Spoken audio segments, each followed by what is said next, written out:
You're was goody, was goody. Back with another one because Raider Nation needed another one. We in the building. This is Raiders football. It's your boy Jers. What's happening? And we got my guy, my uncle. State your name, gangster. Sacktown Raider Mike here, man. Loving Yes, every minute of it, man. yes, sir. Yes, sir. Getting Glad to into have you. talking some Raiders football. Shit, I'm ready. Yes, sir. Yes, sir. Glad to have you back, Unc. Glad to have you back. And Thank you, thank you. we got the wonderful Blue Richards coming in soon. So yeah, she had to walk Lord Stanley, so you know how that go. Um when they got to go, they got to go. You feel me? So she'll be popping in a little bit. So we ain't gonna get into it just right yet. So we just gonna kick the shit. We're gonna have a little just kick it segment until Blue come in. Um so oh, how you feeling, man? How you feeling? I'm feeling good, man. Saturday, the weather's good. Mm-hmm. Uh, t- Sitting in the backyard, drinking a beer, smoking a bowl. Now I'm about ready to start talking some Raider football.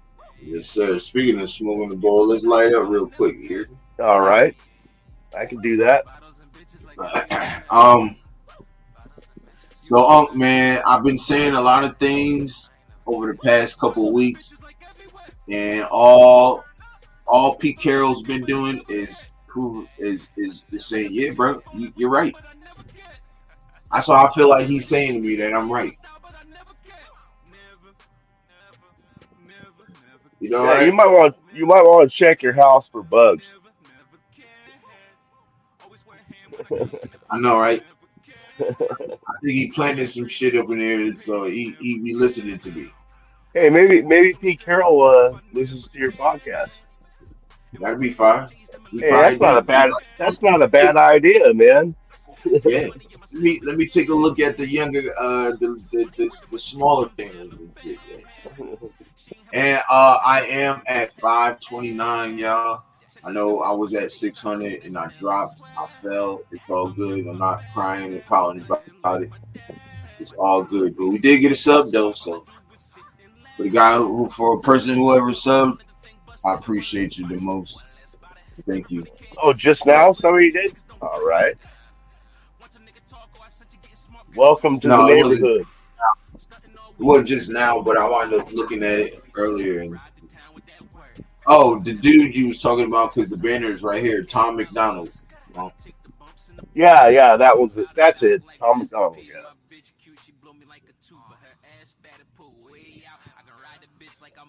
yeah, man. So what I was looking up, I was about to look so up.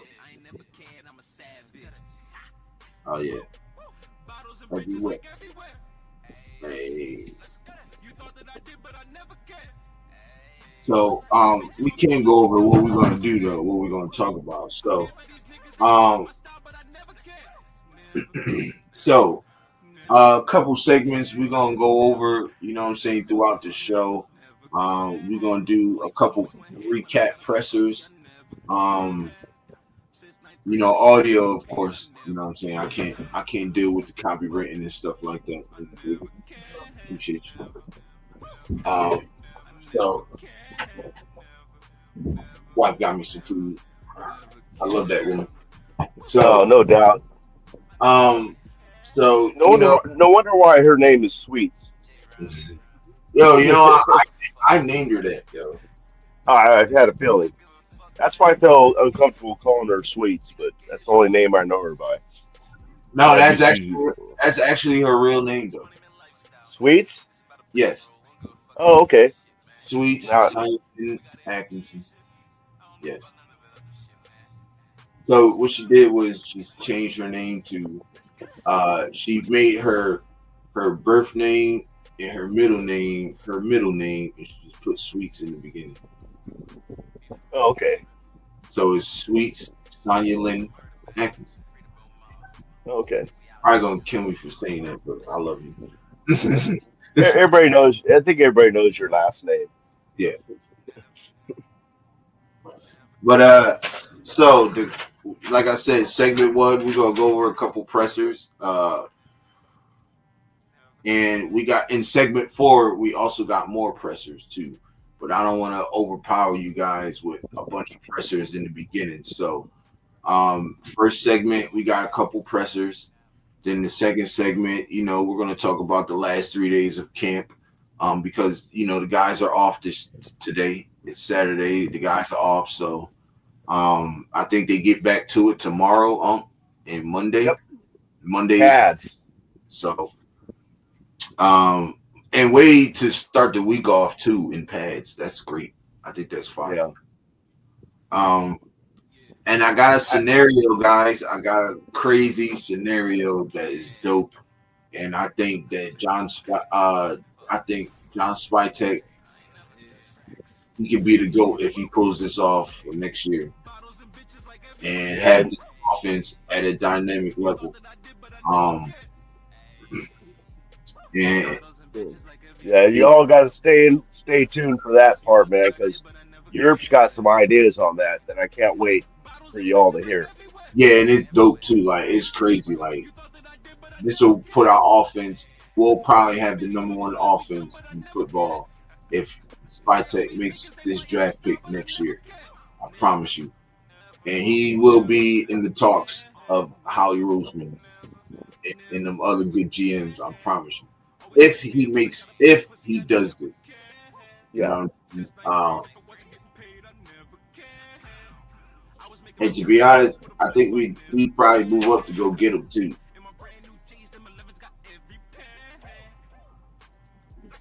You heard him?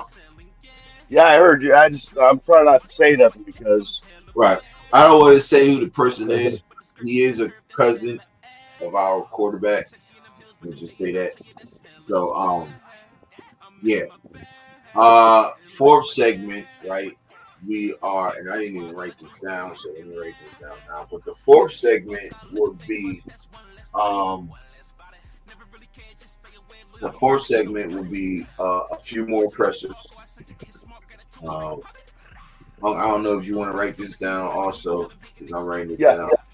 Even though I got it written down already, it's still cool. you talking about the fourth?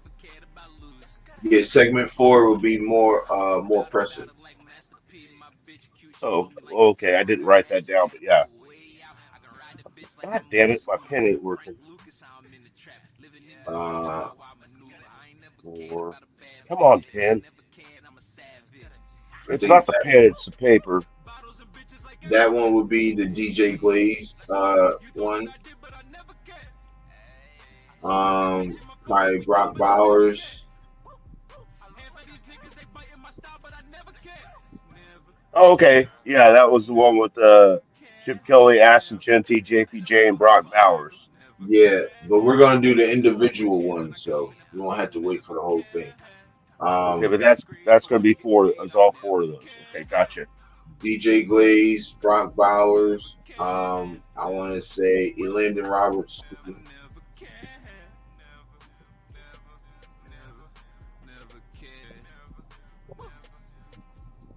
Okay, that was a different one. Oh yeah, you're talking about the other ones that were on other things, not just the podcast, the other interviews they had with them. Right.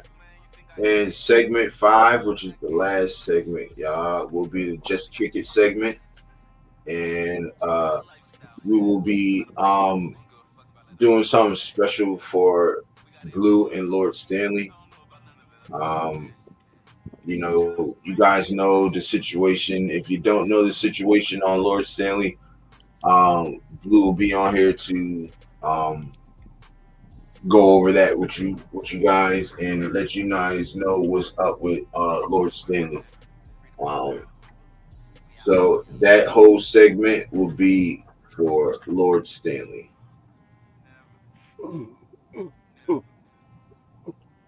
And it's full audience participation on that segment. That's all I'm saying. Right. Oh, Finale is writing me back on my comments on his show earlier.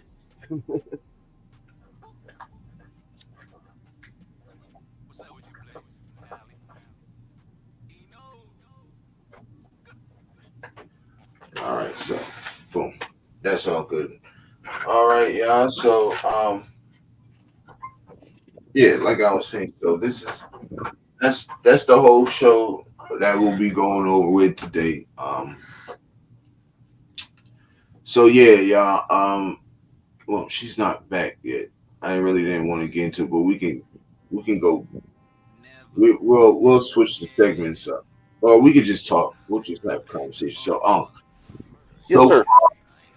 so far, how do you feel about the way we're going? And I didn't even tell you this before when we was on the phone, me you and Blue, that Jamal Adams is playing the will. The will. Yeah, Yes, I knew that. Yeah. and he went to Pete Carroll and the staff and said and told them I want to play linebacker. So he actually went to them and said I want to play linebacker.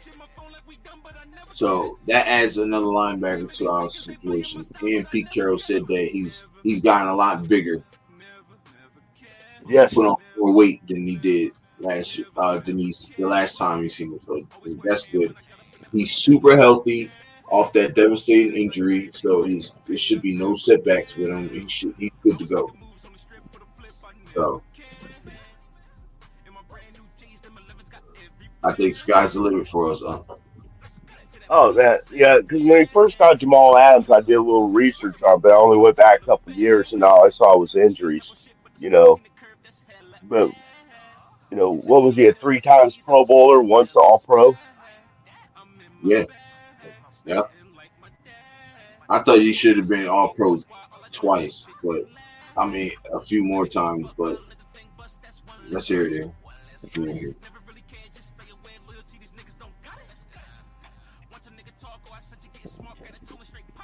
So I think we're gonna be all right. No, I'm thrilled where we're at. I'm thrilled where we're going. I'm Yep, thrilled how we got there to where we're at right now. I mean, this is going to be a fun year, Raider fans. it's gonna be a good year. I'm telling you. Look, Pete Carroll is saying he's telling us. He's telling Yeah, us we're gonna have a yeah, good year. Y'all just gotta watch. yeah, Our guys came in on the same type energies we did when we was in OTAs. They didn't skip a beat. They came back yeah, even sharper. This is what they're saying. yeah. Well, and what I heard in a few of the interviews with the pressers is the players are saying it's because of the hard OTAs that he ran is why they're still ready to go for the training camp. Training camp is just a breeze for them right now. Yeah, they You know picked what I'm up right where they left off. saying? Where we left off, huh? You damn right. And I'm telling you, yo, the movement, the switch, the move arounds that they did with the players, putting them in positions that makes them more comfortable and makes for them to succeed. I think the last two regimes were afraid to do that. When Tyree Yeah, well, Wilson was at defensive end, when he really should have been playing defensive tackle. yeah, well, Josh McDaniels. I mean, it was his way or the highway. You know, Pete doesn't do that. Chip doesn't do that. Not You play know, about complete. You know what I'm saying? So I think, you know, I think it's perfect for us. We're in a great oh, there she situation. comes, There she is. Miss Hey, Blue. America. Oh,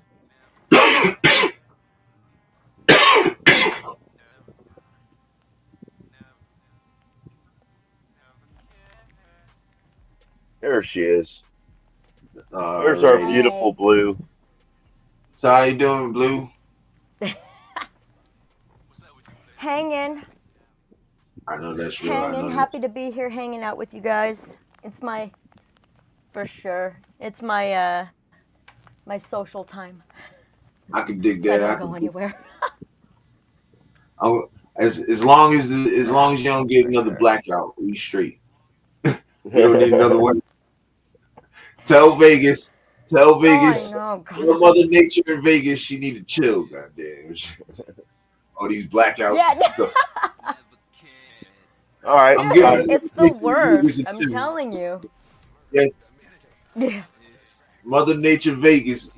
I'm giving her a chill. Yes, write it down. Write it down. That's Thank probably the you, only yes. chill she gonna get. So she ain't I gotta go on another page. Yeah. This one's not working. Okay. What's not working? So we were just talking about. Oh, there we go. So we were just spitballing about the Raiders, Blue, till you got here. We were going over the segments. So, like I said, segment 1, we got a couple pressers to watch. Well, not watch, but listen because it's the audio. Segment 2, no camp on Saturdays. The players are off, so we're gonna recap the last few days of training camp. Segment 4, we got more pressers to go over, and then segment 5, I told them about the best kicking segment, and that's for you and Lord Stanley. So, thank you. We so let's get into yeah, no problem. Let's get into the first presser that we're gonna watch, and they're not gonna be all in one. So we're gonna watch 3. Let me count and see how many is there, and we're gonna do. There's 6 of them. We're gonna do 3, and then in segment 4 we'll do the last 3. Okay. So we got 1. 2. Well, you also brought up, you want to talk about Christian Wilkins too.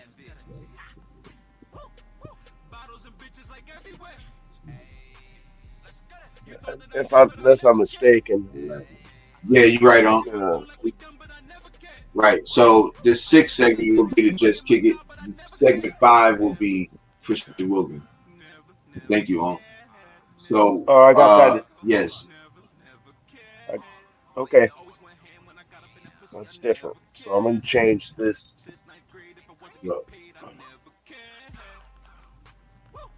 So I'm gonna turn this music. I'm gonna pause this, and all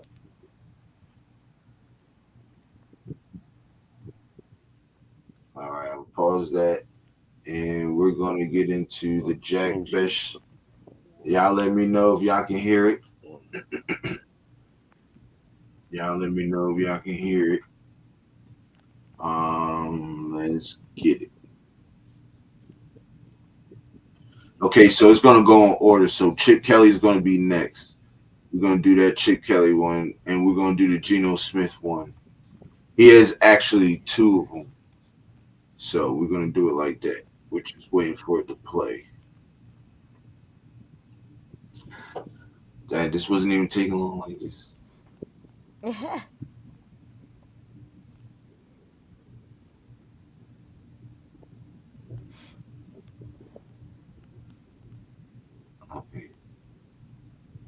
Okay, we're not gonna do it. All right.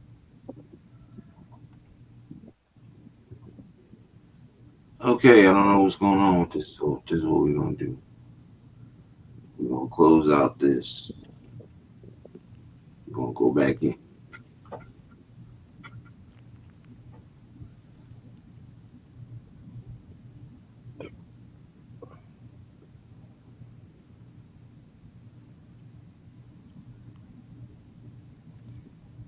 See? Need that Jeopardy button. I'm telling you. The perfect time for it. I know, right? Okay. Yeah, I know, right? Really loud. It's really loud. I know. I'm turning it down. You ain't in the club. Sorry. You ain't got to yell. God damn it. Navman just popped in.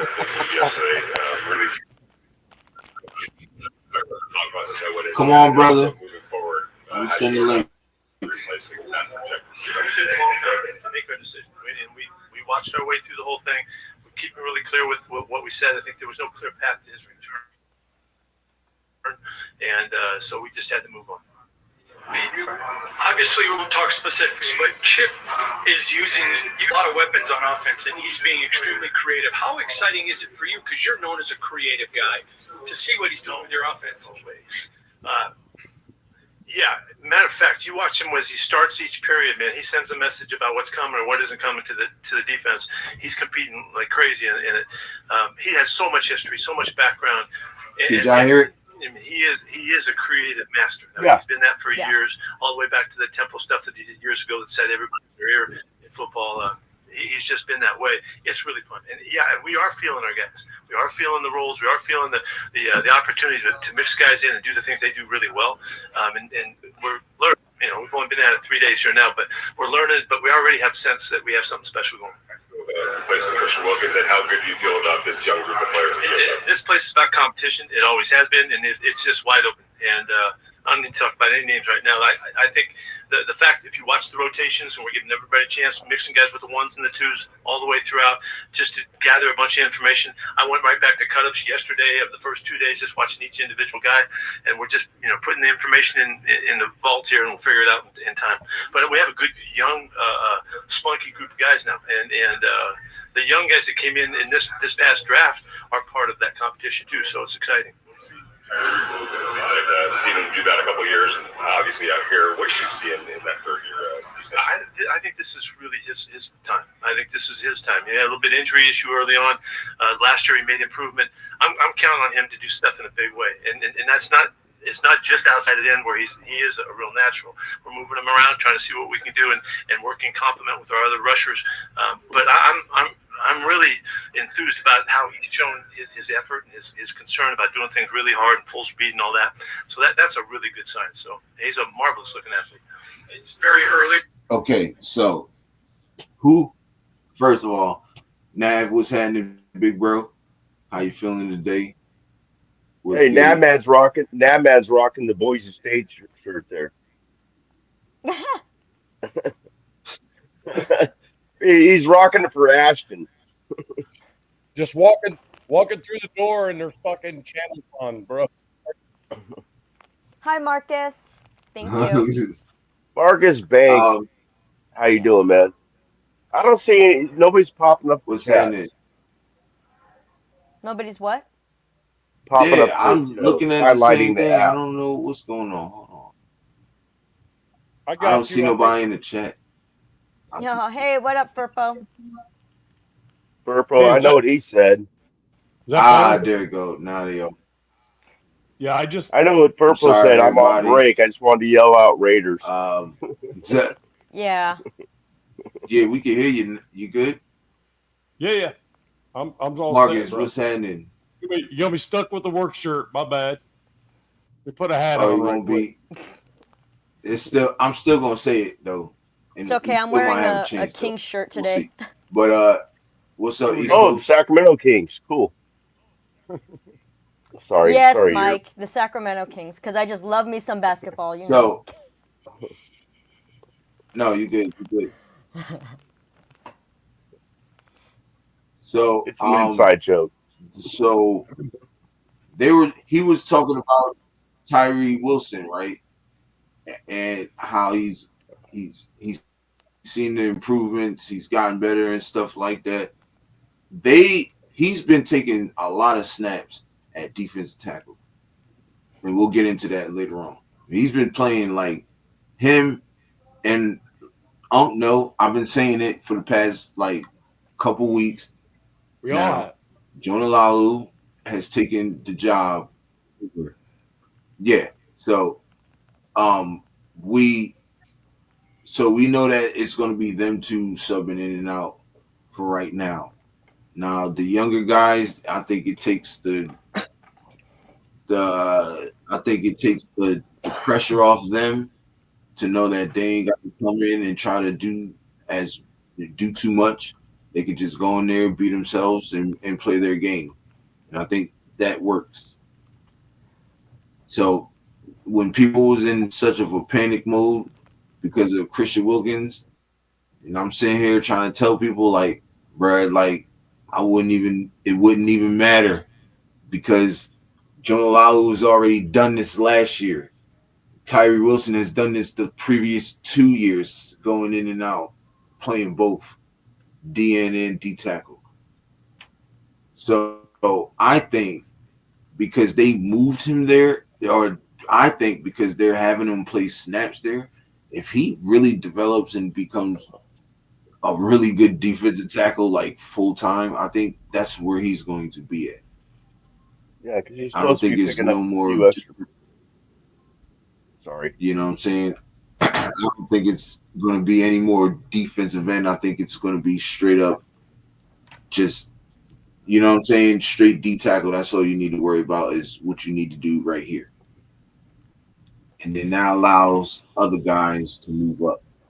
You know what I'm saying? So, have y'all watching any of the pressers like so far? Yeah, think Zach said he's watching some of them. I've watched Have all you of seen any of the pressers? I haven't. You have you? Yeah, what I can. I see a lot of praise and very little negativity, which I like a lot. Right. Right. On every player is asked about doing great. That's fine. Right. Some are doing better than others. I'm quite sure. You know, those pressers are hard. It's hard to gauge the season on the pressers, man. And I went into work today, and it was 12-hour. It ended up being a 12-hour day, and I didn't even expect to be there. So it's one of those where I didn't catch a whole lot of stuff. But I will say this: what I'm curious about is Adam Butler's probably going to be a independent contractor on that defensive line. Yeah. I think he's going to be one of those where he might move to the right side, get away from Max, where Max can help that other defensive tackle over there that is not. Because Adam Butler, Adam Butler is a suitable replacement for Christian Yeah. Wilkins. He's versatile enough. He can play both sides.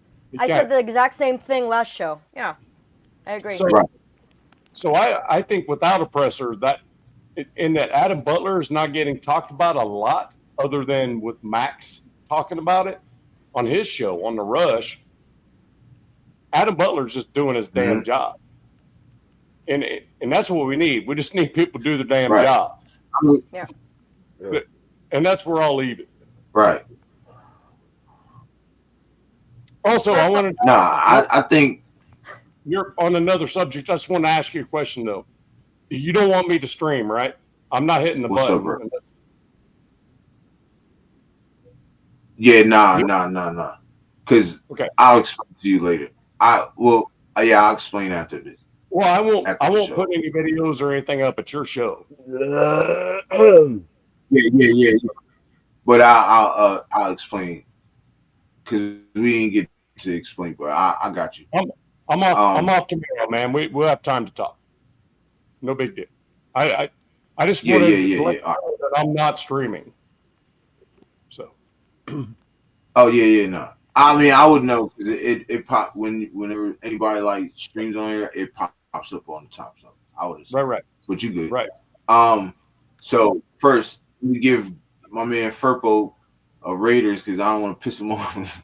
So we're gonna do Raiders for my man Furp because he said I can't get a freaking Raiders. So we're gonna do that for my man. All right, call it out, bro. Call it out. We got him. So we go through this. Y'all ready? 1, 2, 3. Raiders.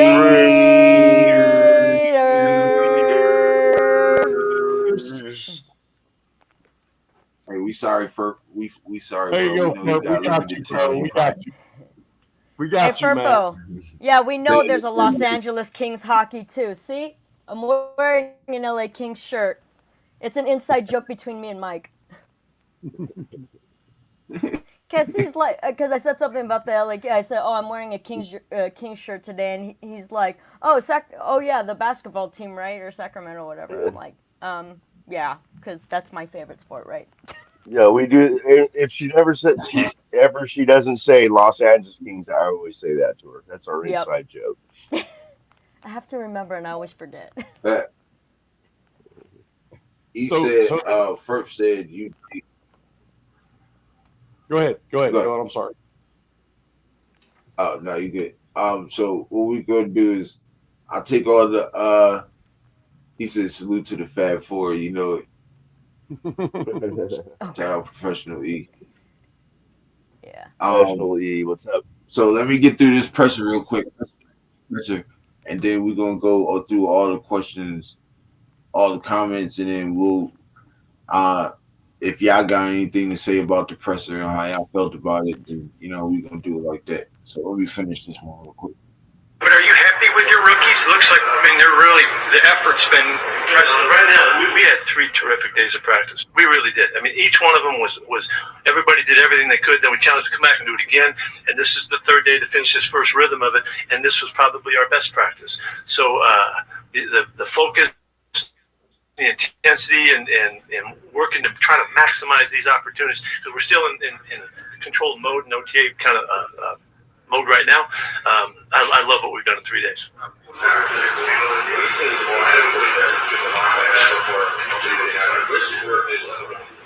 Yeah, I told him right off the bat I want him to play inside. You know, he's always been so instinctive and so aggressive and such a run-through guy. Been a fantastic blitzer over his time. So I want to put him in position to do that. So he's jumped right into the will spot, and that gives us some flexibility that we're gonna grow with. He looks really good. You know, I mean, he had a real serious injury a bit ago.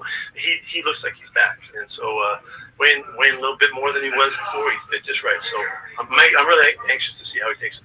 How about the familiarity working with him? How valuable is that? You know him so well. Yeah. Oh, do you have any questions, by the way, before you get out here? If you guys do. Hey, just the space, guys. Guys, we're crowding the podium a little bit. What am I sweating? Go back. Ask familiarity about working with Jamal before. How important is that? It's really important. We made a big trade to get him because of who he is and the nature of his football style of play, aggressiveness, toughness, and his mentality is really unique. That's why we were so willing to go after him a while back. So to get a chance to get him back in our organization right now and kind of give him an opportunity to get back in flow of the kind of play he's capable of, I'm all over it. And it is because I know him really well and because I think the world of him. And so his style of play is so suitable for what we're trying to do here about being aggressive and tough and all that. And so we'll see what happens. You know, he's competing. What has Jonah Laulu shown you so far in the time you've been working with him? You know, Jonah hasn't done anything but the right stuff so far. I mean, he's been on it. I found him watching film, you know, coming off the last season before we even got back together and all that. And I thought I saw some really good traits about him. And so I've been kind of in his corner the whole time, pushing him to be one of in the front line of this thing. And he's shown us the flexibility to play different spots, which is good. He's playing really hard. He's playing really smart, and he's making a bid for us. So it's exciting. Obviously, it's a different position, but do you see Jamal maybe as a Charles Haley, just a primary pass rusher, or do you think he can do all 3 downs of both? No, I don't see him as a primary pass rusher. I think he's an instinctive guy that can do a lot of things. So we don't want to put him on, you know, in any place that locks that down. So he'll be behind line of scrimmage and on the edge, move around just like our system calls for, and he might be a great fit for us. So we're going to give him a heck of a chance. Coached against some of the greats in this game. When you see Max Crosby do it, when he does that, they're almost like it's a Super Bowl every rep. Yeah, he really truly is the epitome of what we're looking for in this program. And he doesn't just speak it; he does it. He's a monster on the offense every day. And I mentioned it. You know, every time he rushes, you have to be aware that you may have to duck on his speed rush. You may have to flush on his up and unders. He's just that big of a factor, and he's given DJ all he wants, and it's a great opportunity for him to work against a terrific football player. But his presence is really obvious, and it's not just passing him. You know, him chasing the football and his consistent intensity is really ideal for what we're looking at. Coach, sorry if I missed this already, but what have been time passed since the time you coached Jamal? I just want real quick. Y'all see how he said. He talked to Geno Smith, said, when every time he rushes, you got to do this, you got to do that, you got to get away. That means that You know we didn't get that last year. In the year before. Yeah. That tells you that he watching. He knows. Mm-hmm. And he's going to be telling Geno every game about each pass rusher. Hey, yo, look, watch out for this pass rusher. Make sure you watch out for this, that, and the third. The swing move, the overpower, the bull rush. You make sure you on this side. You feel me?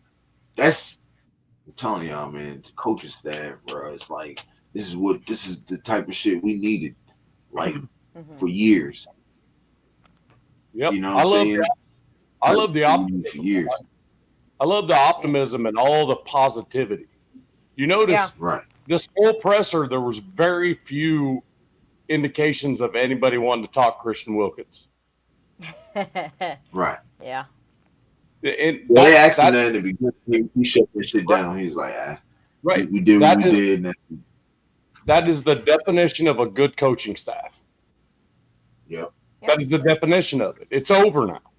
Yeah, exactly. Cut the ties and move on. We didn't get that. We didn't get that infamous. He made a business decision.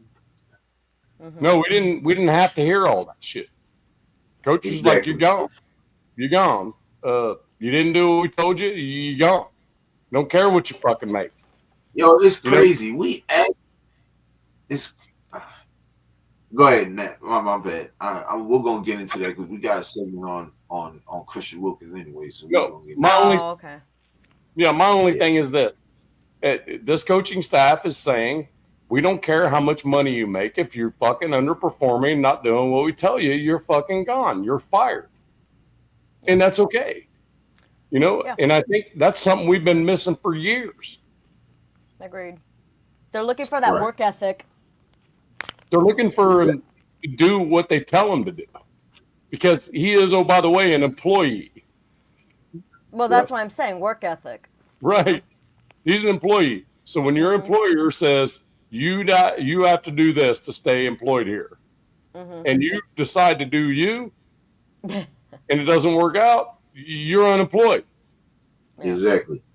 It's that simple. And they so smart with it, man. I don't even want to. I want to really get into that later.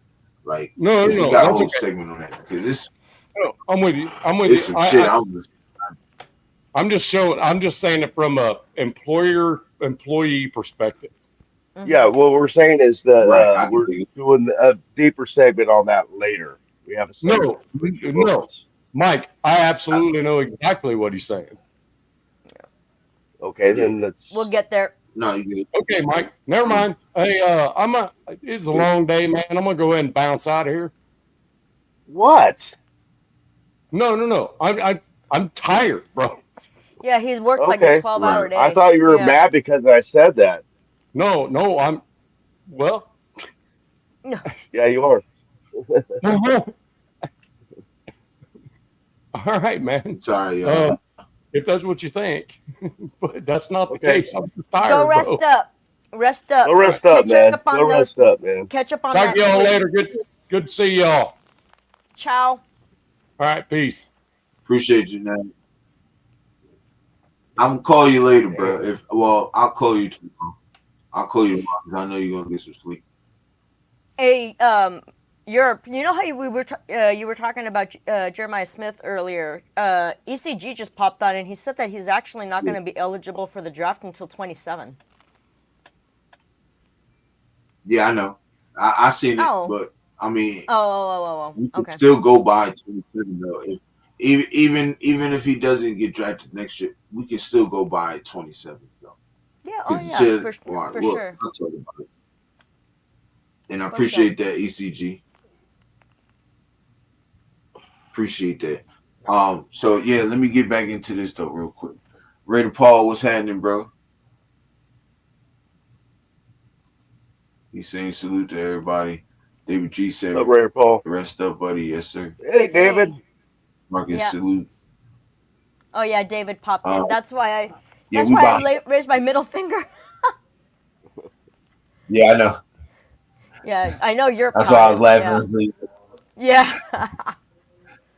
The little fart. I've been trying to clean my pipe here. My pipe clogged up, so I'm good now.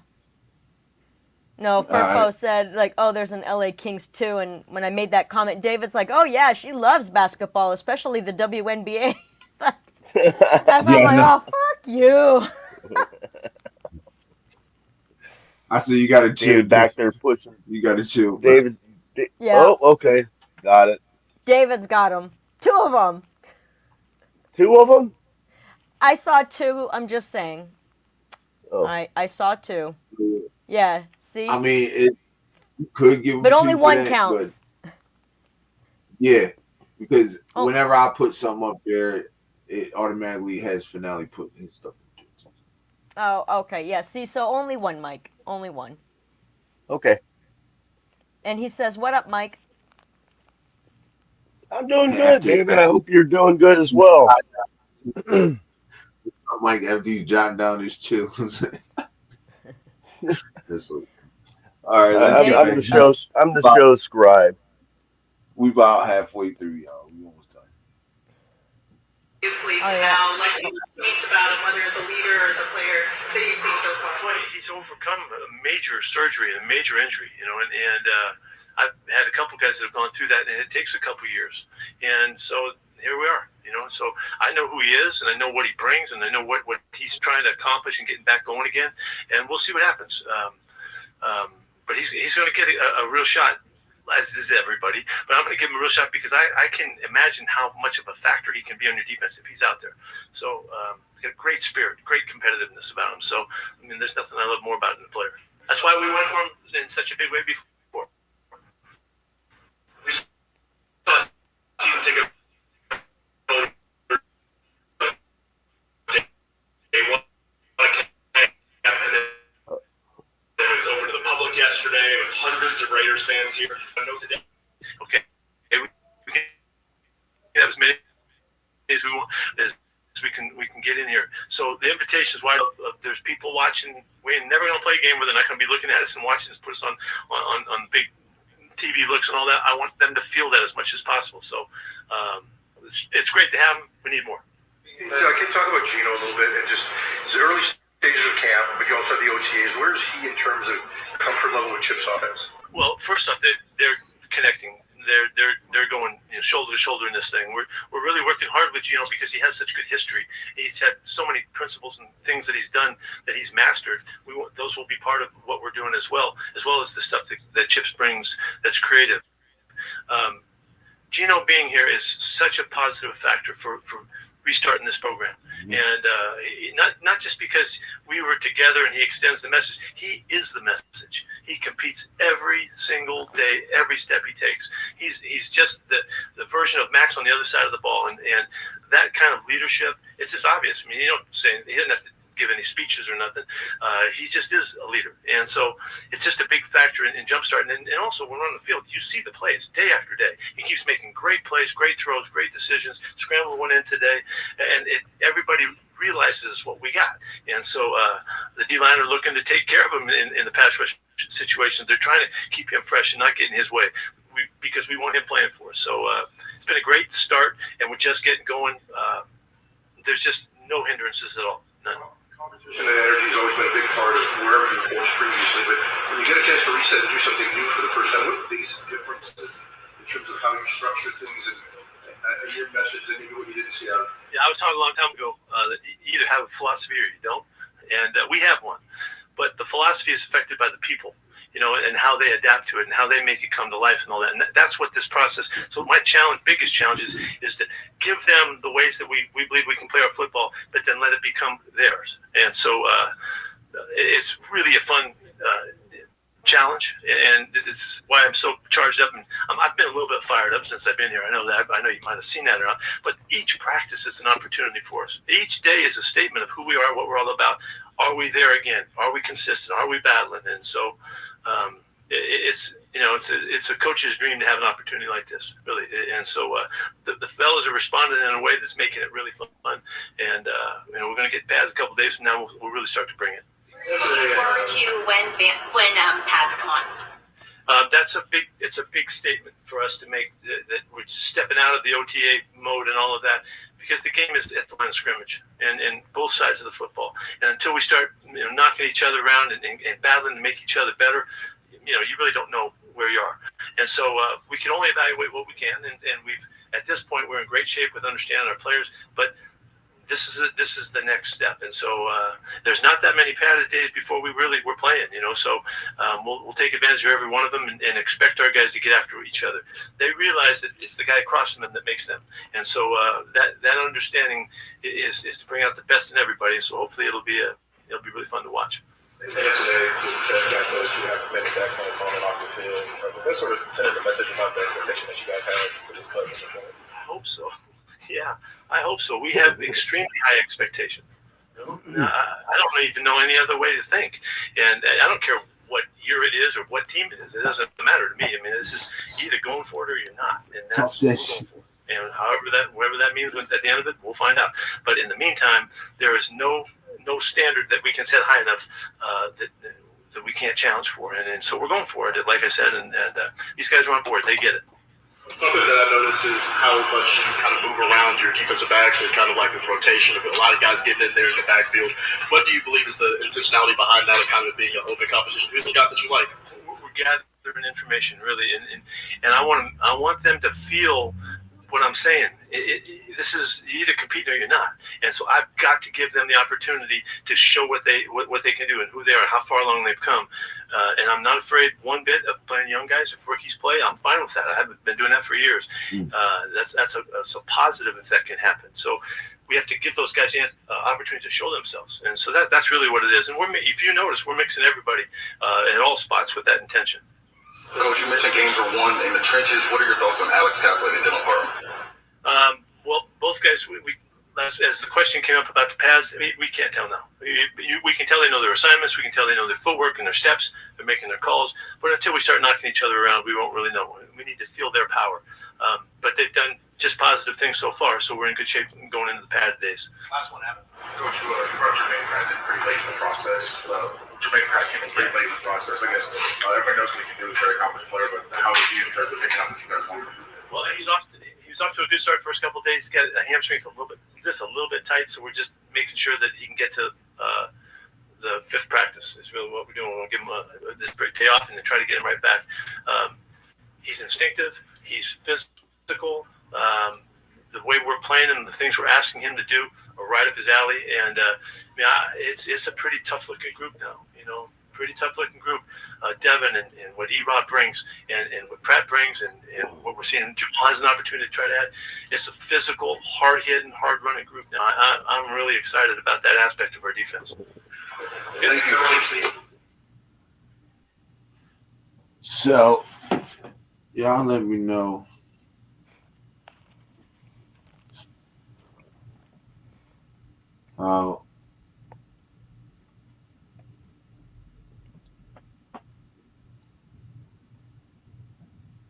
So the DJ Glaze one is up next. So, right, how did y'all feel on what y'all heard? Preach, Pete, preach. That's what I'm talking about. Right? I mean, God, the praise that he has for our guys is just fucking unreal. To hear him talk about Geno Smith the way he did too. I mean, how long has it been since we've heard that kind of positive feedback and outlook for our QB, for our QBs? I mean, they give him one look, but they give him, like the last couple of regimes gave them quarterbacks praise, but what they were saying didn't match on the field. We know what we're going to get in Geno when he hits that field. And he's only getting better. You know what I'm saying? Sorry. No, you're good. You can only go up.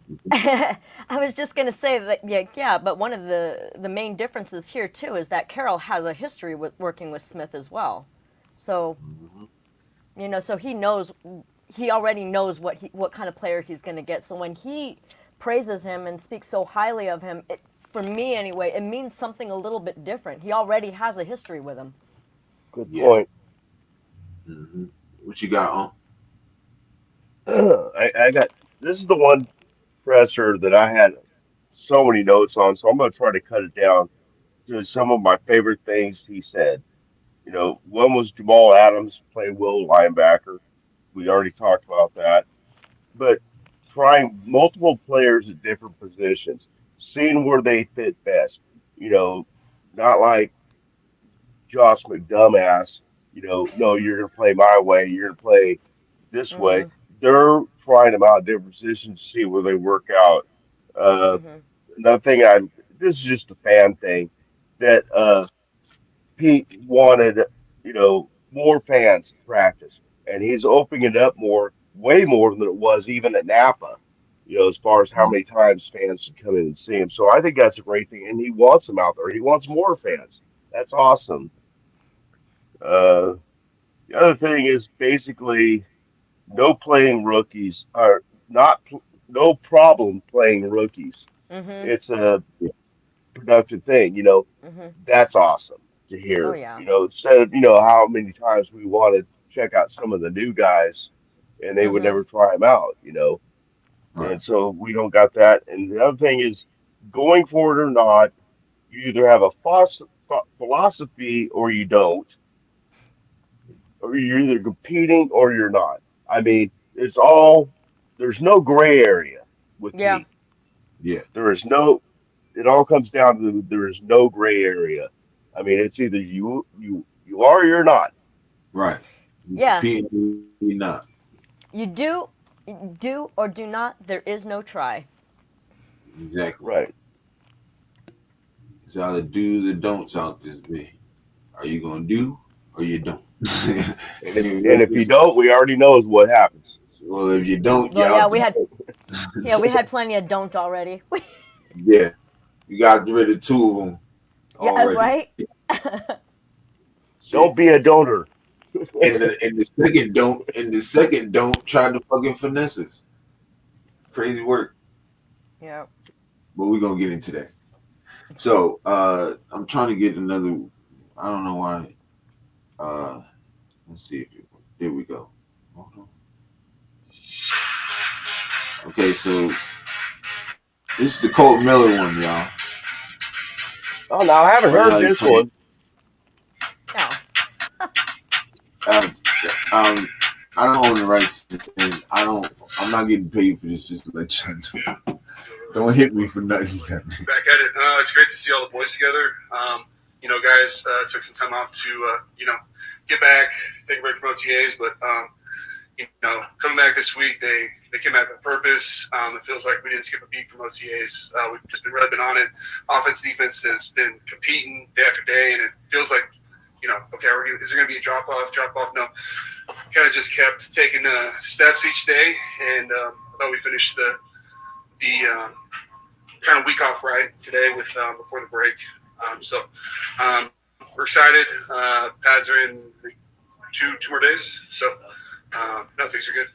Jackson about how much different is what Chip Kelly asked you and his offensive alignment than maybe what other coaches have asked you? Kind of go back to just being dynamic, because for as much as you can do as an offense, it kind of keeps the defense guessing. So I think just being dynamic, do a little bit of everything is a huge pro, and we can execute it.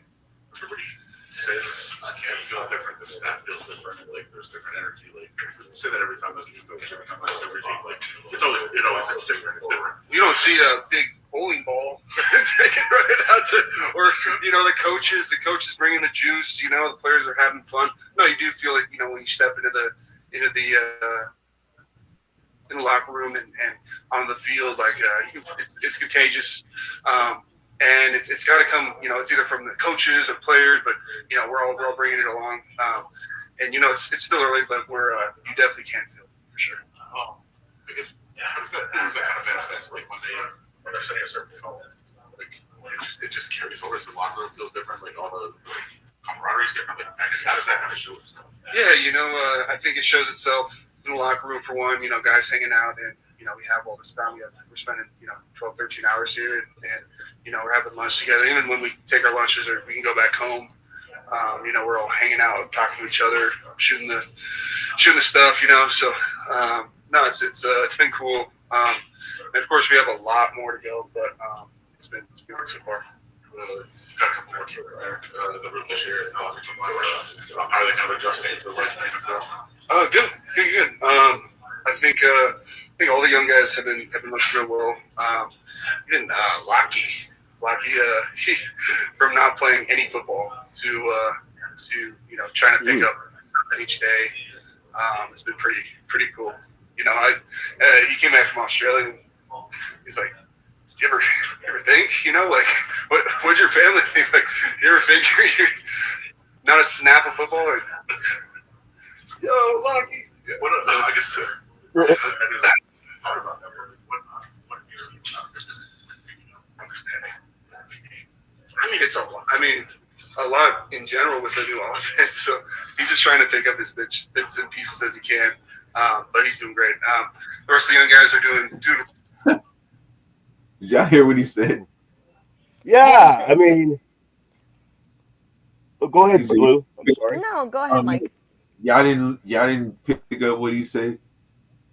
I thought I heard him say something like bitch. Yeah, that's what I heard at the very end. That's why I was like, what did he say? I missed that. What was that last thing you said, Blue? They asked him a question. And he was like, "Yeah, he's just trying to pick up the bits and pieces." Yeah, I caught that. Yeah, that shit was funny. I didn't catch that one. I was writing down stuff. It's a little bit of a Freudian slip. Yeah. Well, they also took a step. What up, Frank? What up? The important part now is to kind of you work on your technique, because when the pads come on, like, that's kind of the test for the rookies. Like, okay, what do you got? Now we got a little more bull rush. You get a little bit more stuff. So that'll be exciting to see. But so far they've been doing real well.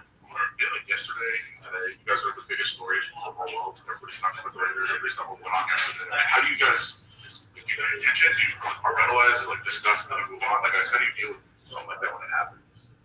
There's I think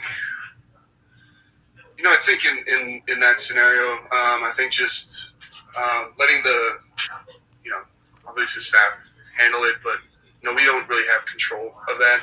It sucks, but the best you can do is just move on, just stay focused, because we have a lot of work to put in, and go ahead, we don't have to think about those things. But it's tough, but you got to take your best foot forward. Yeah. Oh shit. So I thought I was muted. I pushed the mute button. I'm sorry. How y'all feel about I'm sorry. Say. I am amazed at how that is the most lively I've ever heard Colton Miller. He grew up around me. Not that I knew him. I did get to meet him at a game once. He was sitting on the bench, and I got to, high five him and say, "I'm from your area." And so the lady that was running the thing told me I couldn't touch the players or talk to them. But no. Anyway, he sounded really upbeat. I had never heard him that, because he's usually a very monotone type of, strictly like Brock Bowers was last year, and so that's a positive sign. What he said about camaraderie and the contagiousness of Pete Carroll was pretty inspiring too. Right. And then this talk about Lockie Tossie, other than the bitch remark. He's like, "Man, you never even played football. Can your family saying, can you even snap a football?" He'll just grab and start running with it. Nah. But yeah, good. Very good. Mm-hmm. A lot of those. Oh, sorry. No, you did it. It's you. Oh, I was going to say a lot of the comments that he made, Mike, like you were saying about how he's saying it's infectious, how, Carroll's mentality of what they're looking for in a team and performance and camaraderie building and all of that, it really does just, even more so speak to the type of culture that they're really hell-bent on creating. So I got to appreciate that for sure. Yeah, that's the first time I heard that interview too. That was cool. Yeah, me too. I haven't heard it. Thank you, Yurt. Yeah, I played it last night also. I figured we go over it again. Nice. Because it was like towards the end of the show anyways when I played it. Because I found all of these ones that I haven't even seen that they didn't even put up yet on YouTube. So, because I also got the Raiders app. So, yeah, y'all know how I'm coming now. I had the Raiders app for years. So, yeah. So, so on my opinion, like I told y'all, get that man his money because he's healthy, he's alive, and he's feeling good. You can see the spunk in him. You know what I'm saying? And you know when you're healthy, you're feeling good, you're gonna play good, right? You're gonna look good doing it. So he will. I'm telling you right now, Cole Miller's gonna lock down that left side like it's no problem. Oh hell yeah. Yeah. Give the man some money. Contagiousness. And did y'all heard when he said, right? Even when we go to lunch, we still all together. If we can if we go get our lunch or we go home, we still all together talking, kicking it. Yep. Yeah. Yeah. That's what I was talking about with the camaraderie they're building. Yeah, exactly. And I was talking about the culture building. And actually, David just commented on it too. He goes, and definitely get unified if you want. And he said it's something about got to buy into that culture for success. Yeah, got to buy into that culture for that success, and definitely get unified if you want any bit of success. That's very David. That was good. Yeah, you're right about that. I won't give you a middle finger for that, David. Good job. G, you want it, G, you want it. Right. I don't. Wait, has he ever come on? Has he ever been on here before? If not on your show, no. To the channel, bro. Love you. Oh yeah, sub to the channel, bro. Love that. You know, keep you in the chat. And, you got some good takes, bro. And he funny too. He has his moments for sure. So I can give him chills. Oh man. So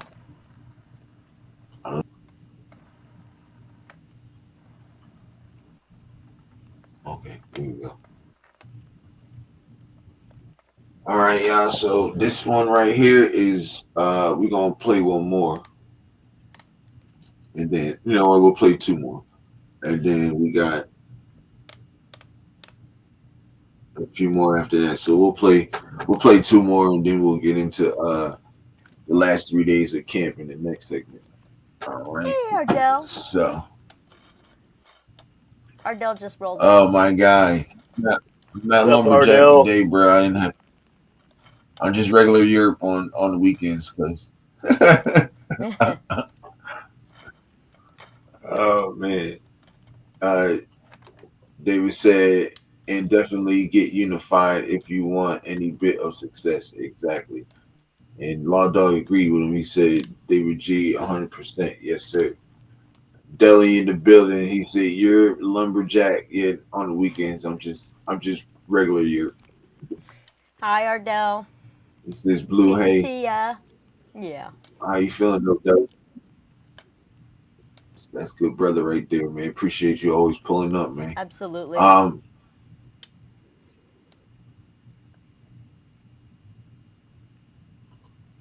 He said, ask my boys in Philly about buying in the culture.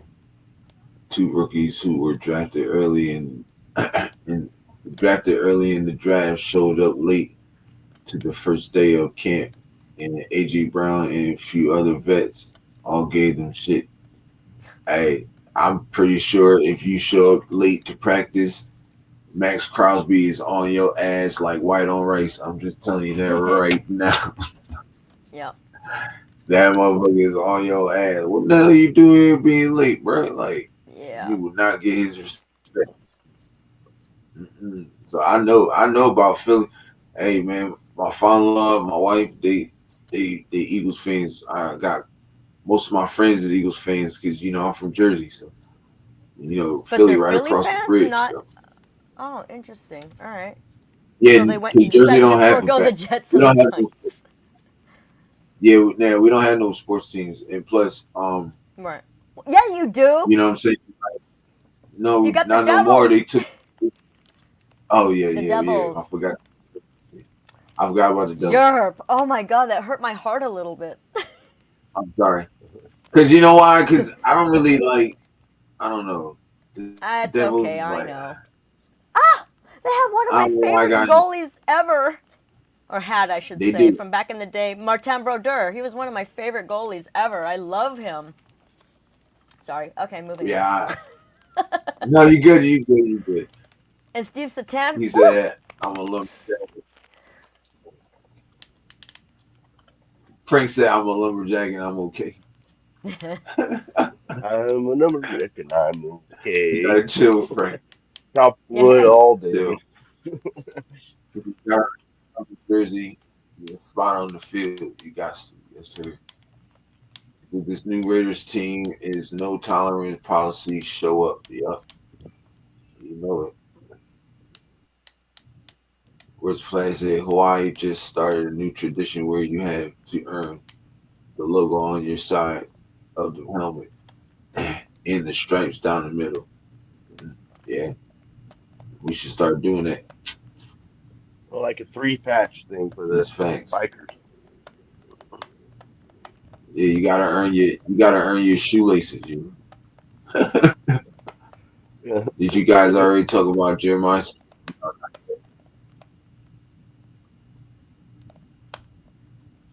He said Jeremiah isn't in the league for 2 years. I know, but I'm gonna just allow me to cook when I hit that segment. Just allow me to cook. Because I feel like he could be a Raider, yo. Even if it's 2 years from now. Ice cream man. He will make $20 million a year. Sorry, though. Don't worry, where's the flag? We gonna get into all that. P is a master communicator, exactly. We haven't had that in years. You know who else I think was a communicator too? And people don't give him credit for? But another person now is a communicator they don't give him credit for was Jack Del Rio. Oh yeah. Like people don't even know that. Like he was in DC air like crazy. Because why? He was a defensive coach. Yeah. You know what I'm saying? Look out for this guy. Look out for that guy. Shit. I would never forget that year. That was like one of my favorite years right there, man. If he didn't get hurt, that's fucking could be Super Bowl right there. But anyways, yeah. He said, "I kid. I just." Monster said he guarantees 2 Michigan wins next 2 years. Wow. While he's there, I'd love for it. He's my favorite player in college football. Yeah, man. He's like what? Jim Armstrong is going to the NFL next year. He's not going to miss out on $110 million over 6 months. He might, but he's not eligible. He just said he's not eligible till 27. So, but it still works out. Like it's what I'm finna tell y'all in this segment. So I don't even want to get into it. So y'all, if you're gonna tell them, so yeah, right. But we got a segment. Y'all get into that. That's all I was trying to tell now. I know he's not eligible. I just said that. Yeah. I think he was talking to. You said that. So what's his we're face? going to get into that and have a whole segment. And it's just a scenario, so everybody don't get your pennies in a bunch. It's just a freaking scenario that I came up with. That's it. It's like so. So relax. I don't want nobody getting in arguments in the chat over a scenario. It's just a scenario. That's it. I'm just talking. Anyways, so let's get back into this next what's the name? Let's get it. This is Raheem Mostert. All right, how you feeling so far the first couple of days of training camp? Feeling great. The body's adjusting to the training camp life, especially being out here. It's something that I'm not quite used to, but I sort of am. Being in Miami for the past 3 years, so the heat's not so much the problem. It's getting my breath in the altitude. That's the big thing. So it's been fun though. You talk all the time about competition. That's kind of his buzzword, and how it comes across in every position group. What's the competition been like among the running backs? Yeah, no, it's been smooth, honestly. Everybody in the room, we all compete against each other, but we're all trying to maximize as many opportunities that we possibly can.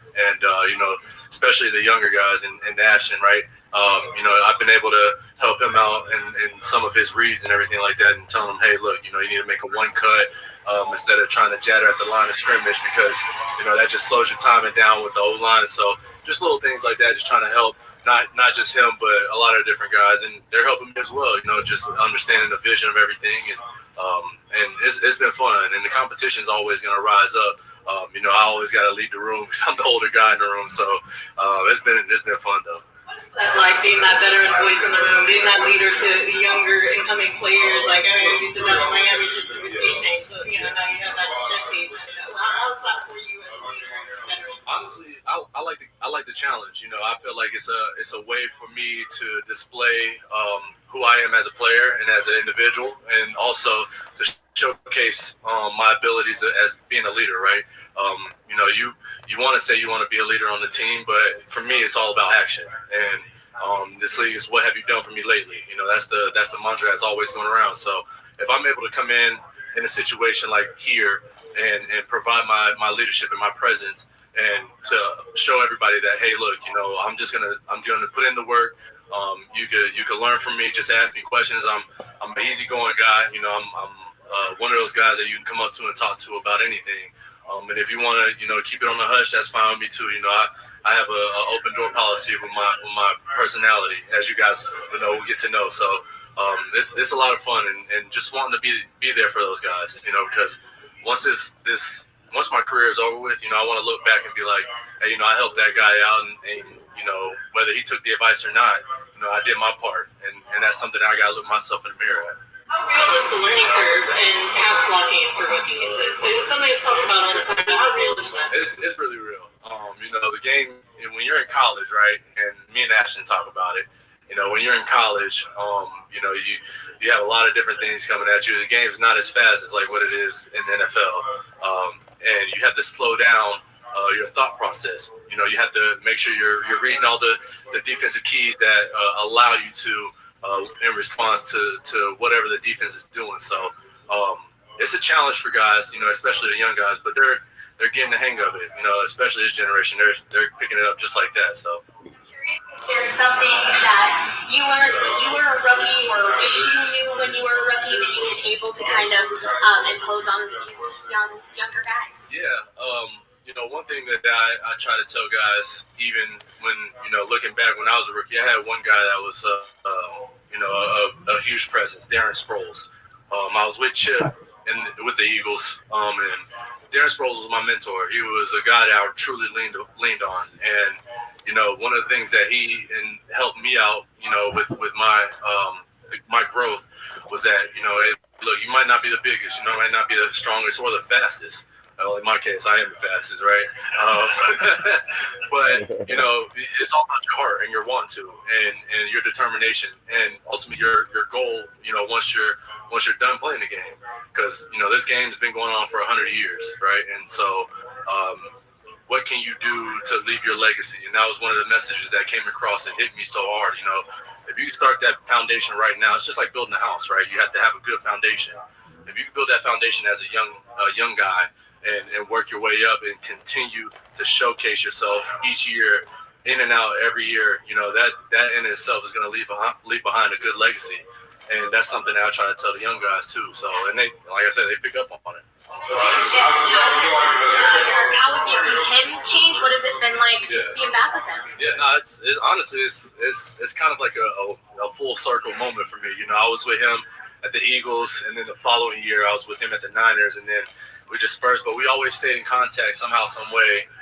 throughout those years. And now being back with him, the offense is definitely completely different than what I was accustomed to, some odd years later, but years ago. But honestly, man, it's cool to see the growth. It's cool to see, what he can do within the offense, and then, to have guys in this offense, the O-line and even, Geno's just, I've been a fan of Geno since way back, because he's a guy that's been underestimated most of his career, and people didn't really see him as a starter. And then, he blows up, and now he's with Seattle, with Pete, and, all that combination. It's just it's inspiring in itself. And so to be able to have Chip and Geno and all these different pieces around, and Brock and Michael and everybody else, man, it's a good feeling. I have a really strong feeling about this offense. It's something that I haven't felt, for quite some time.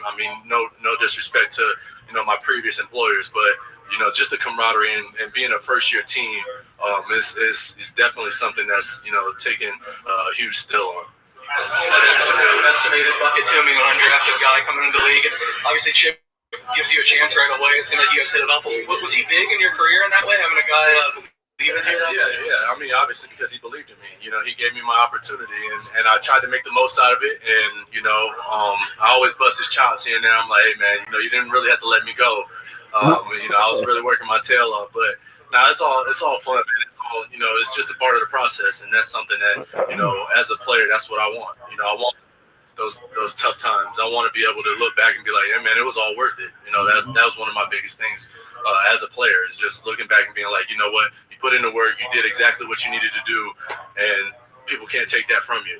Ashton said that he hasn't had his wow moments just yet because the pads are on, but they're about to come on here in a few days. Yeah. What's the mentality like for a running back? Just physicality. Yeah, you get better run reads. That's a big thing. You get to showcase, what you're here for. And me, I've been there and done that before. But I'm excited for Ashton. I'm excited for Sincere. I'm excited for Z. Some of the guys that get that opportunity, and I get to see them.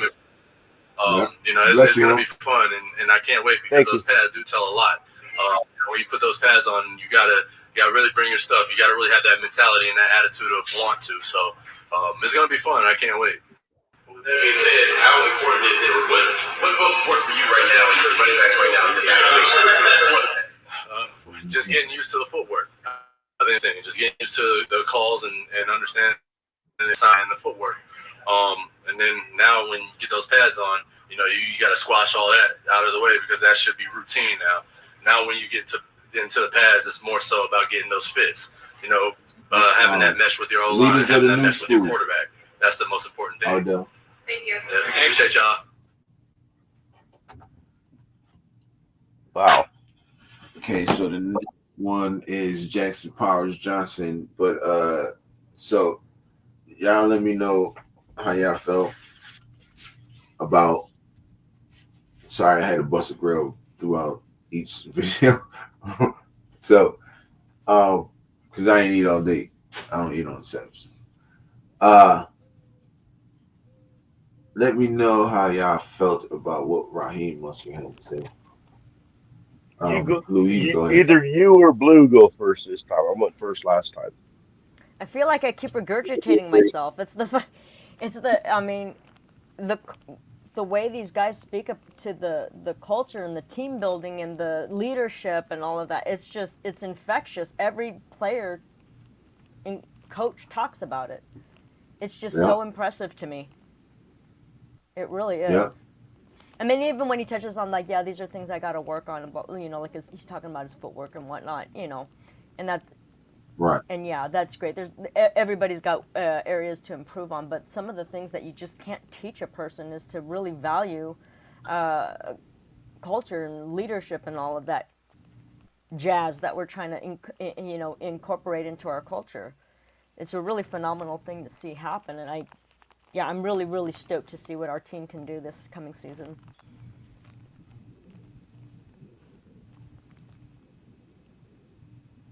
The end. I can dig it. You want to? You got anything else? You want to add anything else to that?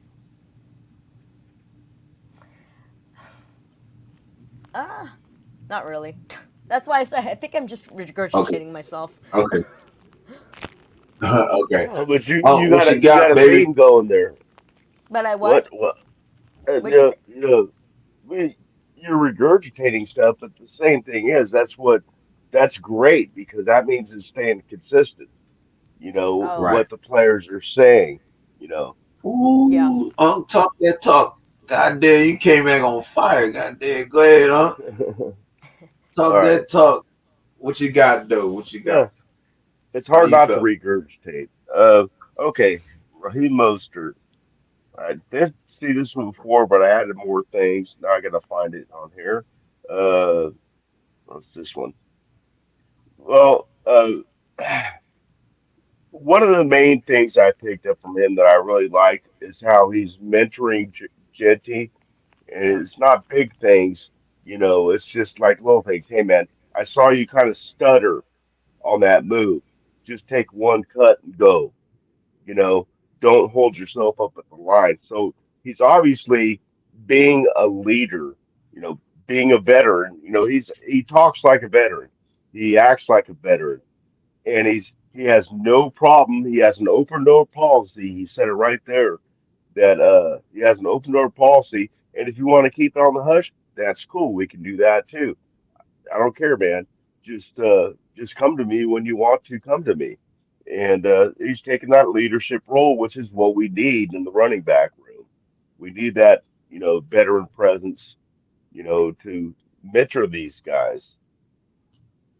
And the fact that Right. Darren Sproles was his mentor too, was pretty cool. Yeah. Little guy like him. I mean, he's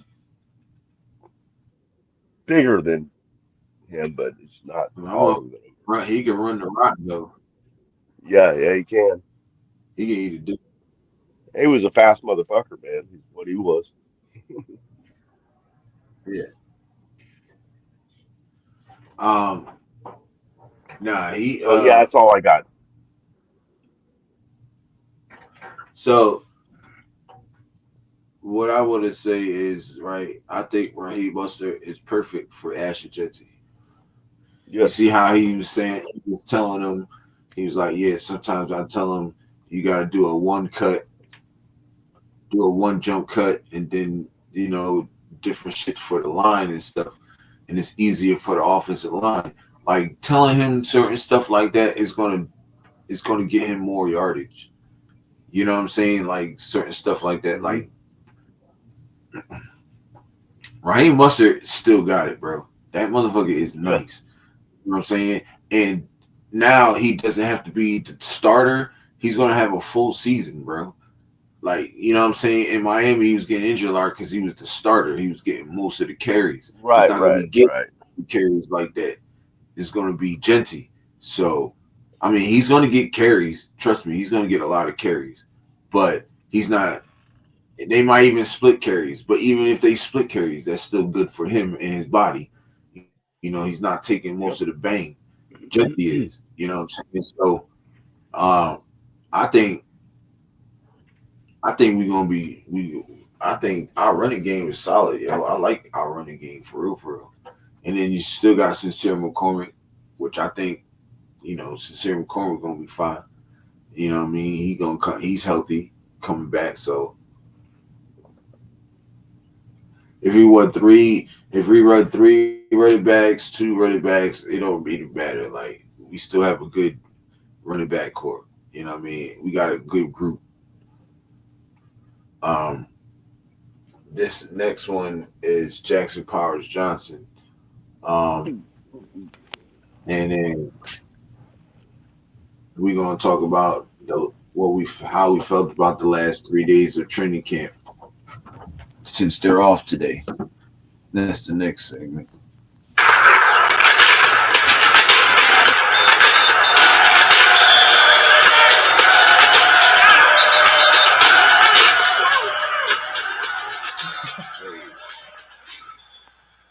Boy, that gets you soup, don't it?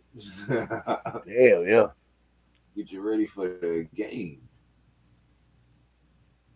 Oh, can I tag on one more thing Waterloo, about Iowa. Can I tag on one more thing before we play the next video Well, about is yeah. him talking about Rocky Tossi. Oh. I thought that was really cool. And he was teasing about, Yeah. his family Hmm. and stuff like that. And he, but everybody says the same thing. That dude is a mammoth dude, and he's athletic. Everybody's saying the same thing. He's a rugby player. So anyway, I'm sorry, man. I don't know why I didn't bring that up, but Where's your hometown? Where's the flag? He goes, that's my hometown. Where's your hometown? Australia? Oh yeah. Or is he talking about Seattle? Hi, I'm not bueno.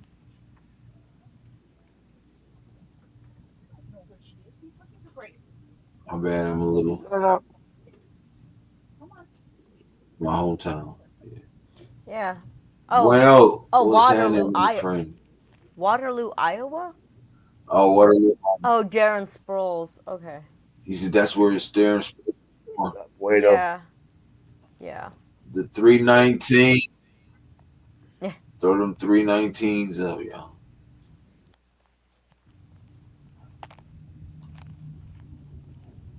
All right, so we're gonna get into this one. This is Jackson Powers Johnson, y'all.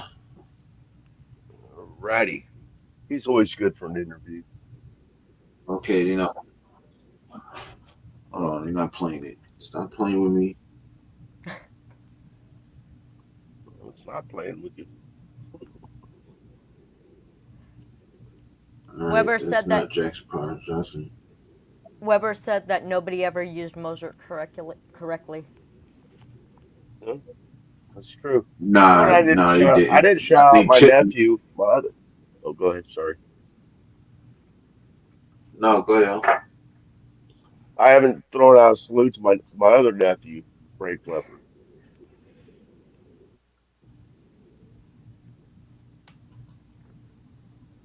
Nah, they ain't using them correctly. You want JPJ? We can get JPJ. Hell yeah. There we go. We'll make it work. Who's that guy? Rock sector. No, stay over there. You spent a lot of time, obviously, with Max Crosby. He talked about how it was a little process for you, at least in his eyes, and that it's all systems go now. How beneficial was it just getting under his wing and learning his way? Oh, crucial. I mean, being with him every day, learning how to work like him, how to get an edge like him, and, just doing everything he's doing. I mean, it's making me a lot better player, but, a lot better person. How he attacks everything in this facility. He attacks it off the field and attacks it at home. So, I've been taking what I've been learning with him and trying to become a better player, but also a better man. So. Not that you didn't know that it was going to take hard work at all, but there's a level of hard work in college and then there's a level of hard work in the NFL. Was that a little bit of an awakening? I mean, yeah, of course. I mean, in college, they own you pretty much. You're there every single day. You maybe get 2 weeks off a year, and you're a student. And then get to the NFL, and then it's like, ooh, it's on you. You got all this time. I don't know what to do with my hands. So, no, it's definitely something you got to learn. And to have a guy like Max and, have the strength staff here really, help me out and keep me around the building. I mean, it would. You think about it, and people think it's a lot of hard work, and it is a lot of hard work, but it's just so much fun too. So I think that's what makes it easy to come into the building. Speaking of guys, you got to spend some time with Geno Sherry yesterday. And when he came here, you flew down to Miami and met with him, worked with him. Why was that important to you, and how'd it go? He's the quarterback, man. I mean, the relationship between me and him has to be perfect, and I really take pride in that. And in the past, I've had good relationships with my quarterbacks, but I want a great relationship. I want to be just as close with him that I am with my brothers. So, first opportunity I got to go see him in his hometown. It's crucial, no brainer. Let's go see him. And it just happened to be, like Fort Lauderdale, Miami. So had some good food down there. Max said it wasn't really a smooth sailing with you guys. Yeah. I guess, how did that relationship kind of develop, and where did it maybe turn? Yeah, no, I mean, I mean, coming in, I had a lot of rough trials. I missed a little training camp. I missed a little bit of OTAs. Like, I came in not proven. So in his eyes, I look and see, oh, here's a second-round pick who, hasn't really proved anything, And then I ended up, proving a little bit in season and a little bit of my worth, and then really putting in a lot of work in the offseason with him. I mean, you got to think it. You're not just going to meet a girl and she's going to love you right away. You got to take her out to dinner a couple of times, open the door, meet her parents, and then, maybe she'll love you. So I just had to put in the work. So. You missed too much, bro. Yeah. Like earning it. Not Yeah. Sure, it's good, but is that kind of satisfying that you earned that? I mean, yeah, it's satisfying, but it's more just like I'm happy that I have the relationship that I have with him. He's like one of my best friends now. So, yeah, I'm happy that I earned it, but I'm also like I've gotten so much out of it too. So. You said going down to Fort Lauderdale, Miami, and what's something maybe that you learned about him that you maybe didn't think that he was like looking at him from afar?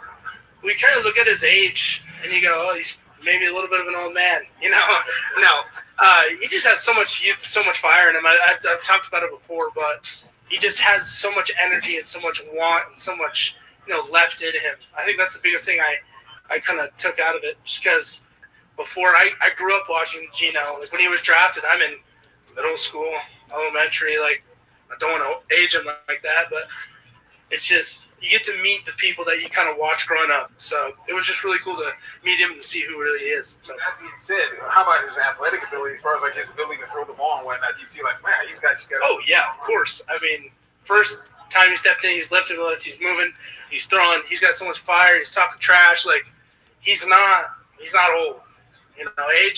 Age is definitely not defining him. So his athleticism is so fun to watch, and I think it's going to be such a weapon.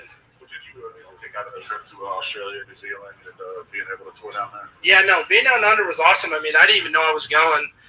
We had somebody back out, the Raiders reached out and said, hey, do you want to go down to Australia? And that's a once-in-a-lifetime opportunity. So, of course, but being able to go down there and meet the great people of Australia, New Zealand, the Kiwis, it was unbelievable. Such great hospitality. And I think the biggest takeaway I got to say is you walk around and everybody's wearing Raiders. It's crazy.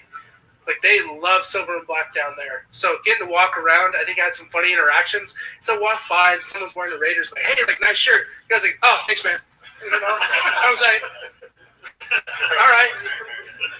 But no, it was really cool to see the culture down there, and I definitely see us taking over that continent. I mean, and in New Zealand with the All Blacks too. I mean, we're hand in hand. We both love black. So I think we're gonna grow a lot of our following down there. Maybe get a game down there. That'd be awesome. So it was really cool to be a part of that kind of first interaction and be able to, spread the good word of the Raiders. So what was the plane ride? And have you ever been on a plane ride that one? I've been on a 8-hour plane ride, but that was 16. It's kind of tough. Going there is not bad. Coming back is pretty bad because you're going back in time. So, yeah. Obviously not Ashton, but what have you learned so far walking for Ashton? He runs hard. He runs hard and he doesn't make a lot of mistakes. And when he does, he learns from them. And that's all you can ask from a rookie. I mean, learn from your mistakes. And he's doing everything that he can to be great. And you see it, and you hear it, and you feel it. So he's doing great. As far as pads, what do you want to see from when you guys go into pads? How excited are you to see him when you go to that part? Oh, really excited. I mean, it's pads. I mean, this is what we're here to do. We're not playing 7-on-7. I know there's Olympic football now, but this is real football coming up. So watching him block and hit, I mean, it's exciting. So. How much are you relish in being the guy that's in and being a leader in that world? Yeah, I mean, it's great. I mean, I'm just trying to earn it every day. I mean, nothing's given to me. Nothing's been said. I'm just trying to earn what I can, and I'm trying to earn the trust of my guys, the trust of my team. And I think we're going to have a great year. And I think a lot of the guys are having a lot of fun on the offensive line. So just competing and having fun and, getting close to the guys around me. What's that competition like? How do they get embraced in on the offensive line in that room? I mean, you think about it like how the coaches are doing it, go ones against twos against ones. I mean, it doesn't matter where you're at. You're going against great competition. So I mean, we're not. This isn't Love Island. We're not mad at each other, you know. Like we're out there just trying to have fun, and we're just trying to work hard and get better. We're all trying to help each other. It's not. I don't have to give a rose to somebody at the end of the day, so I'm feeling good. No, not really. So the next picture for you? No. I got a fiance. She'll kick my butt. So. So you grew up. It's Monday. It's Monday, Bueno. Has to be surreal to live out your childhood dream every day. What do you make of that? How do you kind of take that in and just, I guess, use that to continue fueling you? I mean, it's a ton of fuel. I mean, coming out and seeing like a little, like some people, little kids wearing like a 58 or someone wearing a 58. It's huge to me. Like I'm an offensive lineman. They don't, it's not like a normal selling jersey. So to be seeing a team that I love growing up and then fans embracing me, I mean, that's why I play, you know, like it could be like COVID and you play and no one's there, but these guys are here screaming, yelling, having a lot of fun. And I owe it to them every day to come out and give it my all, because if I don't, I'm letting them down, you know? So it's so awesome to see them out here, and it's so cool to see, you know, people starting to wear offensive line jerseys. So, yeah. We see so much of your personality in year 2 come out, and, you know, you're giving fans an opportunity to get to know you and to see you. How important is that for you to be a face of this team and just let fans kind of see who you are? Yeah, no, I mean, it's really cool to do. I mean, like I got to thank the Raiders for letting me be able to show my, you know, personality. But I think how I play, who I am, and how I work really embellishes what a Raider is. So being able to, you know, put my face out there and have people, you know, see that's great. And be able to, you know, grow my brand and, you know, all that kind of cheesy stuff. But just what the team needs me to do, I'm going to do. So if they need me to go out there and shake hands and kiss babies, I'll do that. I'll do it, smile, and I'll love it. So that's one, guys.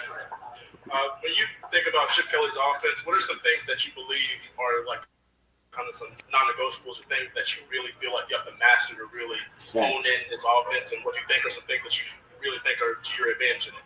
I mean, speed. I think speed and running the ball. I mean, I think it all starts up front. It's corny for me to say, but I'll die on the hill.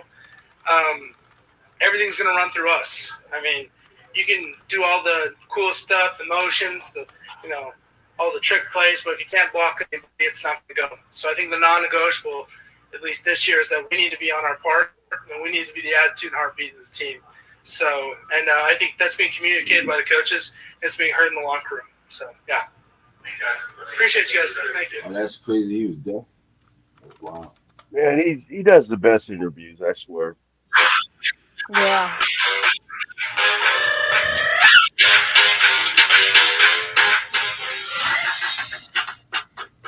Dude, it's gonna break out my Latin roots right there.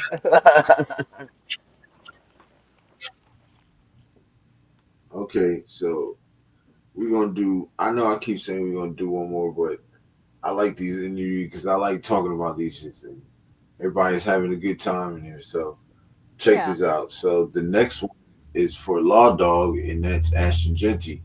That's the next guy who's coming along. So what did y'all feel? How did y'all feel about what JPJ had to say? And I guess I'll go first. I'm a gentleman, so I always say ladies first. That's why I always let Blue go first. But I could go first if you want this time. Oh, please do. Okay, bet. So I'll take it off. So we all know JPJ is probably going to be one of the best centers in football this year. Working with Max, I think, was a huge deal for him. He's really smart at that. And I know he's going to bring the energy. He's good. I think he's going to help that leader with Colton's going to be. What should I say? It's going to be sneaky, good, like really sneaky good. Like they're underrated. You know what I'm saying? I was informed that Thayer Munford is playing on the right side. He's playing right guard, so he's taking snaps in there. But I think he was out the last couple practices or last practice. So, but anyways, if we could just get that off that left and right guard position straight, which I think since now that we know that you know Pete Carroll's not playing no games, that will be fixed, and we will know who the stars will be soon. Maybe the second to last preseason game. I give it to that. But yeah, like he just wants to be great, man. And I think, like he said, he said yeah, I earned, the relationship with Max. He said, but I also got a lot out of it also, and being a better man and a better football player. And if we can get a Max Crosby on the offensive side and on the defensive side, it's nuts. But if we could turn all these guys into Max Crosby, it could happen, it won't happen. You feel me? And I'm not talking about like being him. I'm just saying like that mentality, having that mentality like Max has. You see, you know what I'm saying? Now JPJ. And you can see it's spreading. It's spreading. It's starting to spread. Everybody's starting to see. It's like, oh yeah, I want that mentality Max got. I want to, that's why they come here to play with him, to get that energy, that aura from him. You know what I'm saying? Mm-hmm. Max got a certain kind of aura. We all have a certain kind of aura.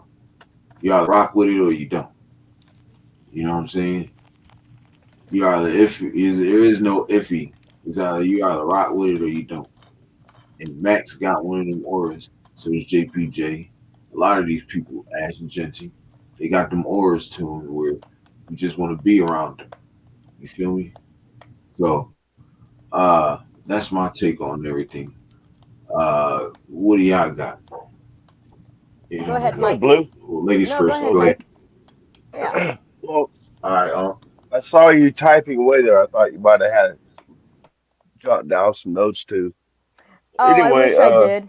I have the brain of a sieve sometimes, so I should. But no, I was chatting. I got my handy dandy notepad. That's my. No, that's smart. This is my iPad. Good for you. It's your MyPad. Yeah, there we go.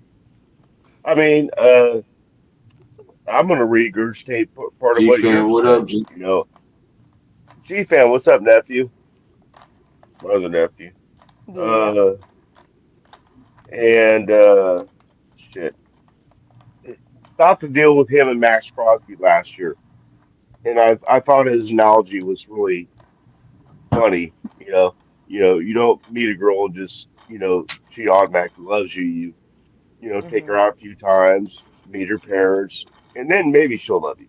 So it was kind of like it was no big deal to him that you know Mm-hmm. there's no conflict here.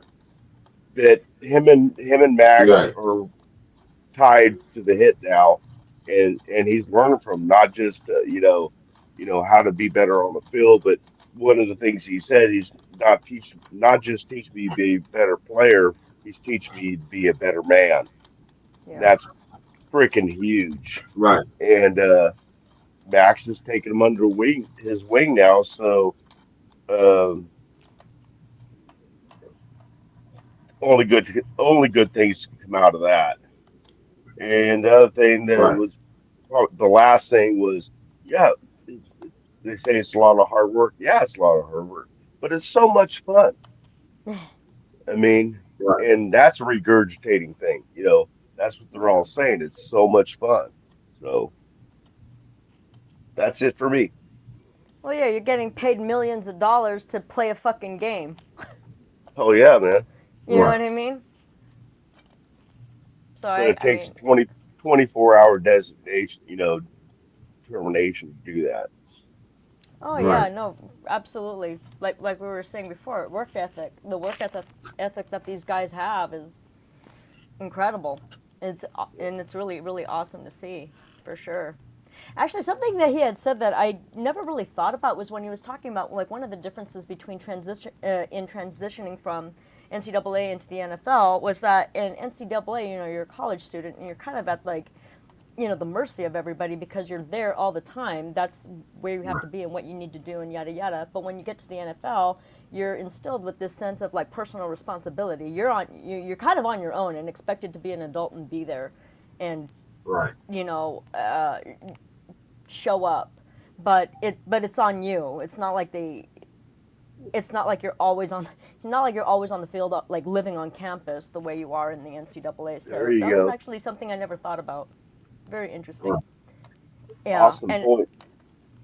yeah, and I mean, and it's great to see him want to step up to that, saying like, nothing was given to me, nothing was handed down, it's not guaranteed, but that he's, determined to show that he belongs and learn from these veterans and, earn their respect and become friends with them, become close with them, and all of those kinds of great things. I mean, it's a really, really, I don't want to say refreshing because they all this season seem to have it, but it's a refreshing mentality to see in a young person after, so many seasons of not really seeing that.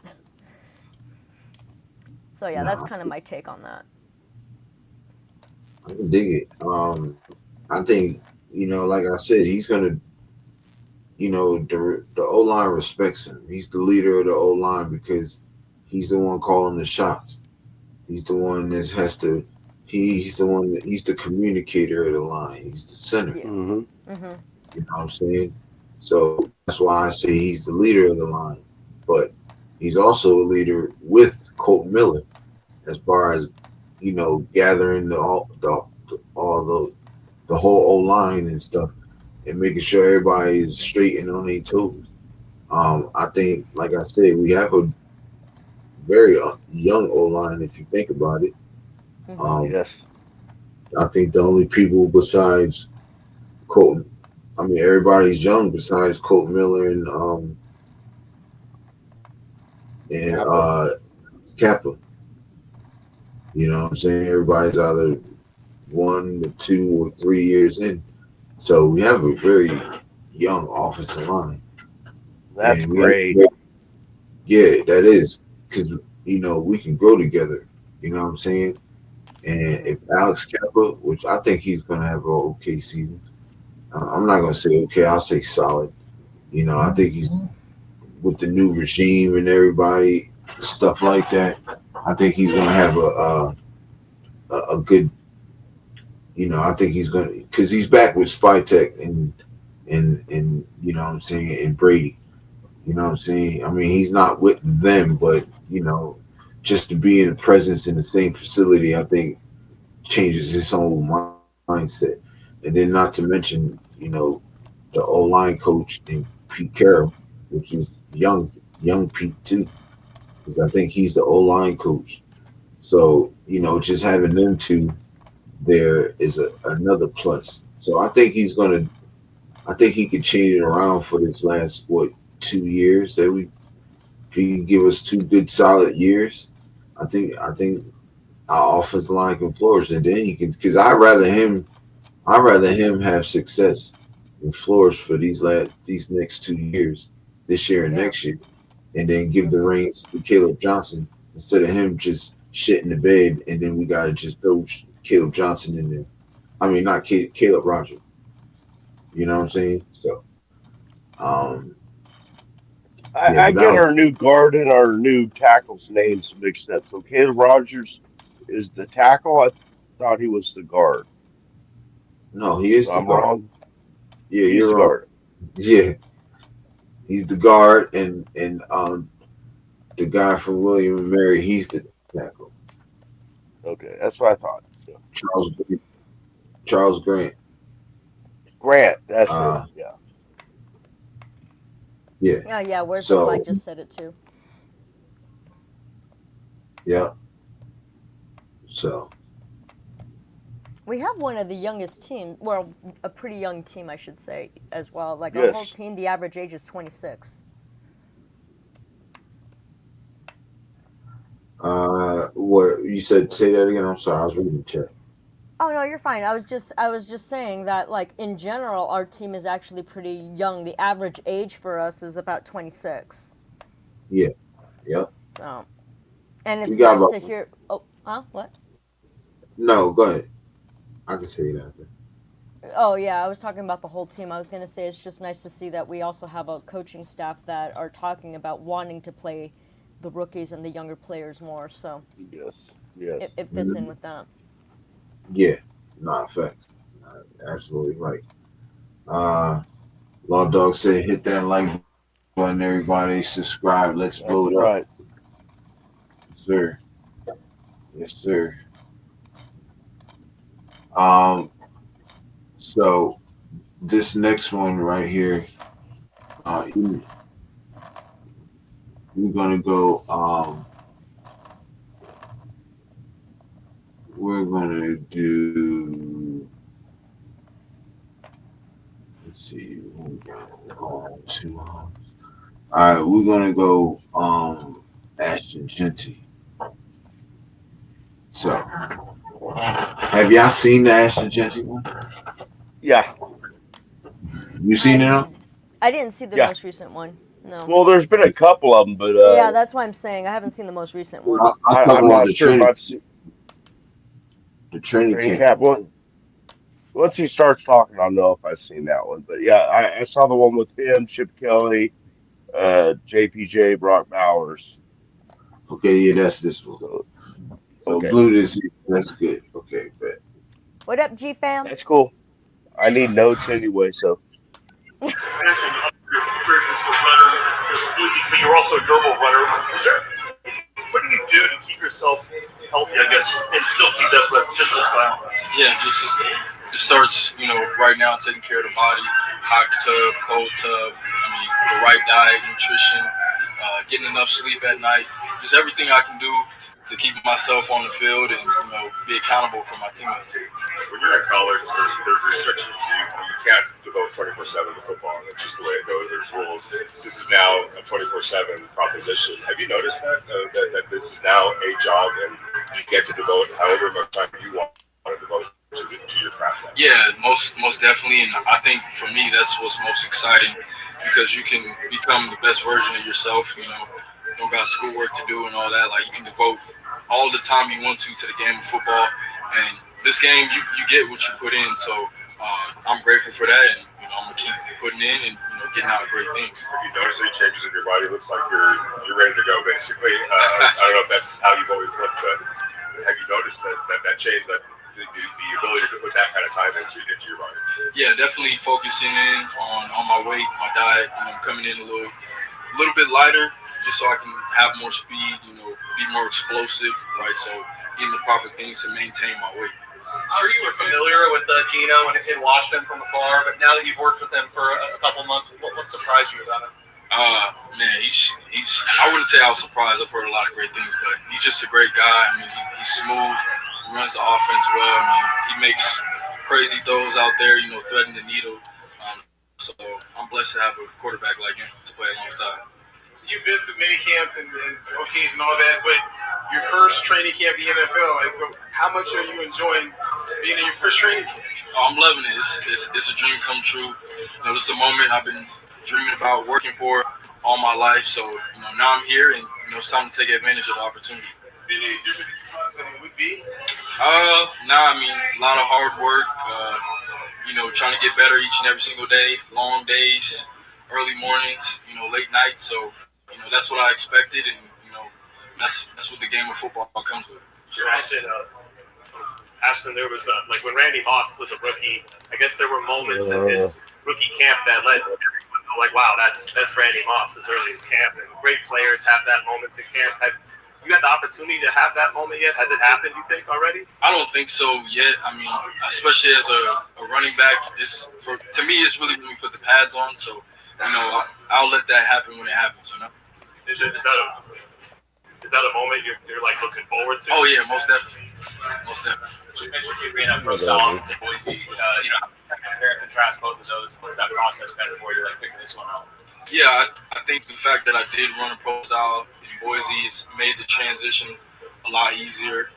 Being under center, being under the gun, all that type of stuff. And then in this offense, I think the only thing that's a little more different is catching the ball out the backfield a little more. As Boise, I was really just grounded and pounding. Are you excited about that part? We've obviously seen you involved in the passing game right now. Just show that off. Yeah, definitely excited. I feel like that's a part of my game that wasn't really shown that much at Boise State. So I'm hoping to bring that to life some more. Working behind the offensive line, you never really get as to really get that chemistry going, or can you establish that now? I think you can establish it now. Coach Pete Carroll talks about it a lot, just your imagination, right? So a lot of the runs, and they're going to hit a little different right now because you don't have pads on, but you can kind of imagine it and just play the technique and fundamentals so that when the pads do come on, you're just ready to go. It's second nature. He wasn't talking about how he wasn't taking his lead and looking here. So far, what's it been like having that veteran leadership already? Yeah, it's been great. I mean, he's already been doing that since day one. Just advice on little things, whether it's on the field or off the field, any way he can help me, he's been there. So it's always great to have a veteran in your room that can bring you along and show you the way. Being a college star is kind of one thing. Being in the NFL is kind of one thing, but being a Raider here in Las Vegas, seeing Summer League, like how has the experience been? Raider Nation, everything else, like being with this franchise. It's been amazing so far. I mean, obviously, a superstar is one thing, but then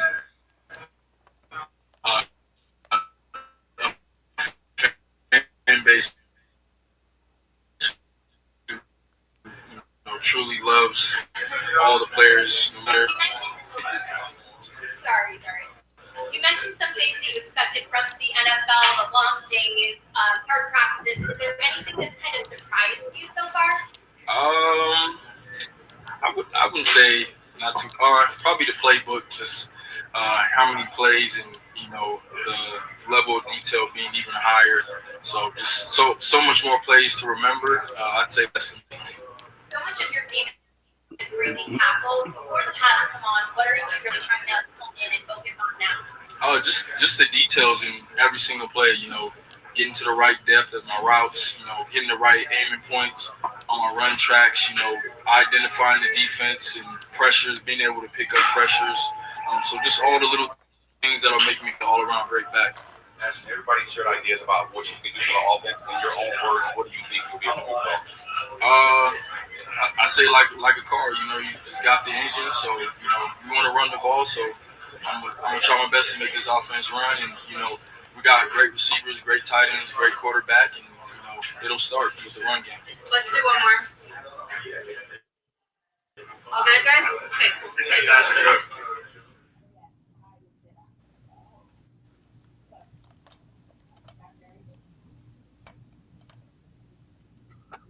All right, so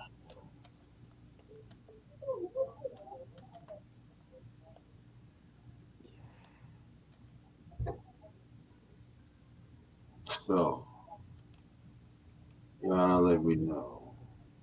You want to take this one? I'd love to, man. I'm going to go totally off the wall here, man.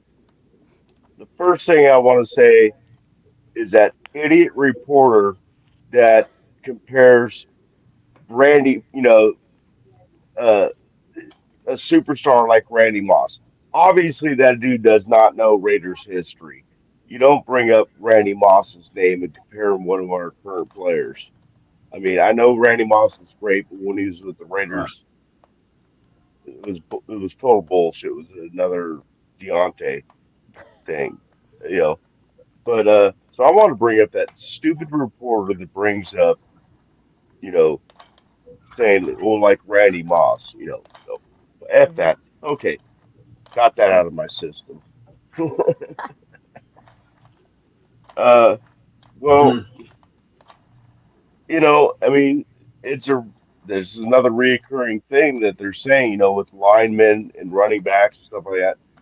We haven't seen what comes on, what's really going to happen until the pads come on, and so that's a reoccurring thing Right. between those kind of positions.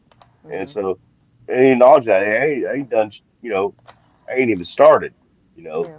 as one of your songs, friend songs, ain't even started. Uh, so wait till Pats come on before we start making judgment. Ask them questions about how, how do you think you're doing right now? He doesn't know yet. I mean, Yeah. they're working on footwork, just like Right. Mostert said. They're working on footwork right now and shit like that, so that when the Pats do Right. come on, then they don't have to worry about the footwork anymore. That's already, muscle memory. Now, Yeah. how can you perform when guys are actually coming at you? Right. And that's it for me, Um, fucking reporter.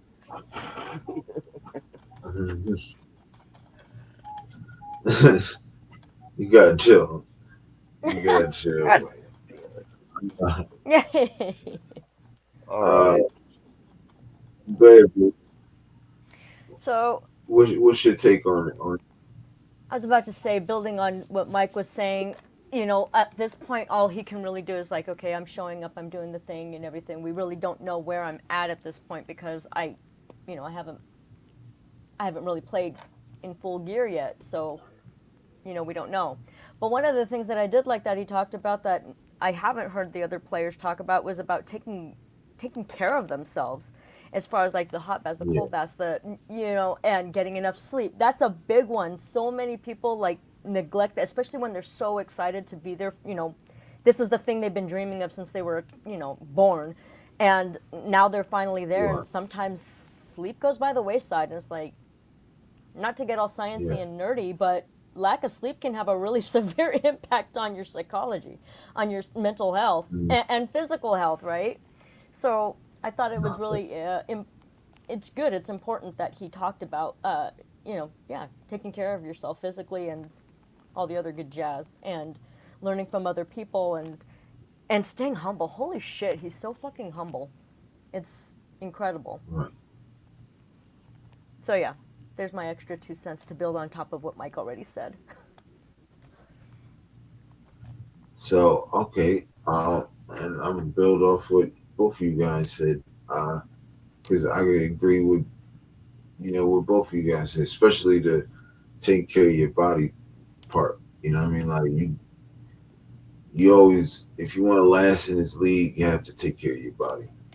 You Hmm. know what I'm saying? I know basketball is different from football, but LeBron lasted long. Well, I'm not even gonna use him. Let's just say Tom Brady took care of his body. He played till he was 45. So when you take care of your body, you last longer, Yep. and your team needs it. Hmm. So um, I think that's a big plus. Uh, yeah, we don't know what he's going to be until we put the pads on, but the pads come on Monday, so we definitely going to see what's good. We definitely going to get the reports. You know what I'm saying? Hmm. So yeah, I think Ashton's in a good. He's in a good spot. He's in a good place right now, especially with Wolster, backing him and helping him, Hmm. and giving him the game early before the game starts. You know what I'm saying? So yeah, I think this is a plus. I think Gentsy's he's gonna have his time. Yeah. He's gonna have his way this year. Oh You yeah. know, and the offensive line wants to block for him too. That's the crazy part too. Like, what I'm saying? The offensive line is like, I can't wait to block for him because I want to see what he does. And it's like, Yeah. what? So, No, it's gonna um, be awesome. It's gonna be great to see. I can't wait to see him even in the preseason. Not facts, like definitely, most definitely. So, um, how did y'all feel about? We'll let uh get it when he get back in here. We'll let him talk about it. But how did you feel about the last 3 days? Like, have you been keeping up with camp a little or any? A little bit. Like, are you talking about like the Wilkins move and all that jazz? Yeah, well, just in general, like everything, like how the players is doing and all this, like any reports or anything. Well, that was the only one. Okay, as far as where we're at, like as a team, Yeah, I'm just so stoked about where we're at and what we're doing and the things that we've heard. I mean, granted, as far as like moves and trades and things like that, besides the obvious, um, they've been pretty silent as of late. But I do love where the team is at as far as like mentality and what they're building and the way they're supporting each other, the way they're just speaking so positively about each other, the reduction of drama going on, the camaraderie that they're building, the veterans and the veterans being so positive in their support of the rookies and the rookies being so humble and receptive to the leadership that they're gaining from the veterans has just been really, really great to see. And then also cutting out the bullshit when they need to cut out the bullshit, separating yourself from the poison. It's like, dude, you don't have the mentality we're looking for. We need to get rid of you. And they did. So, I love that they're not only talking the talk, but they're walking the walk. They're doing what they need to do when they need to do it. right. So that's kind of my take. And so I agree. Like they're doing everything. They're moving people and putting them in places where they think would be a good spot for you. Yeah. You know what I'm saying? You hear how, and then they're taking it and they're running with it. You know what I'm saying? Like, all right, if this is gonna make me a better football player and put me in the right position to succeed, Yeah. then let me do it and Right. let me be the best at it. You know what I'm saying? You look at Tyrese has been there, he's been doing it, but now that he might be doing it full time, this would be like, man, I thanks to Pete, you know what I'm saying? He changed my career on because he told me to make this move. You know what I'm saying? Itasi. Yeah. So, and the fact that, Dante has been running with the ones throughout camp is great. Because at first I wasn't that high on him, but then I started, High on who? Dante Thornton. Okay. Yeah. I got to, listen to what, Pete was saying about him, what Chip says about him, what the players say about him, and then, watching the clips on him. Like, I can't wait to see what he does with the pads on Monday. Like, I really want to see how he does, and if he's still on the same trajectory, same mission, bro. We made the right move. You know what I'm saying? I think, and we still adding people too, like grabbing Jamal Adams, and then Jamal Adams say, I want to play linebacker. So we put him at the will. I think that's like, you know what I'm saying, good moves, solid moves that can help this team. Yeah, absolutely. And I love how they're not forcing players to fit into a mold that the coach is comfortable with. Instead, they're working with what they have and catering more to their strengths. And, in some cases, their weaknesses, adjusting where they need to adjust. But they're not trying to force them into, like, a scheme that they're already familiar with per se. They're adjusting where they need to. Right. No, that's facts. Welcome back, Mike. Thank you. So we're talking about the last 3 days. I heard you guys. I could hear you guys, but I just had to mute myself. Yeah, he was Okay, busy. so well, are you not just done with last the few break? days. I mean, huh? He said, Blue said you was peeing, and I said you done from your water break. Oh, no. Yes. Yeah, nature did call. Wonderful. I'm glad you were able to answer. Yes, I had to answer. But as far as the last 3 days, basically, we've been hearing a lot of good pressers and stuff, and hearing a lot of good information. You know, God damn it, I'm looking forward to pad practice. But I think, I mean, obviously, like Blue said, one of the biggest things that happened the last 3 days was Christian Wilkins. I'm like, good, gone, goodbye. You don't want to play the Raider way, then you're not playing on the Raiders. So Yeah. that move was good. Uh, the I've been watching a lot of the video clips that I can see on training camp and shit like that, and I like the pace. I like Pete Carroll's energy is constant. So I see this team moving in a positive direction, and just can't wait till pads come on so we start evaluating our offensive, defensive lines, our running backs, and even better our coverages on the receivers because now they can use contact. So the cornerbacks can or the receivers can. So yeah, that's about it for me.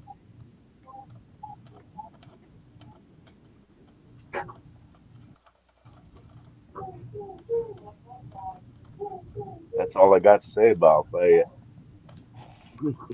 That Hey, was in Blue reference Richard's to. here.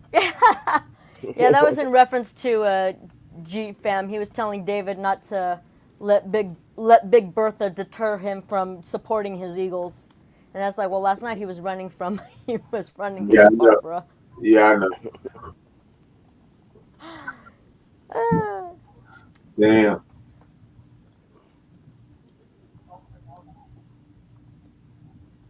He said the last 20 years they'd have left finessed him.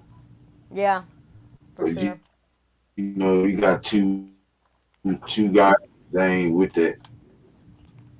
Yeah. Aw.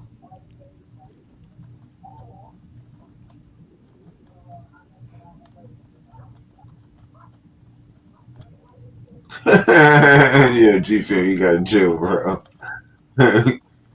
Oh, we have an understanding. Not sure I want to know what Barbara is. Yeah, well. Maybe one day I'll show you what it is. I'll bring it on when it's appropriate. When we're on the other show, GFAM, I'll show you who Barbara is. You're gonna have nightmares. Nah. Maybe if he saw it in person, maybe, but no. He's at a safe distance. We're good. So Frank said, now we have a Will and a Leo. Well, I don't. Yeah. Oh.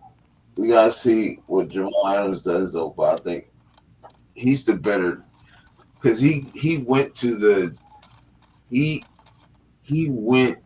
to coach and said, I want to play linebacker. You know what I'm saying? Mm-hmm. He said, show me. He said, I do. You gotta chill. Who, Frank?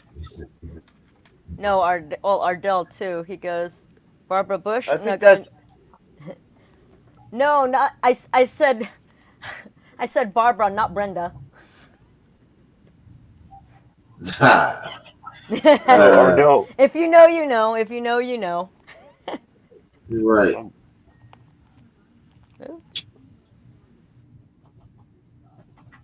Damn it. What's So, let's talk about this Christian Wilkins situation. Oh boy. Okay. I'm ready. So, what did y'all think on this whole situation in Thailand? Wait, which one? Who's first? Christian Wilkins. Oh God. Yeah, I kind of said my piece on that. So my take on that was basically good riddance. You know, when you have experts, medical experts on the team, outside of the team, and they're telling you what you need to do to take care of yourself, to be healthy, to be, able to compete, and you decide that you know better than the doctor, and you tell them, no, I'm good, I don't want to do it, blah, blah, blah, blah, blah.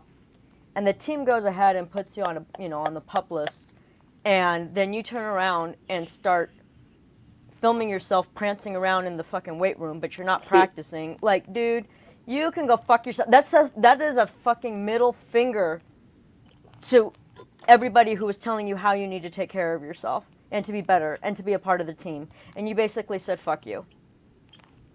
Goodbye. I'm glad they got rid of him. I mean, that's my humble opinion on the matter. What you got, man? Fuck him. Way to sum it up, Mike. He's not above the shield, man. You know, just like everybody's been saying, already, the boss tells you, like, for example, you're the boss in the business. The boss says in your business, we're going to offer you this free course because surgery's free for him. So we're going to offer you this free course, and it's something we got planned for the future. We need you to know about it. You say, well, I'm not going to learn about that. Right. I don't want to do this free course that I get paid for. Come on. I mean, you're going to get fired. Right. And I also heard leaking rumors that he was also having a confrontation with a staff member and one of the players. And the rumors going around, this is just a rumor, that it was Max Crosby.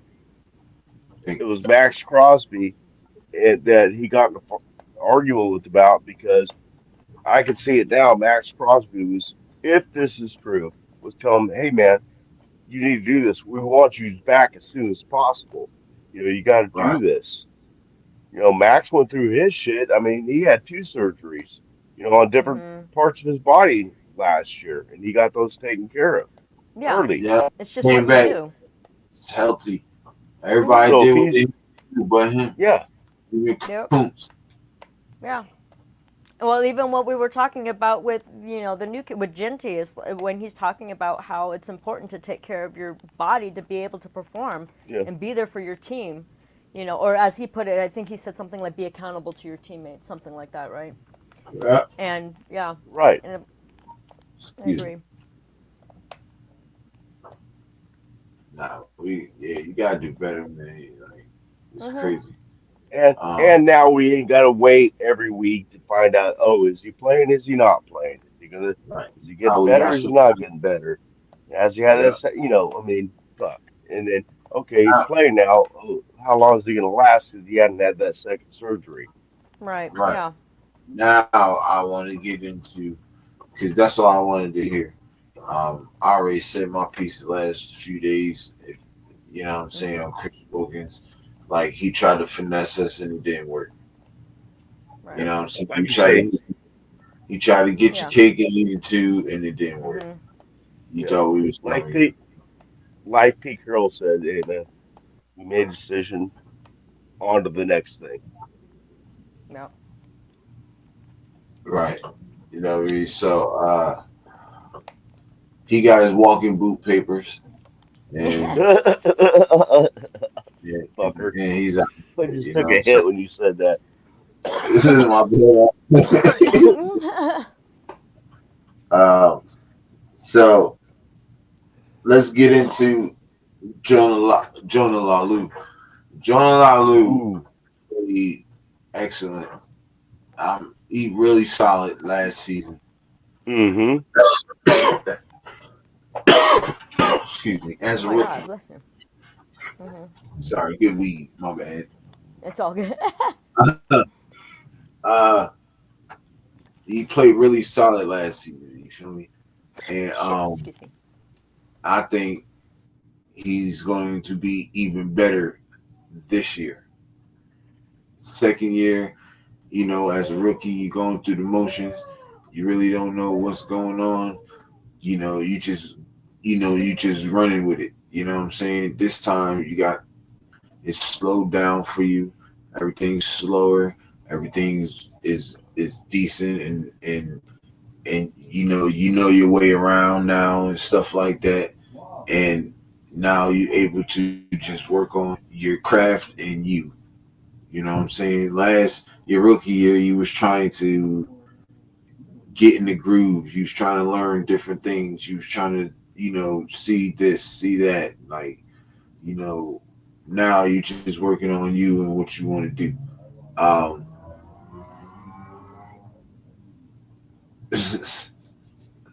um, so I don't know. I just feel like he's gonna cook this season. I think and then having Tyree Wilson backing him. I think Tyree Wilson is going to take a step up, even though I've been kind of bashing him lately, but I've been seeing his work. And dude looks really good. Pause. You know what I'm saying? Like he's definitely in shape. You know what I'm saying? So, excuse me. I'm sorry. Don't worry, I'm not tired. I don't know where that came from. Anyways, so I think we didn't really need Christian Wilkins because we already had a plan in place anyway.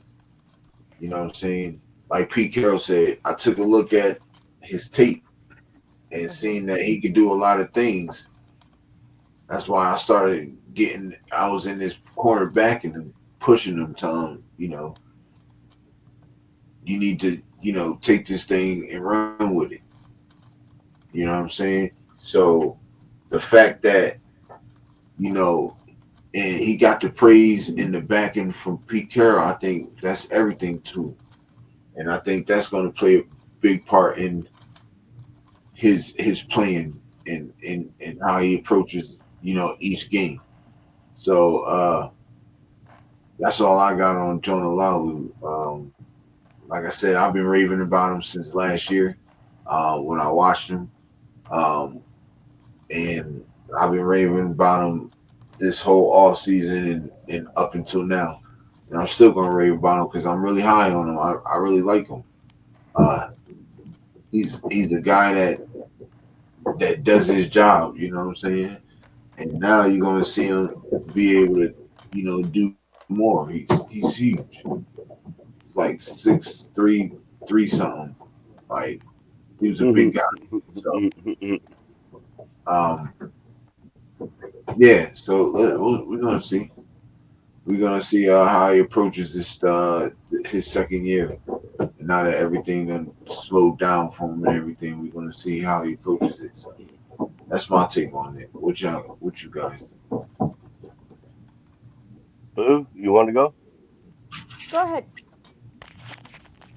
No, go ahead. Did you take notes? No, I do know. No, I know who he is, so I didn't take notes. Say I just what? had some thoughts in my head. But you go first if you want to, I mean, or second. no, it's fine. I mean, like we're looking for improvement, and progress, not necessarily not perfection per se, right? So I know that he kind of had like an iffy-ish start, like you were saying, Europe, but then you've seen him get better. You've watched tape on him, and he's improved. He's progressed. He's got the right mentality to improve his game. He's got good veterans to learn from as well. So, I'm excited to see what he's going to bring to the table this coming season. I really am. I was a little surprised that they put him to replace Wilkins instead of, oh my God, why am I brain farting? Butler. Just because Butler is versatile enough to play both sides, but but you know what? But hey, I'm not mad at the move. I'm not mad at the decision that they made. I'm pretty sure they're gonna put him on that side also. They're gonna mix it up, so they'll swap. You can see him. You might see Tonka on where Adam Butler is, and Adam Butler where on the other side. That's okay, yeah, and that's kind of what I was thinking before too. Yeah. Huh? You'll see the mix up. They're gonna mix them all up and rotate these guys in every way, the proper way, I should say. I see what you're saying. Yeah. All right. Yeah. Well, and if that's the case, then better yet. Because they have a plan. They didn't just release him. You know what I'm saying? They had a plan, a backup plan, shall I say. It's like, all right, you don't want to do this? Fine. We're going to give 3 days to see how these guys, if they come back like they never left, then all right, bet. We can let him go. They seen whatever they needed to see. They watched the film, and they made their decision. You know what I'm saying? So yeah. I think that was an A+ on their part, and they voided him, so they didn't have to pay him. So that was the GOAT part on. This is why I say Spot Tech is that dude, yo. He's gonna watch. This is gonna tie into what I'm about to talk about in the next segment after goes. Mike, that's you. Oh, okay. I was just waiting because I always interrupt, so. I was just waiting. Laulu, I can't say the guy. Laulu,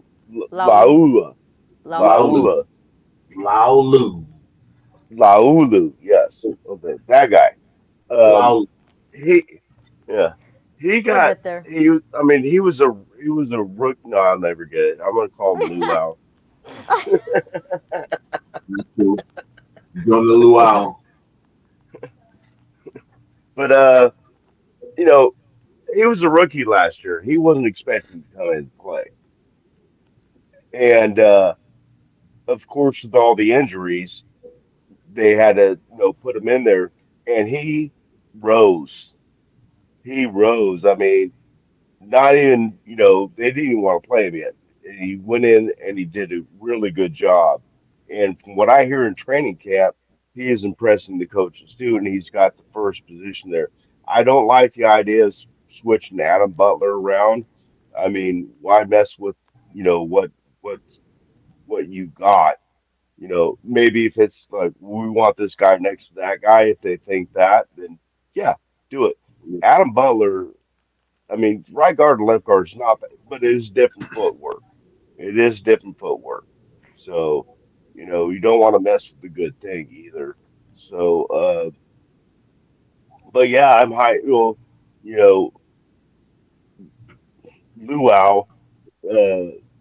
was put in a bad situation, did very good, and now he's earned that starting spot until somebody takes it away from him. So that's a good thing. That's it. I just want to add one thing. If you done though, I think Tyree Wilson can challenge. I think he challenges Jonah Lalu for the spot. For snaps. I'm not gonna say for the spot, but for the snaps, I think you might see a lot of Tyree Wilson. because if he's backing both of them, like he's telling both of them, like, look, it's on you guys, and they're one is getting, I think they're getting equal amount of snaps, if I'm not mistaken. That's what I heard on that. You know what? I'm gonna play that after this next segment. I'm gonna go back. That's a good thing that you brought up because they are doing it, putting them both there at that spot, and Right. so when they get the pads on, we're going to see who was the better of the two, Yeah. even before preseason. Nah, facts. So this next segment, right? I came up with a scenario or an idea, I guess you could say, right? If it's better. On Jeremiah Smith. Now I don't know if anybody knows that. ECG probably know. I don't know if he's still on it, but he knows though. Jeremiah Smith and Geno Smith are cousins, like blood cousins. They have the same grandfather and all that good stuff, right? I was saying to Blue and Town, but the conversation started with me and Law Dog earlier, and then I wanted to talking to Blue and what's the name about it. So, what if Spy Tech, right? Did I say what's the name? Yeah, you did. Yeah, I went from Unk to what's his name. Yeah, I know. That's cool, man. That was Blue and Unk, my bad. So I thought it was I'm funny. trying to like get it, super.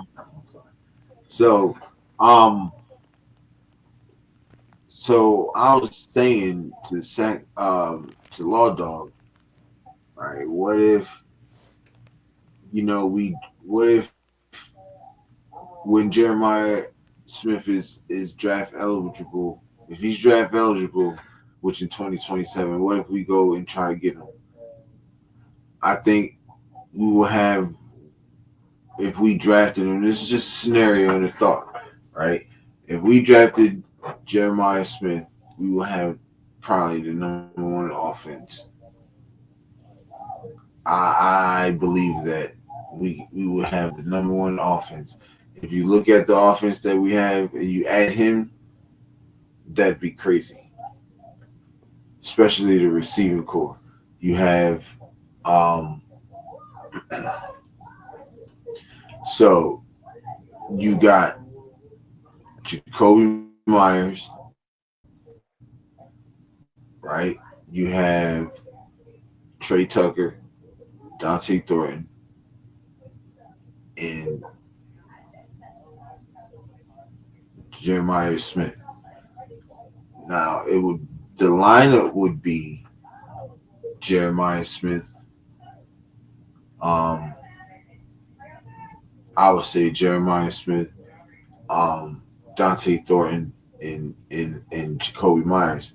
Jacoby Myers can play this. He's been a slot receiver, so you can throw him back in the slot. You feel me? And then you have, then we got Brock Bowers, Michael Mayer. I don't think we'll draft another running back because we got Sincere McCormick. Our running backs are still young. So you'll have Ashton Genty, Sincere McCormick, and Dylan Lowry. That offense right there, I think, is so dynamic. I don't care what anybody says. I think we will run the fucking table on people in Chip Kelly's offense with that lineup. And then you still got Jack Best and Trey Tucker in the back end too, to sub in and out with whoever receiver that need help with. So that's still 2 extra receivers and Tommy Milan. So that's 3 extra receivers you got that we can rotate in. Crazy fucking work. That's my scenario on Jeremiah Smith. And yes, they are cousins too. They have the same grandfather.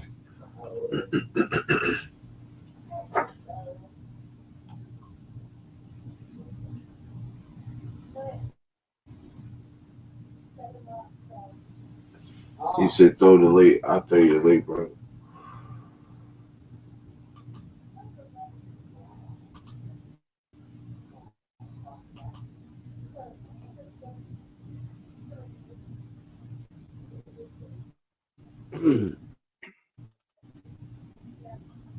You're have you had a chance? I know you've been busy. But Uh, what you to what do you think on that scenario? Blue, I well, don't know if you've been hearing I was hoping you. I already don't really. I know his watching. name, but I don't know much about him. I know his stats.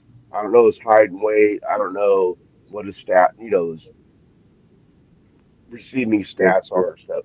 I looked So him if up you could already. pull, okay. Hold on. Uh, so Jeremiah Smith he plays for Ohio State, right? He is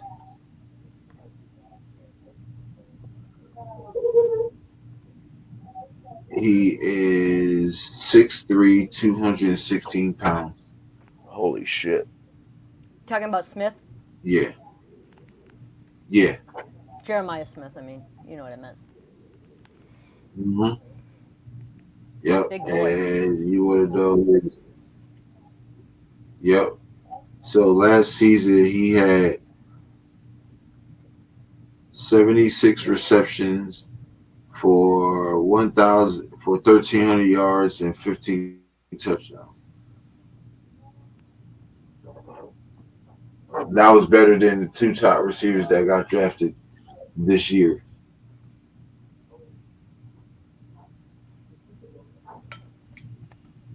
So that was better than the two draft picks that got drafted this year. Wow.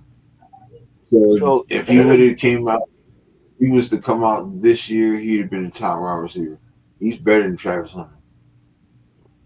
okay. If you want to see, So if you want to see at wide receiver, I think he's better. I think he's better than Travis Hunter because this motherfucker is like that, yo. I'm telling you, okay. you So got to watch. he's going into his sophomore season this season. Yeah, Oh, he did that as a freshman. yeah. Jesus Christ. Yeah, so we can't possibly, yeah, like you said, we can't possibly get him next year or this year. We'd have to wait till 27. Yeah, I see what you're saying now. I Yeah. thought it was a June. I thought he was going into his junior. That's why I didn't understand why everybody's saying He's we.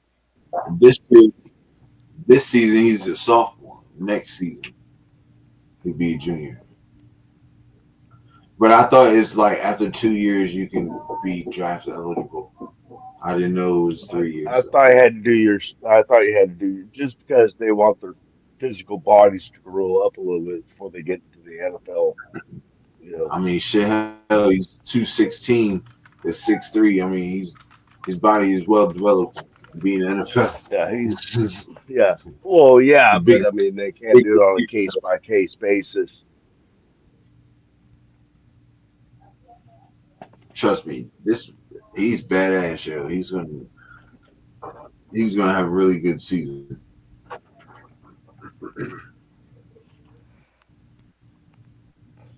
So, he's gonna. So I'm thinking we'll be all right this season. You know, I mean, I'm thinking if we get him and add him to the mix in 27, because I believe if if if Gino is still there and he's telling them like, look, we need to draft him. You know what I'm saying? Why wouldn't you want to play with your cousin? And I'll try to see what they can do. You know what I'm saying? Why not? Well, you know that they've thrown the ball around for a while, so So, but yeah, what you think? What's your take on it, Blue? My take on what? The Raiders getting Geno Smith in a couple years? Or not? Oh my God! For fuck's sake, Jeremiah Smith in a couple years. Yeah. I mean, dude, if he's still performing at that same level at that time, then fuck yeah, let's bring him over. You know, you can't argue with numbers. That's why I love stats so much. But Right. you know, but yeah, if he's performing like that, and then also if he has the same type of mentality and the same type of coachability as his cousin, and you know the rest of our team, if he's a good cultural fit by that point as well, then yeah, I don't see any reason why we wouldn't want to pick him up. I think it would be an incredible thing for sure. He'll be back with Chip. Mhm. You know, because he won a national championship with Chip Kelly. And, Okay. After, not Chip Kelly wasn't the head coach; he was the offensive coordinator. So he'll be the offensive coordinator for Chip Kelly. I mean, Chip Kelly be his offensive coordinator if he comes in. So it's like a fucking no-brainer though. Like it's a no-brainer. For sure. Like me and Law Dog was soups. He's like, bro, I got chills. I'm like, I bet. I said, because that'd be dope, yo. It'd be crazy. Yeah, no, it really would. I mean, especially we had Geno Smith back with Pete Carroll, and now we can get Jeremiah Smith with Chip Kelly. That'd be cool. A lot of reuniting going on. Man, what? He was the head coach of Ohio State last year. Who was the head coach? No, I thought. No, he was a coordinator. Oh, okay, yeah, that's right. Because he said he didn't want to be a head coach anymore. Yeah. So, I think if you got two people rooting, gunning for him and raving about him, I think Spytek might look into it. Like, you know what?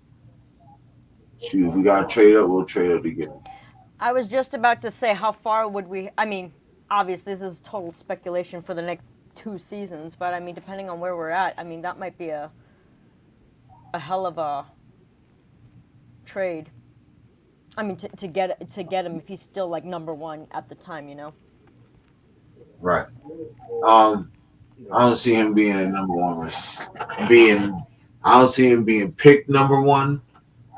But let's just say if he goes like 7 or 8, we're picking at like hopefully 20 something.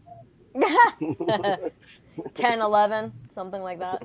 15. No, not 20. Like I would say like 18. If we around like 15 to 18, we can maybe go and get him. Yeah. You know. So. Yeah, it also depends It's on. It's something to think. Sorry. That's okay. I was gonna say it also depends on where other teams who finish lower than us, where they're at and what their needs are, you know, as to who they're gonna go after. And if he's like the top, what is he, a running back? Receiver. Receiver. Sorry. Yeah. Okay. And if he's the top receiver at the time, I mean, who knows how far up we would have to trade. Right. That was the only thing I was gonna say. I mean, the word "duh" comes to mind. I'm just saying. Okay, Mikey. I already said. Oh. I already went on this one. I think, didn't I? Well, you were about to say something when I was saying something. Oh, I forgot. You know that. You know that. I forgot. Couldn't have been too important. No. Let's do it, man. So, I was thinking about. You want me to send it on Instagram? Hold on.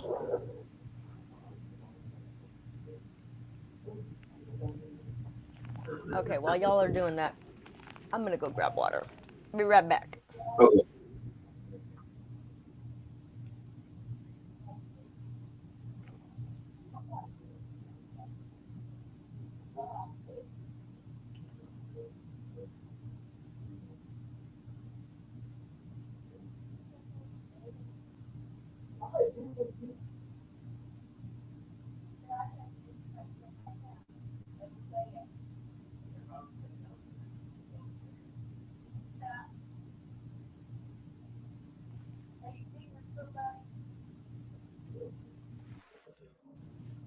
Let me look at my notes.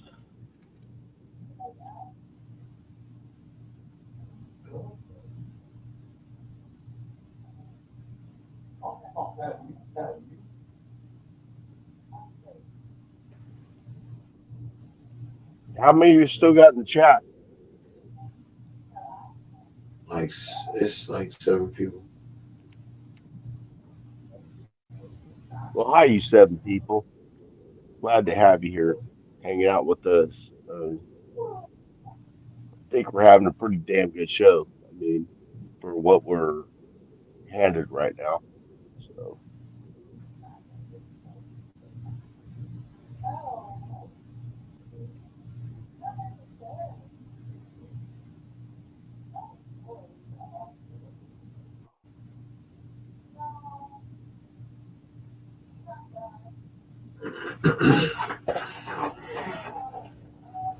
Oh, bro said 9 in the building. My bad.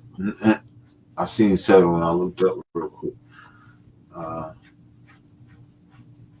But yeah, yo, I think this is I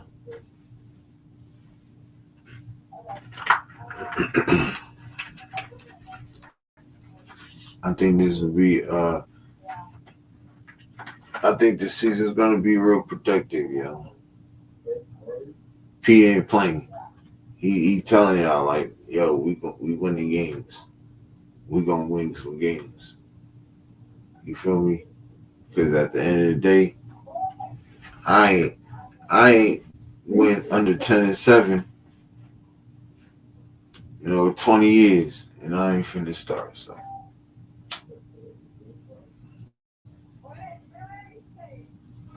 I mean, Law Dog about to hop up for a sec. Kelly concerns me. He didn't do so good in Frisco. Hey, look, say hi real quick while he's here. Oh, hi, baby. Say hi. My guy, Lord Stanley. What's Lord happening? Stanley. Hey, Lord Stanley. My man, Welcome, Mike. Say hi, Pudding. What's up, Lord Stanley? What? That's my guy. Oh, thank you. That's my guy. Sweetums. Good boy. My guy be chilling. Mm-hmm. What up, Chewy? Hey, Jess, how you doing, man?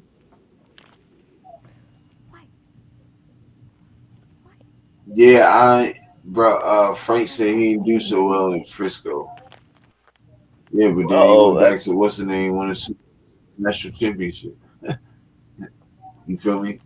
See, you learn from your mistakes. And you know what I'm saying? And plus, it was a lot going on, I think, over there.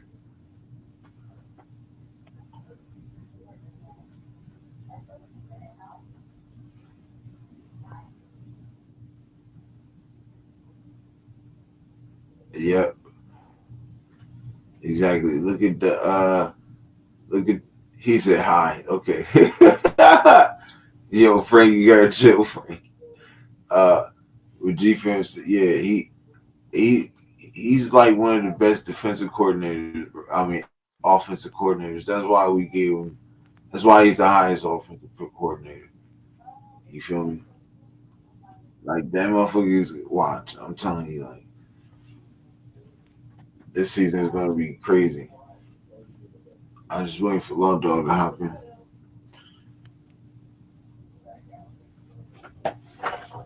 Y'all gonna see.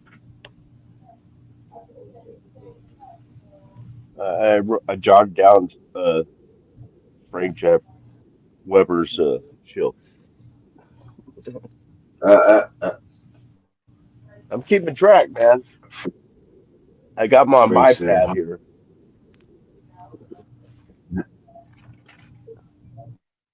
Man, Law Dog see you got a new fizz on.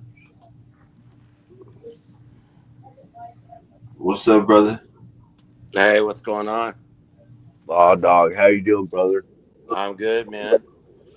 Yeah, I've been having trouble like trying to get my new phone dialed in on this, so I'm using the old one for a minute. But yeah, how are you guys doing? Sounds good. Sounds good. You good? We straight, man. So I don't know how long you've been watching the show for, but what you think, man? About what we've been talking about? I've been watching. I think you were like 40 minutes in, and then I started watching. I've been watching. Yeah. Okay. So what you think about everything? How you feel? I about love what it, we've been dude. talking about? Raiders football, man. This is fun, dude. This is so exciting to me, bro. Like I can't wait to see what happens. Facts. I appreciate it, man. Yeah. So what do you think of some of the segments we've been talking about? Like, what's your idea on what's going on? About which part? It's like moving parts. I What do you mean, mean? whatever segment you feel like was the best one. You know what I'm saying? I thought all of it was good. I think all of it was good. Right. Yeah, So, dude. Like the Jeremiah situation. I think this Raiders football team is going to turn heads, bro. We are. Yeah. I think everybody's sleeping on this Raiders team. Mm-hmm. Yeah. That's definitely facts, bro. Yeah, dude. Like those guys in charge right now, they're putting pieces together on a strategic battlefield, bro. And I think it's gonna work out, man. Like, yeah, dude. Right. Yeah. Yeah, at first, to be honest with you, it was like, when I saw Ashton get drafted to the Raiders, I was like, oh shit, dude. Like, and I'm gonna be honest, like I was like, this is the team, to me, the Raiders were always like just screwing up with. And I heard a podcast today how people are talking about the Cleveland Browns like that. Like they never make good decisions or, really like secure good deals on their team. Yeah, this Raiders team to me, dude, no way. It's way different. Well, we got different people in the building. That's why. Yeah.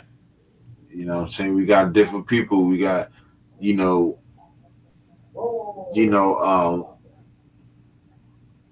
Mark Davis said, you know what? I'm gonna leave this all to you. And I'm a chill for a second. You know what I'm saying? Right. And I believe that was the best thing he can do, so he can start seeing the turnaround. That's all we all want to see is the turnaround. Damn it! You know what I'm saying? And I think we'll enough with the bullshit, right?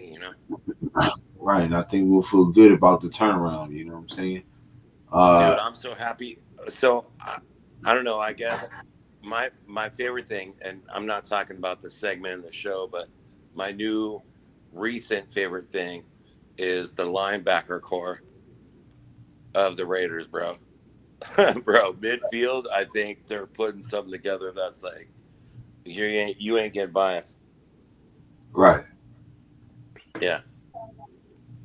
I mean, it's always going to happen, but I think that they just put together a super strategic, way cool thing going on with the linebacker crew, man. I'm like, all right, dude. Yeah, and it's good because guys are like, and especially when you got a player that says, I want to play linebacker. Put me there. Yeah, you know what I'm saying? That today. I didn't know that he was the one who was saying that. Like I thought they were just trying to throw him in there. You were like, no, dude, he's the one who said, I want to play linebacker. Yeah. Yeah. So that's dope.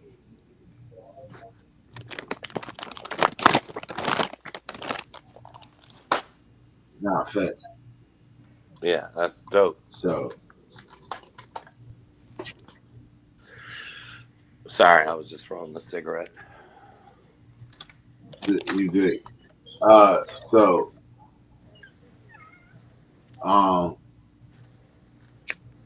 we are going to go into excuse me. We're gonna go into the last segment. I think we went 2 hours and 55 minutes on all Raiders. So the last segment I always do is the Just Kick It segment, y'all. You know, I brought that back. You know what I'm saying? Talk about whatever we want to talk about. Y'all can bring whatever up, the comments. You know, we do all the good jokes and laughs and all that good stuff. Give out more chills, you feel me? So, this segment, though, this time, we're going to talk about my guy, Lord Stanley. And everybody know how Blue feels about Lord Stanley. And I love dogs. You know, I know everybody in the chat loves dogs. Everybody on the panel loves dogs. And Blue, that is her baby. That is her dog. You feel me? So, Blue, I'm going to leave it to you. I'm going to hand it off to you. And you can tell us the situation on what's going on. And we can take it from there. Okay, so most of you, well, a lot of you would know that a few weeks ago, almost a month ago, not quite, Lord Stanley had a really big health scare. So I had to give him an ultrasound and blood work and all sorts of other things and different meds, and that was in the upwards of over $2,000. And you know, David had made out really well last month, and he does contract work, but he had done really well last month. So we're like, okay, let's pay off some of this debt and whatnot. But it kind of depleted us, like cash-wise. It left us a little bit like cash light, if you will. Well, it turns out too that Lord Stanley now needs to undergo some more stuff. Now he needs X-rays. He has the early onset, if not now fully has osteoarthritis in his back hips and his back legs. And so he needs to get that done. He needs to get blood work done again because, like I said, it was his liver that we were monitoring before and that we were looking at when he needed that ultrasound and everything. And most pain meds are filtered through the liver. So we have to do another panel of blood work, get him on new meds, do a pain management routine for him now. And so this whole new leg is also going to cost somewhere around $2,000 again. That being said, some of the contracts that David was supposed to have this month fell through. And the work that he did pick up isn't going to be paid out for another 30 days. It's one of those types where, like, it doesn't matter. Anyway, the point is we're not going to get paid for another 30 days, so it sucks asshole. And that being said, basically, I forwent saving up cash because I didn't want to take on more debt to make sure Lord Stanley was taken care of. And it left us so cash poor that we're actually not going to be able to make rent next month until later in the month. But I still have to take care of my baby. And for those of you who don't know, or for those of you with human children, I am one of those types of pet parents where I will live in my car before Lord Stanley doesn't get what he needs to be healthy. He's on prescription medication. A 25-pound bag for him is $150. And he's an 80-pound pit bull, to put that into perspective. So that does not last very long.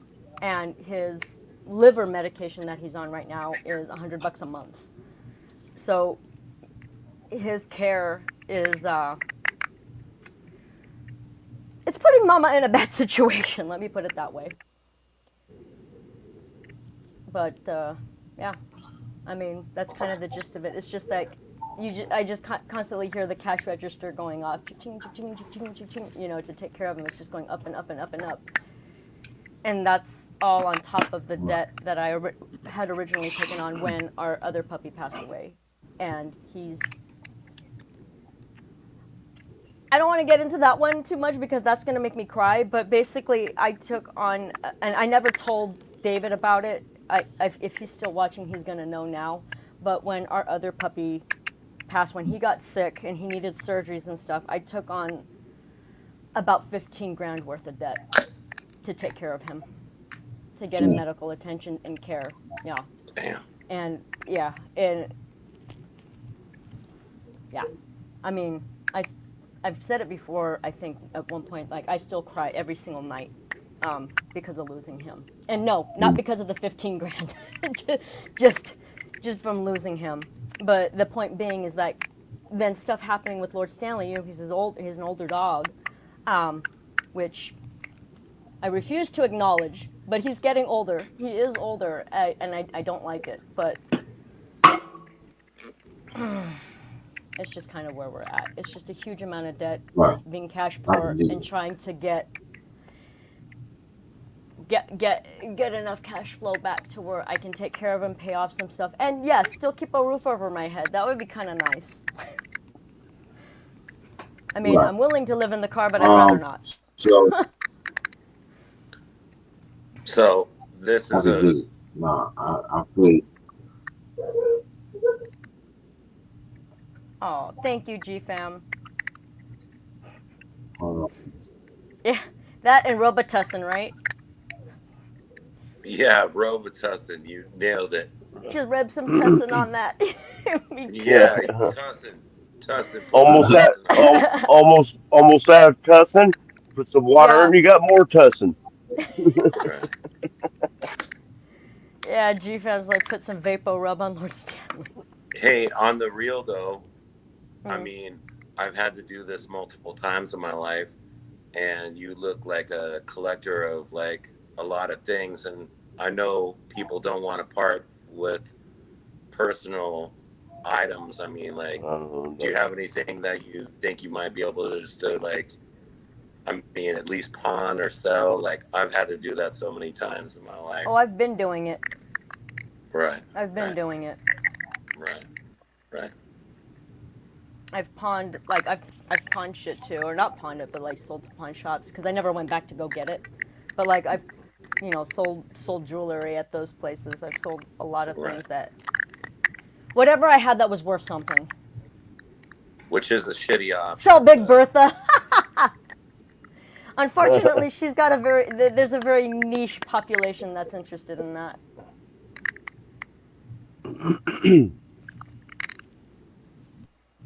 And as far as being a collector of a lot of stuff, I'm not really sure what you're talking about. Those are like autographed things that were given to me. Those are skate decks that just have pictures in them. So I'm not really sure where you get the idea that I'm a collector of a lot of stuff that's worth selling. Didn't mean it. Yeah, and I didn't mean it like that. I'm just saying, like, I had stuff that I didn't even know was worth money. And I was like, really? So, I mean, I don't know. I mean, in that kind of situation, you gotta kind of pull all cards. I've been through it. She's done that. She's done that. And, yeah. And I've had to do it before too. This isn't the first time. Right. Yeah, we've all had to we've all visited the pawn shop, I'm sure. Yeah. Right. I'm sure of it.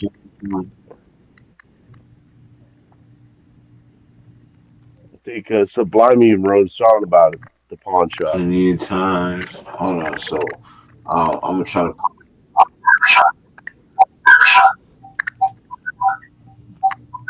Well, yeah, Blue. I'm sorry to hear about your animal, man. Like, I've been through it. It sucks. Oh yeah. Yeah, it sucks. Oh yeah, both of them. Right. And to lose them so close is what hurts so bad. Or you know what I mean? Because Lord Stanley's still, you know, he's still good. It's just. Lord Stanley is probably the coolest name ever, too. Thank you. Yeah, I love it. Yep, he's my baby. He can do no wrong.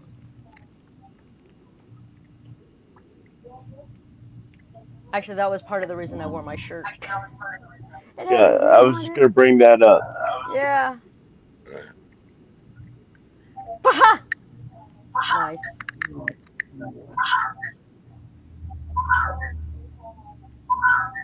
What are you talking about?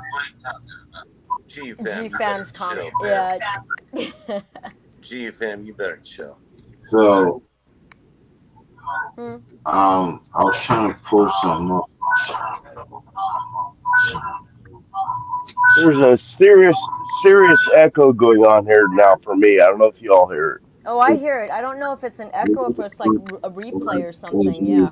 Yeah, it's like a repeat on a amplifier. It was me. I was trying to do something. Relax. Oh. Oh, okay. It was me. I was do something, but it wasn't working. Okay, I was gonna blame it on Law Dog. Hey man, so back to football really quick. I was talking to Garrett this morning, and this running back at Boise that they're replacing Genty with, this name will be a name to remember. His name is Sire Gaines, Sire Gaines. I've been watching tape, man. He's crazy, dude. I don't know how Boise always gets these players, but they do. Money usually helps. Yeah. No, Yeah, he's definitely not getting. He's not getting a bunch of money. If he runs the way next year, No, but after this season, he'll probably end up at like Alabama or somewhere. But, I mean, number 26. Yeah, me and Derek were talking. Once they start the Raiders later. Yeah. Once he starts playing and he does well, he'll get the bag. We'll throw him in the bag. Right. He's gonna go somewhere else. But yeah, they're gonna do just. Alabama was trying to get Genty, and then Genty was like, "No, I'm staying in Boise. I already made a promise." So they was also trying to get Wilson. Right. And he's also trying to get Arch Manning too. Right. Well, yeah, my old phone's starting to crackle and be dumb again. So I'm gonna pop off and then just meet you guys in the chat because I can still hear you. I can't figure out how to get my new phone on here. So I'll just join you guys in the chat. All right. All right, guys. I'll see you in a sec. All right, bro. Appreciate you. So, like we were saying though, so we would like to help Blue if y'all, I'm trying to pull up the stuff because I had to take a picture of it and screenshot it and all that good stuff. But now I have to send it to my email so I can pull it up. So do you have? I don't know, chat.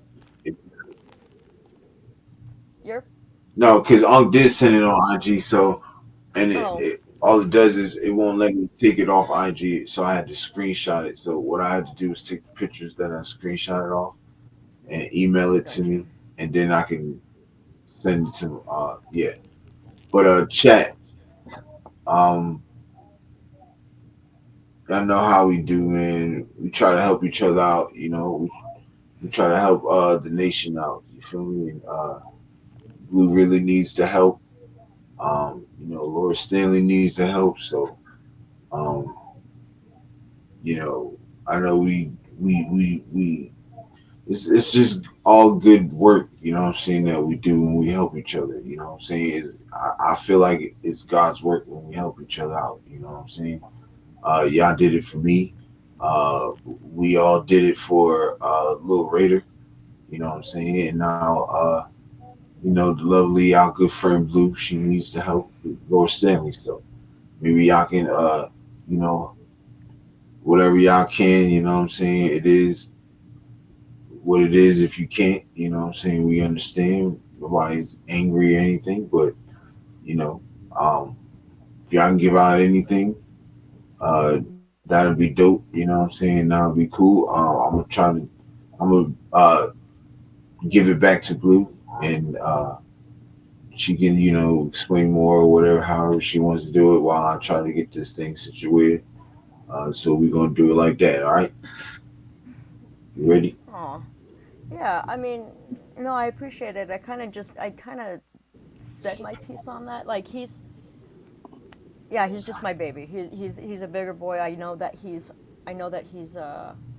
hurting a little bit, but dogs are also very stoic. So a lot of times they don't really let on that they're in pain. So when there are signs that they are hurting, they're really starting to hurt at that point. And the last thing I want to do is wait until it's a problem to try to fix it. I'd rather delay it or prevent it as much as I possibly can before it becomes a major problem. Is all. Yeah. Yeah. And none of this was Blue's idea. This is something other people have brought up and said, "Hey, let's do this." You're included, Nabman included. And you, Mike, you. Yeah, my uncle that kicked it off because he told me about it, and I said, "Let's do it." I appreciate you both so much. Thank you. Yeah. Good. Actually, yeah. Somebody else that was in the chat or had been watching. He told me, he's like, yeah. He goes, Mike gave the best, like the sweetest, most loving, pitch to help you out. And I'm like, oh, thank you. It's so sweet. I appreciate it so much. Who said that? Just somebody who'd been watching the channel. Yeah. He mentioned it to me. Oh, it means a lot to me. I love Lord Stanley too. Everybody loves Lord Stanley. He's a lovable little pooch. Right. He's almost.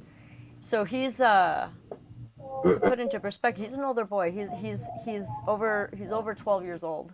Actually, he's gonna be 13 next year. So he's definitely an older boy.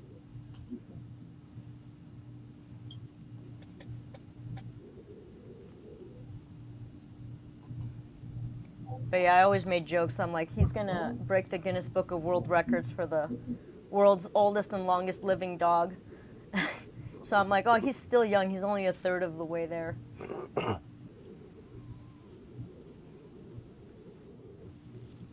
Well, with the care you give him, why not? Yeah. I like to believe that's the case.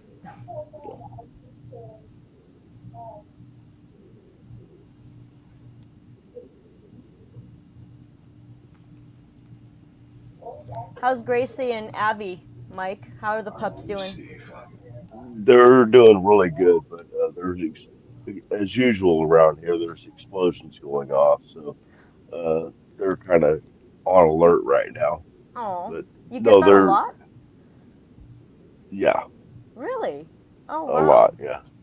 Well, that sucks. It's improvised explosions that these people are, building and lighting off around here. It happens almost every night, but around 4th of July, it sounds like a war zone.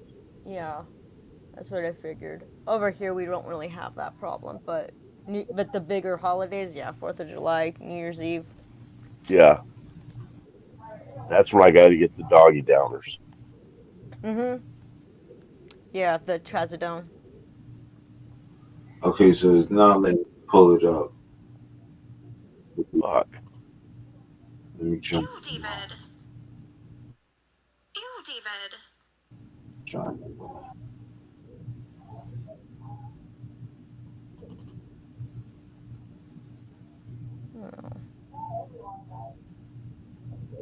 Can you post them, Blue? Not on his show. Not for some reason it's not letting me pull it up. No. I'm trying to.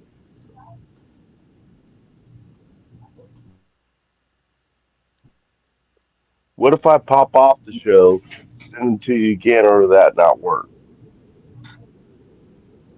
Send you fresh ones. No. Excuse me. Um, just every time I try to bring him up, every time I try to bring him up, it doesn't. It's not, pulling up. You know what I'm saying? Like it's saying try again in a little while. So I don't know what's going on. With you. Yeah. So.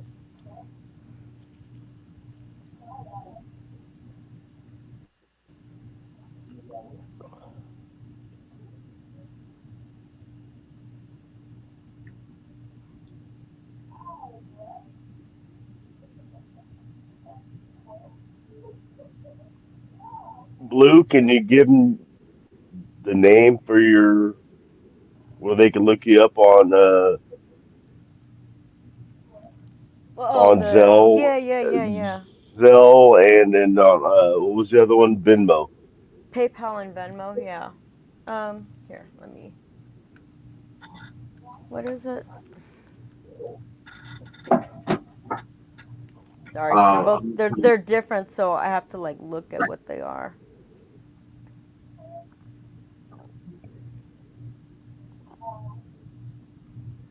I thought it was Zelle and Venmo for some reason. No, you're not wrong. You're not wrong. But like people were having issues with Zelle, so I'd rather just do Venmo and PayPal, I guess. So. Okay. Yeah. Is there a link? Is there a link you can send me, or do you want to put the link in? Yeah, chat? I can. Put it in I can chat, try that. Yeah. No. I can try that. Give me 1 second. Yeah, you can throw it in the chat. That one. Oh wait, this comment has failed to post. Oh, it won't let it. Oh, okay. No, it posted on the one, but it won't post on the other one. The finale stack up. But sorry, that was weird. I don't know why it said that. Yeah, I don't know why it said that. But as long as it posted the one, that's fine. And the other one was 2. Oh, there he is. Anything will help y'all. You feel me? Anything. Absolutely. Anything. $1, $2, $5, $10. Yeah. Whatever you can afford, I mean. Mhm.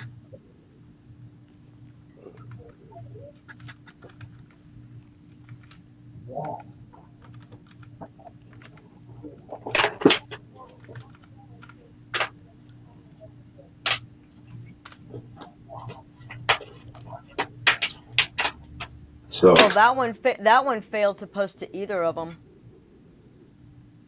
Oh, all right. The first one for Venmo. Yeah. It just says.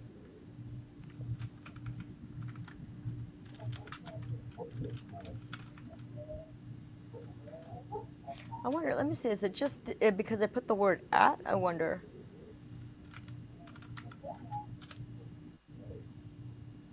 Huh, yeah, see, because that one posted, but...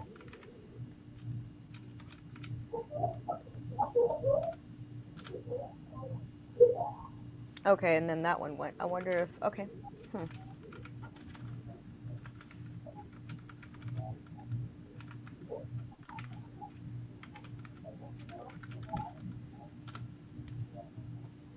Okay, there it goes.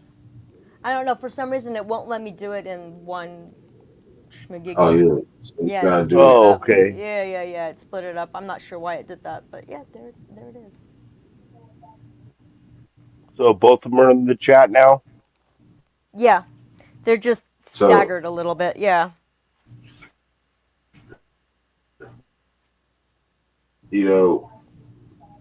Like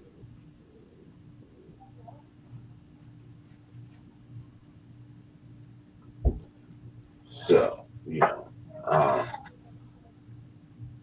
So, yeah, if you got Venmo or PayPal, so whatever you can afford, that'd be awesome. Yep, much appreciated. Absolutely. What's that thing keeps coming? Yo, David. It's ew, David. It's a reference from Schitt's Creek, but that's also David's ringtone, like when he messages me. Oh, okay. Yeah, it says, "Oh my God, I was you, wondering what David." that was. Yeah, there's a guy on there. His sister says that to him. It says that to him. Yeah, his name is David. The sister says it to him. She's like, "Oh my God, you, David." So when David messages me, yeah, it says, "Ew, David." And he's actually the one who introduced me to that. Yeah. My phone says all sorts of funny shit. Shocking. So I feel like we had a really good show today. It was fun. Like, a lot of good stuff to chat about. You know, I'm trying to mix it up a little, you know. There's a lot of pressures coming out, so I know people want to get the inside scoop on what the players say and stuff like that. So that's why I'm playing a lot of the pressers every day. I've been doing that every day at training camp. So today they had off, so I just played majority of them. You know what I'm saying? But yeah, you know, I'm just trying to mix it up and stuff like that. So yeah, that's what's going on over here. Yeah. And I also, you know, try to do, you know, just bring back the Just Kick It segment so everybody be able to, you know, get their jokes off at the end and stuff like that. And, you know, people still bring up, and it's cool. We can still bring up Raider football and stuff like that too. So, you know. Yeah, it's like the anything goes segment. Exactly. We're just kicking it. Did you see that comment that GFam left? I don't know if they're still here, but GFam goes, "Law Dog with the haircut. Good to see you cut the something about Mary hair." Oh, that's right. 'Cause he had that big cowlick that one night. Yep. Yeah, Law Dog said I cut my hair, man. I said, then we all. This is at one point. Yeah. Shout out Law Dog. That's my guy.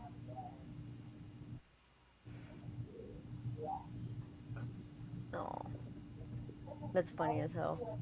He said he got this something about Mary hair. That's crazy. That shit cracked me up. Chill, nephew. Is that hair gel? Oh my God, I ran out. I'd owe money if I tried to sell. Fucking David, he goes, "I'd owe money if I tried to sell feet pics." Hey, that's what happened on my OnlyFans page. I owe like 10 grand. Start a GoFundMe for me, man. I gotta pay off these lawsuits for my OnlyFans page. Yeah. Nice. Hey, you too, David. I be getting like 2 cents a pic, goddamn shit. And David's like, "I'd owe money." Not me. I get questions about that all the time. Huh? Yeah, you'd make a fortune. I've been told. You're not that type of girl, though. Hey, you heard? I said I go to bed with my socks on, goddamn. Oh.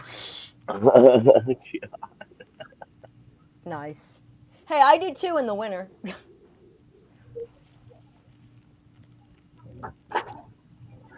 Oh man, shoot. They just coat. Like I said, you know, man, it's just we doing this for my guy Lord Stanley and Blue, and you know, anything helps. You feel me? So. Oh, absolutely. You know what I'm saying? And David. I mean, I know David really appreciates it too. Oh yes, yeah, of course. My guy David's a good guy. Mhm. David G in the building, man. Shout out. I think he said he sets up stages and stuff like that. Yo, that's dope. Mm-hmm. He be going to all kinds of concerts and stuff. Yeah, he started going to more of them too when he started dating. Huh? Well, I'll be wondering, like, how do you get into jobs like that? Like, how do you fall into like stuff like that? Like, that's dope. He started. I mean, he'll put it in the chat for sure. I'm sure, but like he basically started working at Universal Studios when he was when he was a kid, and then he learned on the job how to do like carpentry, production, and maintenance, and all that kind of jazz. So he did all sorts of cool stuff over there. But he did it for like almost 10 years, and then he moved out to this side and hadn't been in the business for like a long time until he interviewed with Area 15 out here. And then he wasn't happy there though, and he would talk to all these other guys that would be there like on contracts. They would have contract work at Area 15, and they'd be making like way more, but doing the same stuff that he already had experience in.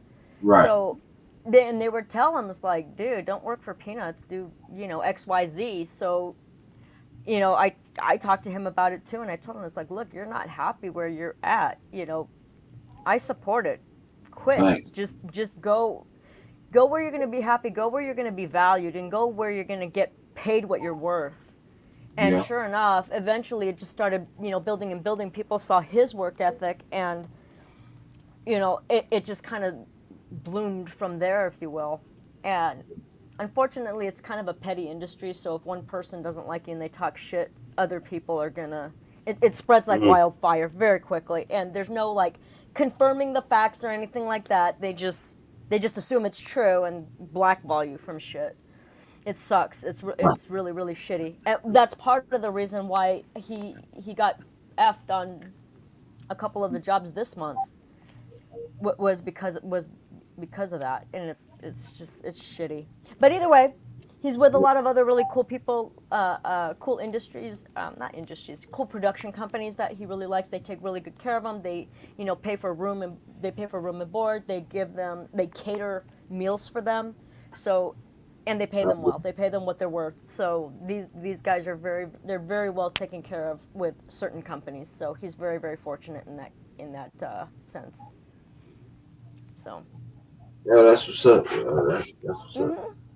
Dang, my man David G's the big Bob the Builder in the stage. Oh my God, I feel you. Yeah, David's Bob the Builder, yeah. And LED. I can dig it. Yeah. And LEDs. So that's awesome. I know G-Fam. That's key. Ogre feet. G-Fam, you better chill, bro. You Yeah. gotta chill, man. Okay. And we talking All about right. feet, cause But that was the one thing I don't know if you heard her. She was saying that David also does LED work. All the screens and stuff you see behind stage. Yeah. Backstage that's or Yeah, he does those too. And shit, actually, I'm like, he's got a gig back here doing that. Huh? Hey David, how much is it to set up my studio, my little studio? It ain't that big. But you want Some LED LEDs. walls and stuff? Hell yeah, got all types of shit in this motherfucker.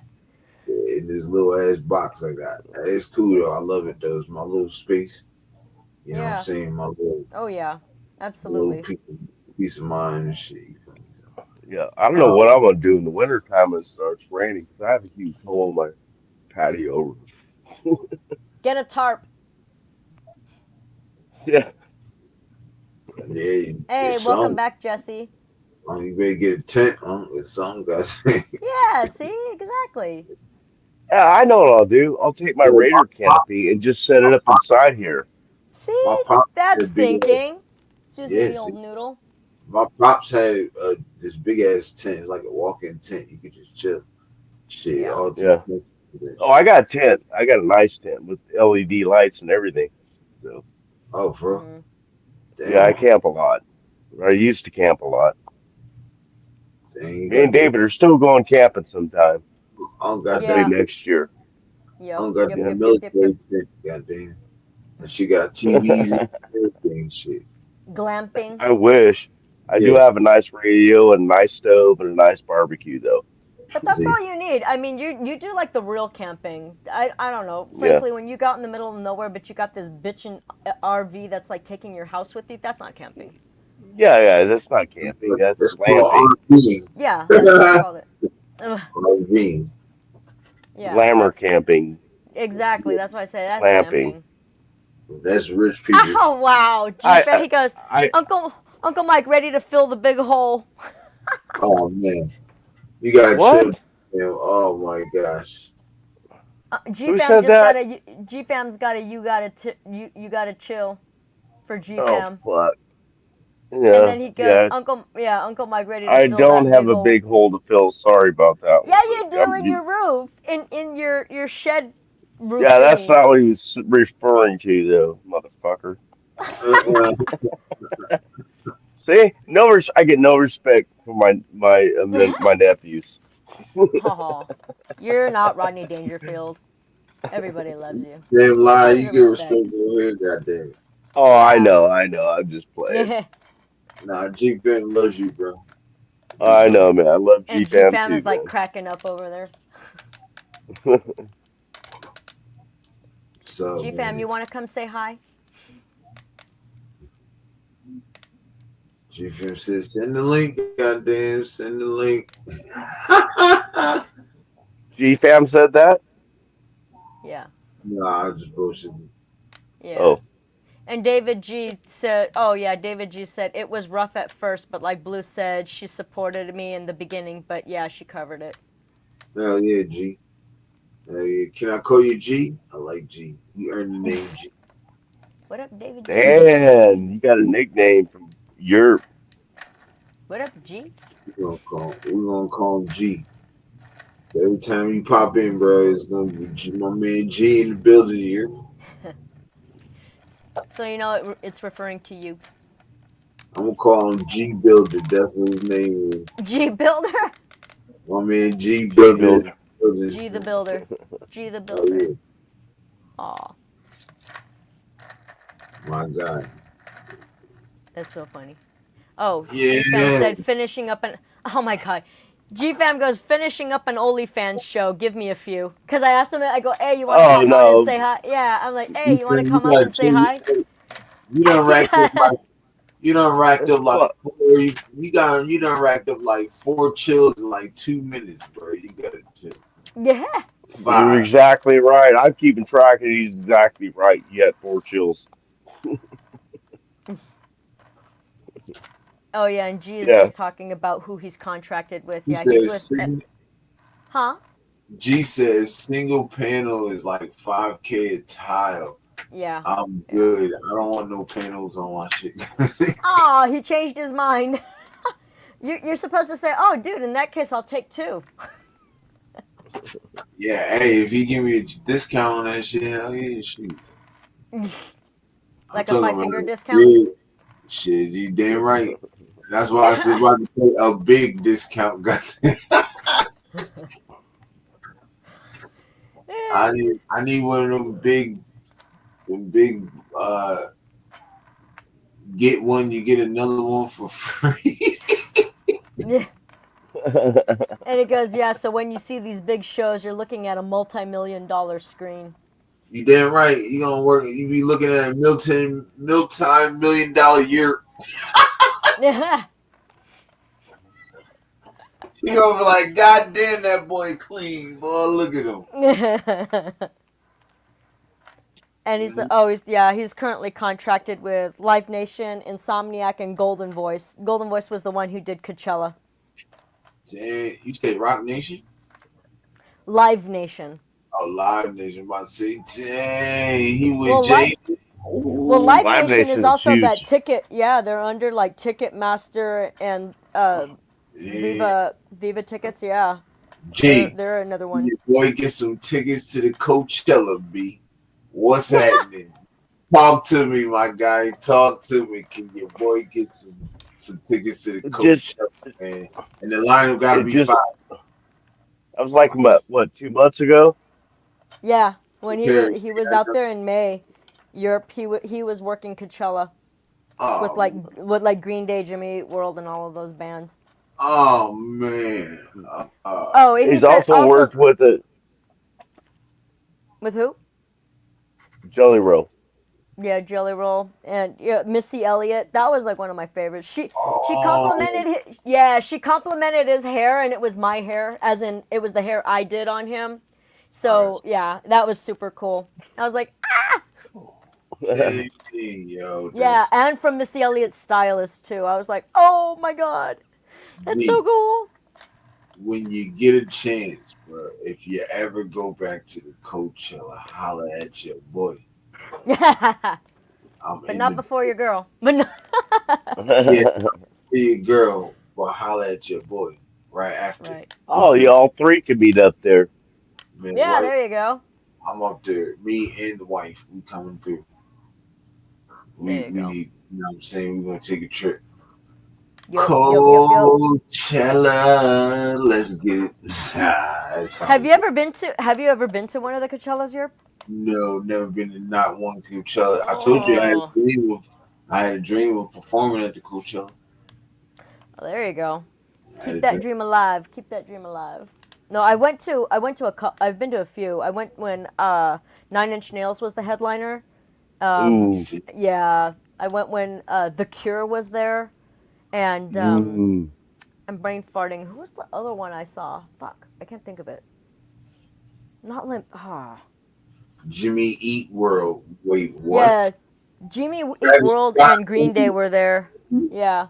Ooh, you know I that's my guy right there. I love me some T-Pain. That's my guy. Travis Scott I with too heavy. Yeah. Megan Thee Stallion, I don't like it too much. Big Ass the Plug, I fuck. Jelly Roll, yes sir. Oh, Green Day, I like. Yeah, me too. Green Day is one of my favorites. I've never seen them live. They're one of my favorites. Mike, I know, man. Oh, yes, dude. Hint, David. I'll have David, to send you some footage too, cause yeah, hint. I actually saw them at wait, not was it when we were young or Sick New World? I think I saw them at Sick New World. One of those two. I'm gonna go with Sick New World. Oh wait, no, it was when we were young. That's right. It was a huge festival out here in Vegas, but yeah, Green Day was one of the headliners. I got some footage I can send you, Mike. Dang. Oh yeah, David. So he just said T-Pain's crew hired him for the festival in September in San Francisco. That's the one one of the ones he's gonna be at, Mike. It's like end of September. I think he's gonna be out in San Francisco. But that T-Pain. one? Yeah. Oh, T-Pain or Green Day? T-Pain. Okay. Fuck. Yeah. There's no way I can afford to go. There's no way. Well, he said Dirk and Billy from Green Day complimented him on his tattoos. Oh, nice. Yeah, he's not a fan of Green Day though. He doesn't like them. I mean, Billy's a badass though, man. Yeah. For him to recognize you and say that, that's pretty fucking cool. They hired you. Word T-Pain. Yeah, that's what I was saying. Yeah, T-Pain. Same. Look, I try to make it. I don't know. I'll be in Denver. Oh, Busta Rhymes. If it's late September, I'll try. Yeah, I love Busta Rhymes. Oh, Busta Rhymes. Yeah, I like Busta. Yeah, and Juvenile too. I like the old. Right there with you. Oh, that's dope. Yeah, I like the old Busta Rhymes. Well, yeah, I mean, I get that. Like old Busta Rhymes was fine. The rappers and hip hop artists from like the 90s, early 2000s were the best, in my humble opinion. Nowadays, Bust be coming out with some fire shit though. I ain't gonna lie. His hits, like his singles, I'm like, dang, he came with another one. Or summer 2025, if you want to look up the lineup. That's the one he's working right now, is what he's saying. That's the gig he's working right now. Damn, let me see.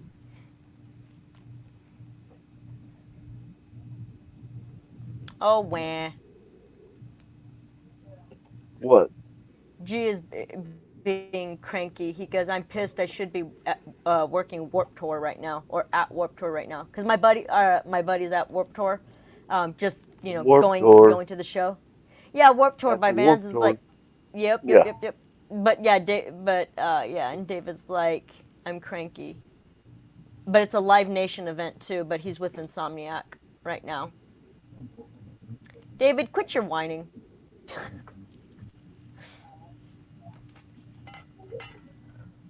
Yeah, quit whining. You just won a fucking Super Bowl. That too. That too.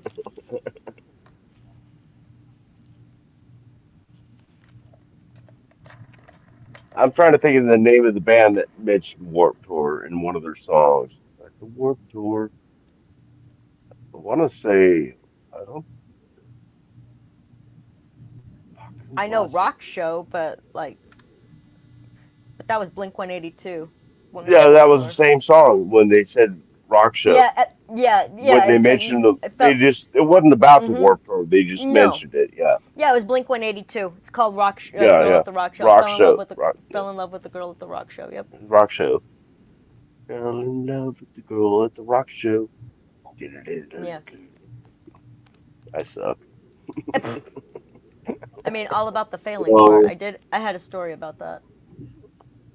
So. Are you looking it up here? Yeah.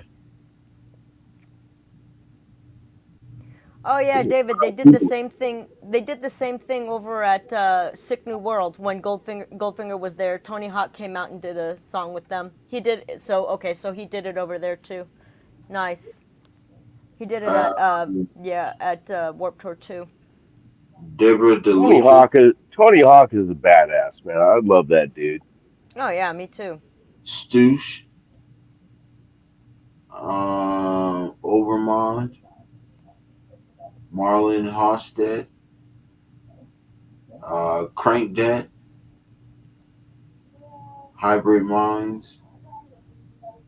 Vilger. Floating Points. Rolo.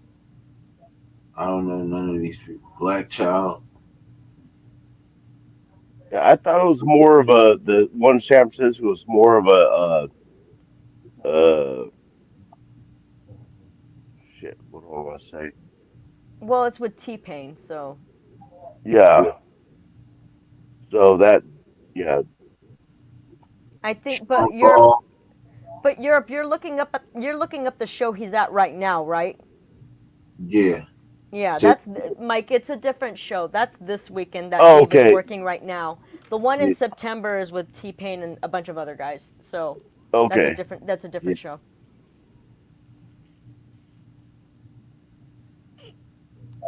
Yeah, you got one Saturday and then another one on Sunday, August 3rd.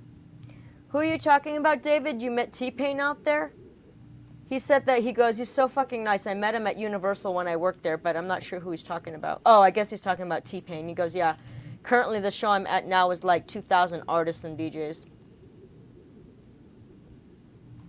Oh, yeah. Nah, facts.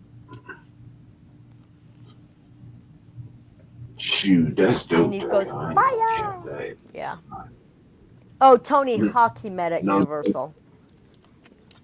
Oh, Tony Hawk Oh, is Tony dope. Hawk. I never met him, but Yeah. I met him at in LA. I used to work at Staples Center before it became Crypto, but we hosted the X Games there, and so I got to meet a lot of the skaters Whoa. and the bike, the motorcycle.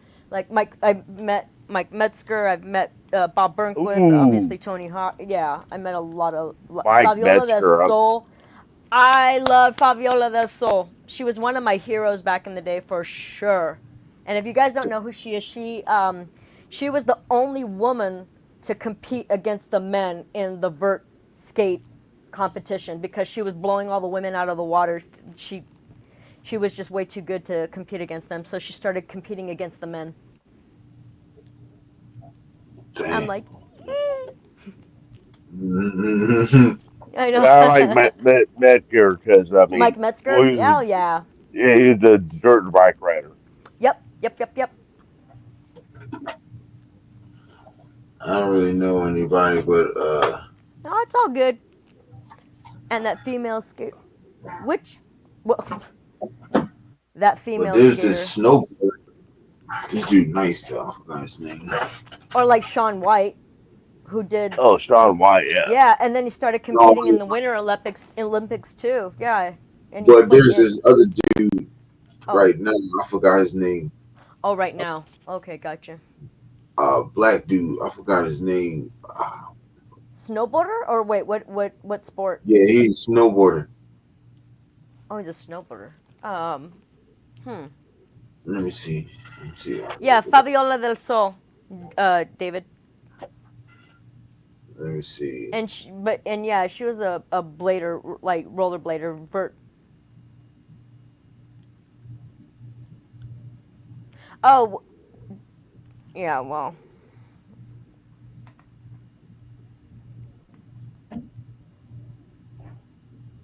are you talking about Zeb Powell? Yeah. Zeb Powell. He's an American snowboarder, right? Yeah.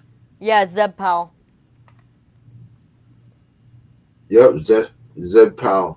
That motherfucker. Yeah, he started like 3 years. He's really young. He started like 3 years ago. That motherfucker is fire. Yeah. Zeb Powell is nice, yo. I ain't gonna lie. The shit he does, I'll be like, yo, what does he do? Yeah. How you pull that off, yo? Oh yeah, those guys do some crazy shit out there. It's awesome. Yo. And they're getting like a lot of the competitors now too are getting younger and younger. Yeah, nah, facts. Like that dude is nice, yo. I'm like, yo. Yeah. I seen this one short.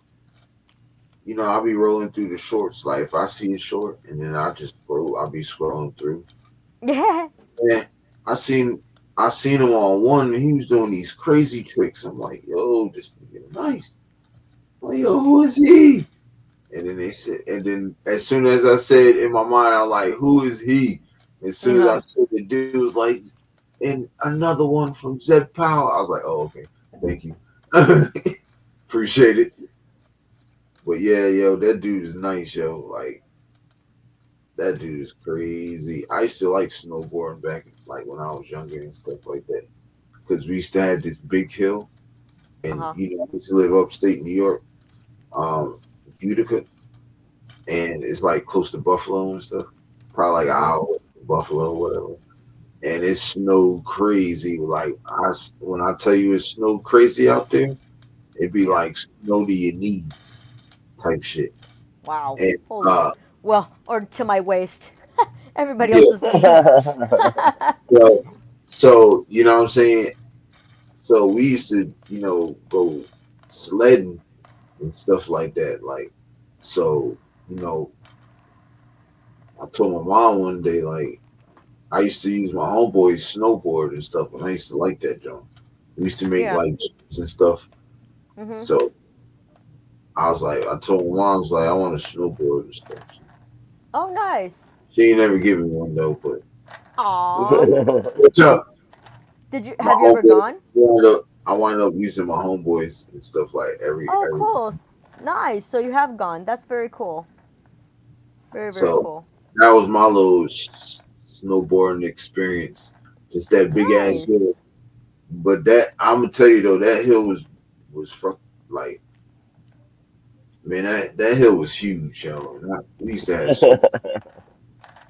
Sometimes you get better snow on that though, because it's more like powder. Whereas if you're like on the bunny slopes, it can be really difficult because people aren't shredding as much. Right. You know what I mean? So it can sometimes be more difficult to learn on those. Right. Nah, but it was fun. Like, I skied. I sucked. I've never skied. But I've never snowboarded because snowboarding when I was skiing, you know, which is very rarely. Right. Maybe 5 times my whole life. Snowboards weren't out yet. And that's how snowboards. I'm like going, fuck. I used to ride a skateboard pretty good. You know, I'm not Tony Hawk. Yeah. But I thought it would be better. Yeah. At the snowboard, but I never went doing that anymore. To be honest, go ahead. You can finish. My bad. I was just gonna say I was basically taking Talia up to my daughter, up to the hills and you know doing sledding and stuff. Right. That was fun. Yeah. I ain't gonna lie. I think snowboarding is kind of a little bit more easier than than skiing. Yeah, because I always Yeah. cross my skis up and shit. See, and that's what I was always been worried. I'm like, dude, I'm scared to ski. I love snowboarding, but I'm scared to ski. I'm like, no, I'm not doing that shit. I think you can control yourself more on A board.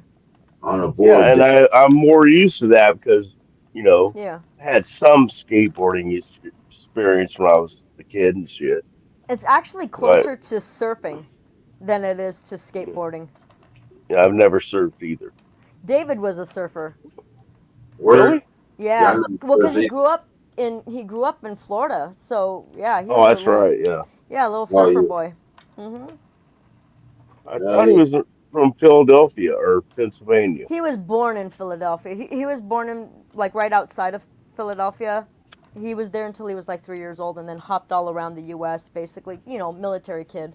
But Right, but he right. spent like 20 years of his life in Florida though, so that's like Oh, where he okay. did them. Yeah. Out with them sharks. and he liked it. Florida. Those Dolphins. warm waters. He liked the Eagles more than the Dolphins. He made the right choice. Well, I mean, he was born there, so you know. Hey, welcome back, Chewy, or Jesse. So What's up with you? Huh? What's up, Jess? Yep. So, um,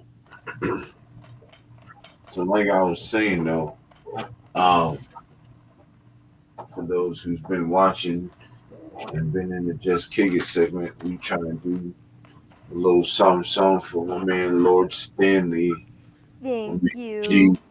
in Blue. So, Yeah. if y'all look, Blue, if you want to throw them in the chat again, if you want to throw the info in the chat again, you can. Anything else, you feel me? Thank you. So, Me. bro said kicking, drinking some beers. How everybody hanging? Well, we good, bro. So, you want to hop on for a little bit? Yeah, that's what I was thinking. Right. Chewy don't rock with me, man. And then there's G Fam. Down and to the left, Chewy. Nice. Like now, Chewy, no, I fuck with him. That's my brother, man. I was gonna say what the hell you said. That's how we be playing back home and shit. Like, you don't hear from somebody in a while, and they be like, "Damn, bro, you don't fuck with me, do you?" Like, what you? It's just a joke, though. Trust me. Gotcha. Say, y'all motherfuckers know when you're serious. You feel me? That's true. I'm a loving guy. You feel me? That one You is said me, for... you're moving silence. You know that's right, bro. You know that's right, my guy. That one's for Venmo. Chewy, man, first Sunday, bro. Our first game is August, my nigga. What's up? You still down to do this game shit? Don't leave me hanging now, bro.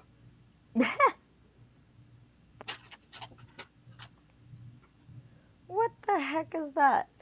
Dude, do you see that one, like, where I was typing Venmo just to say that the @Blue Richards is Venmo, but then look, it says LOL at ATM, it's almost about that time. What the fuck did that come from? What is it at? It's right here. It's like two comments up. Do you see it? From me, it says Venmo, and then the other one says Venmo LOL at blah, blah, blah, blah, blah. Or is it just on my side that it's showing that? No, that's Chewy's. That is okay. Chewy's, On my side, they blended together. Yeah, I know it does that for some reason. I don't know. Oh, okay. I'm like, wait, what the fuck is that? I'm like, I didn't say that shit. Yeah. Chewy said, "Hey, Blue." Yes. Hey, Chewy. So, or Jesse. I'm telling y'all, yo. I know people ain't gonna like my scenario on Jeremiah Smith, but I think that it's like, look, if Spike Tech can pull it off, he'd be the GOAT. I'm just saying. You know what I'm saying? If he can pull it off, he'd be the GOAT. Because you couldn't tell me that offense. You couldn't tell me that offense wouldn't be at least top 5, if not number 1, at least top 5. Which I think it'd be number 1 because you got Geno throwing the ball, and even if not, go ahead. No, I was just going to ask you. Do you know who any of the because you follow NCAA, so do you know who some of the other prospects are that might be coming up around the same time? You got a lot of quarterbacks coming out. That's good. I heard about that too. You got a lot of quarterbacks coming out next year. That's going to be good. Supposed to be pretty linebacker heavy too. It's not going to be like this year, like how this year's regime wasn't that good, but next year's regime is going to be fire. Well, guess what? Next year's regime is going to be fire, and then the year after that, that quarterback class coming in is going to be fire. So you got back to back because most of them is coming off that extra eligibility they had because of the what's that? COVID. Yeah, COVID shit. So yeah. Excuse me, I'm tired. I'm not tired though. I don't know where that came from. So yeah. Oh, Chewy don't know. We're doing a little donation for Blue. She needs help for go ahead, Blue. I'll let you. Living. I saw. Yeah, I mean. So Lord Stanley has a lot of stuff coming up, and because we took care of a lot of other things, when we had cash, when we had money, we were taking care of a lot of debt that we had incurred from other things, including our other puppy that passed away last year. We're still dealing with the medical bills from that, and same with Lord Stanley. So to try to keep that done, it's like, okay, we have a little bit of extra, and he had gigs lined up for the rest of the month. Let's go ahead and pay off some of this stuff. Well, unfortunately, some of those gigs fell through. Lord Stanley also has new medical bills coming up, and now we're cash poor. So it kind of left us in the hole as far as next month. So long story short, trying to keep a roof over our head while also making sure Lord Stanley gets the medical attention that he needs. And it's going to be in the upwards of $2,000 for Lord Stanley and for what he needs. And same thing for what we need to make sure that we have somewhere to live and not in my car. And yeah, I've said on plenty of occasions I'd rather live in my car than let him not be taken care of, but that statement might be tested here pretty soon. So yeah, and so Mike was kind enough to share what was going on with Europe and with Navman, and they, surprised me with this little fundraiser to see if we could help raise money to take care of him and for us to keep a roof over our head. Both would be nice. Jesse hit you. Official Jesse H. Okay. I got you, Jesse. I'm just taking it down as a note here. Like you said, man, anything helps, man. We all, Absolutely. No, absolutely. Mm-hmm. And I've told, people, like when I was talking to Mike, when I was talking to Bob, I told them that, being on these shows and these platforms has really been like a really incredible outlet for me because of a lot of the stressors that are going on. It's like I'm trying to get back into grad school. I actually just got accepted into one graduate school. It isn't my top choice, but it's still a PhD program. I still got accepted, but the work that's going, thank you. But the work that goes into that, and and then the stressors of living and then making sure my baby's taken care of, it's just a lot. So in other words, being social on here and then on our channel and all the things has just been a real positive thing in my life, if you will. Right. And I'm so appreciative of that. I really, really am. Right. And yeah, so I anything that happens, I really appreciate it so much. I really, really do. Yeah, man, that's what we're here for. We the nation. The nation Absolutely. takes care of the nation, you know what I'm saying? And you know, I appreciated everybody's help when, you know, they helped me out. It was a great thing when we, you know, we did it for Lil Raider. Yeah, So, absolutely. you know, everybody goes through something. You know what I'm saying? It's just up to us if we want to come together or not. You know what I'm saying? And that's what I like about the nation, because the nation help each other out. You feel me? Of course.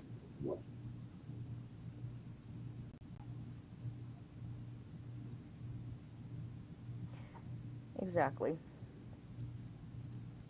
So, yeah, man, Life we is about tough. to.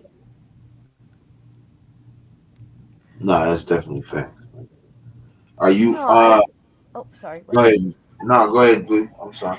Oh no, I was just gonna say. I was just gonna acknowledge Chewy's comment right there, and he goes, "Life's tough. I'll help you with what I can."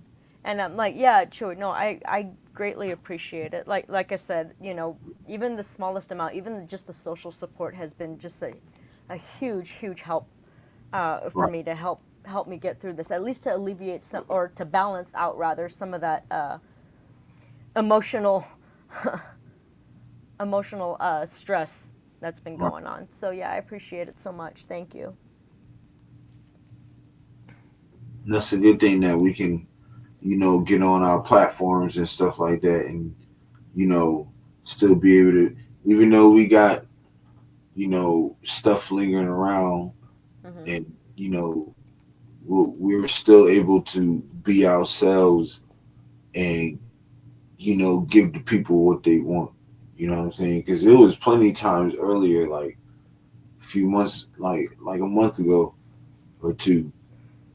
You know, I was smiling, but behind the smile was the pain because of the stuff I was going through. But I wasn't going to let nobody see that, because people can tell when I'm pissed off or I'm not right. You know what I'm saying? They be like, you good. You know what I'm saying? Or, you know, some of the people in the chat will text me like, bro, you all right? You know what I'm saying? So people know, you know, but I think it's the people though. What I really want to say is it's the people that makes us feel better and makes us, you know, and it's vice versa. Because, you know, Frank, you know, I'm not gonna put his business out there, but you know, Frank was dealing with something and he was a little sad. He came on when he was on the show. He was like, "Bro, like, you guys made my night, yo. I was going through a little something." He's like, "But just being on here made me feel a lot more better." He said, "I appreciate y'all for that," and that's what we here for. You know what I'm saying? Of course. No, you know, absolutely. So I think Yeah. that's. Chewy, you're not wrong. He said everybody needs help, man. Closed mouths don't get fed, bro. Yep. You're right about that. It can just be very difficult for some people. I mean, dude, some people have no problem reaching out, and others just keep clammed up, and I'm one of those. Like, I generally don't say anything. I have a very difficult time with it. Well, I ain't gonna lie, Blue. It you can ask Sacktown, because I had to, when I first was going through it, I had the conversation with Sacktown in Nav, and what I say, I was like, I really don't want to do this, and I hate to do this, but I need some help. You know what I'm saying? Yeah. And I said the same thing. Right, and Nav and Sacktown, they said, "Well, bro, what's up? What you need?" So I told them what the issue was. Like, well, shit, we're gonna get on it then. We're gonna help you out. And y'all really did. You know what I'm saying? Chat, everybody. Like, I appreciate everybody still to this day. You feel me? Because I'm still here, able to. It helped me get back to where I need to be. You know what I'm saying? Absolutely. I had a rinky-dink job, went and got a better job. You know what I'm saying? I still able to maintain my crib and stuff like that. You know what I'm saying? So exactly. Like things like that. Like I said, I appreciate the people, man. For real, like it's the people. You know what I mean? Absolutely. And people is what make us go, and what makes us and keeps us running back to keep wanting us to do this shit more and more. You know what I'm saying? Because I got love for you guys. You feel me? To chat and people on the panel. You know what I mean? I got love for y'all. So you know what I mean?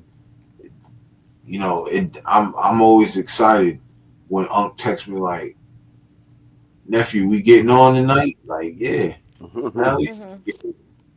Shoot, you know what I'm saying? Just let me get home, shower up, you know what I'm saying? Get it ready and going. I'll send you the link. And I'm just always excited to do that. And and Blue, congratulations on being accepted. I know that's what you really wanted. And like I said, I told you that before. I said somebody's gonna get you. Somebody's gonna accept you. Thank you. Hey, she ain't even started. Yeah. She's gonna get more. We'll see. I hope so. I know University of Alabama's got my Huntsville UAH. They've got my app and everything, so that one's actually under review right now. So hopefully I can get an interview with them because that's actually my top choice school program is UAH. I got accepted into Fielding Graduate School, Fielding Graduate University, which is another really good school as far as graduate programs go. But my number one choice is UAH, and I have basically until August 11th to accept or decline my offer from Fielding. And so I'm hoping that UAH reaches out sooner than that. We'll see. Yeah, or I might just change my my starting semester. I might change it to the spring instead of the fall. Otherwise, I start September 3rd, which is right around the corner. And then she's going to be Dr. Blue Richards. Mm-hmm. That's right. That's right. That's going to be fine. So instead of saying Blue MS, it'll say Blue PhD. No, just say Dr. Blue. Dr. Blue Richards. Yeah. Dr. Blue. Yeah. I like that too. And then underneath, you can say Blue. What was it you said again? My bad. What? You said instead of Blue, it was going to say. Instead of saying. Instead of saying MS. Yeah, instead of saying MS, it'll say PhD. Right. So on the bottom, it would say Blue PhD. On the top, it would say Dr. Blue Richards. There you go. I like that too. Calling Dr. Blue. Yeah. We giving out names tonight. Right? My man no David, shit. then David got G Builder. That's right. G Builder. That's right. G Builder, the Builder, Dr. Blue. Mm-hmm. You hear me? Absolutely. It's all good, man. Don't David, I just go to the Eagles game too, David. Going to that Eagles game, brother. Yeah. I know. But that's in the middle of December. I'm like, fuck. I know. In the middle of December in Philly. Oof. I was thinking to tell my wife we should have Christmas out there. Oh, in Philly? Really? In Jersey, but it's across in Jersey. Yeah. It's like right across the bridge. But I got in-laws in Philly too. Plus my brother lives in Philly. Oh wow, cool. Yeah. Nice. So, and I'm mostly Philly and Jersey, so unless I'm with my mama or somebody else, but other than that, I'll be with my brother a lot. Very cool. Yeah. So I mean, if you guys so happen to stumble in Philly, you know what I'm saying, just holler Oh at your boy, yeah, absolutely, absolutely. because I'm definitely going to that game. I think I picked two pretty good games to go to. That's gonna be an awesome game for sure. I'm definitely can't wait to go to that Denver game though. Like, that Denver game is gonna be fun. Bring an oxygen tank with you, man, dude. That I actually got altitude poisoning when I was out there. For real? It was, oh, dude. Yeah. I mean, mind you, in all fairness, I mean, I have a genetic blood disorder, so Oh. yeah, it's gonna impact me more than most people. But dude, it was ugly. I slept for 14 hours the first time when we got there. First day we got there. 14 hours? Yeah, I knocked out and I was out, and it was 14 hours. Damn, I'd have been scared. Like, hey, Yeah. wake My up. buddy was. He's You like, good? yeah. He was like, you okay? You okay? I'm like, yeah. You hungry? 15 hours, goddamn shit, so bro. It was brutal, man. And you know the other thing is too is like at that time I was really heavy. Like now it's like just calisthenic work, but like back then I was doing CrossFit 5 days a week, Right. and just going up the damn stairs like it's short staircase, and like just going up the stairs I was like, I'm dying. Shit. I was like dying. It was horrible. I was like, oh my god, I can't breathe. Man. Yeah, it was Hey, brutal. hey, Blue, I wanted to ask you something too, because Huh.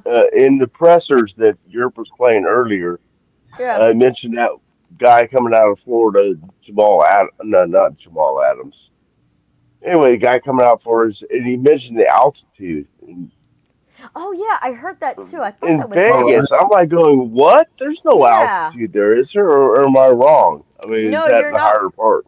You're not wrong, but I would argue though that coming from Florida, which is way south, to Nevada, which is north, I would argue that there's an altitude difference, but it's not an area that you go to, say like from California to Nevada and there's all of a sudden you can't breathe. It's not like going from here to Colorado and you know. Yeah, I've you never got had that. any problems. And No, but California and Nevada are like pretty lateral. We're on the same like axes, if you will, whereas Florida's Yeah. much further south. So maybe there was an adjustment for him. I found that a hemispherical little strange adjustment. too. Hemispherical That adjustment. was, Woo! I'm impressed with yeah. myself. Good I job. thought he was talking about like maybe like the humidity out there difference. That could have been it too, because it's so dry out Well, here. you, But you usually you mentioned adjust that. to that real quick. But Yeah. it He was mentioned separate, that right? because because he has humidity in Florida, but not in Nevada. So you don't Exactly. have to really adjust to no humidity as you do, as you know, you're Right. adjusting to humidity. That's a whole different thing. Right. Yeah, I would try to I'm trying to I'm try to pace myself because I know I'm gonna do a lot of smoking out there. I ain't gonna lie. Yeah. Or smoking him. Yeah. He's gonna have that deuce box full before he heads out. Oh yeah, you know. And I don't even care. Comes to time paying my rent early. I usually pay it like right when it's due, but I'm pay that joint early.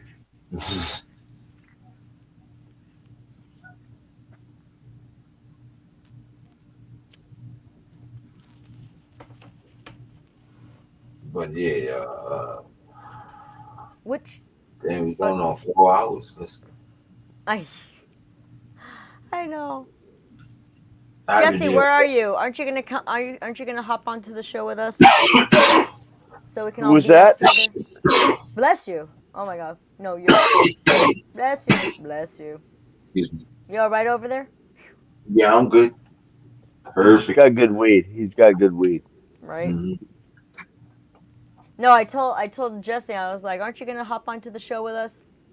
He said he was still watching Oh. too. Yeah.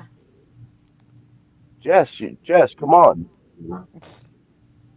And G-Fam, where's G-Fam? Did you disappear?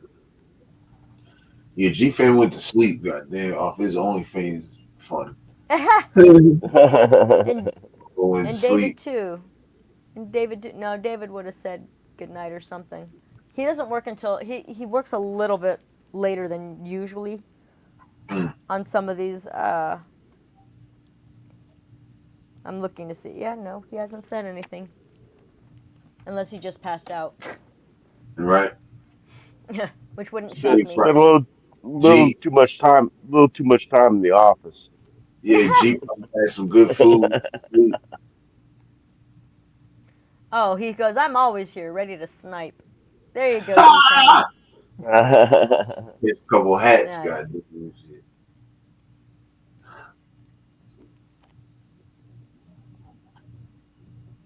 I think somebody came in here yesterday talking crazy, talking about my show is this and my show is that. And no. Ooh. You'll see. G-Fam said, don't worry, I got him. No. Awesome. Get your ass up out of here, goddamn. Yeah. I ain't fast as I used to be, though. No, I'm just joking. I don't know. I was going to say I noticed that like a lot of people, I mean, I'm not mentioning names, but I noticed that a lot of people don't have much of a problem naming names when they feel like they've been wronged by somebody, you know? Right. And you know what? The thing is like, I appreciate that, by the way. I'm usually like that myself. I just wonder though, like, how do you guys feel about that? Like, if there's an incident or an issue between, say, not a co-host, but say somebody, say between people in the chat, fans or people who are co-hosts, and there's an incident that happens, and they discuss the incident, but they don't name who it was. Do you think that's better than actually naming the name if the person shows up? I don't know if I'm making sense. Do you get what I'm saying? Does it sound I right? got what you're saying. Huh? I don't know. I mean, me personally, I'm not a person of competition, unless I'm pushed to the limit. So I try to avoid, you know what I'm saying? I mean, if they put it in the chat, that's on them. I don't got nothing to do with the chat. You feel me? I didn't mean like.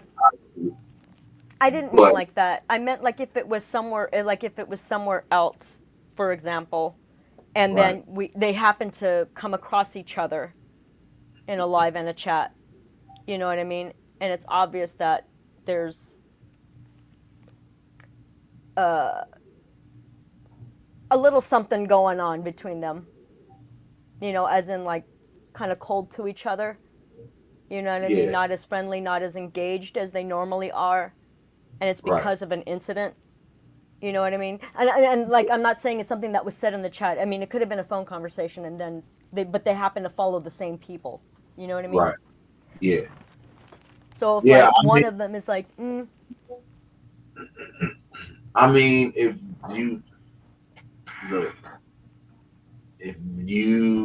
a person wants to say who it is, then then fine.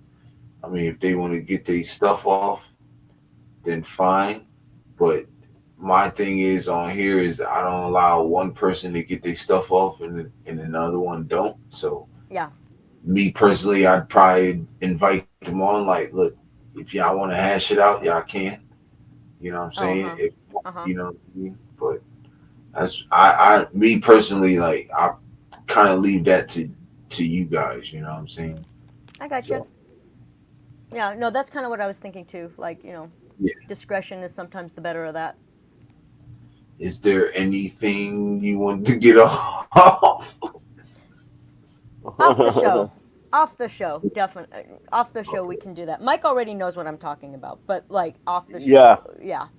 Given the response, and trust, I totally respect it. I was just kind of curious because I do notice that there are people who have no problem blasting each other, and it's like, so that's why I was wondering what your take was on that. That's all.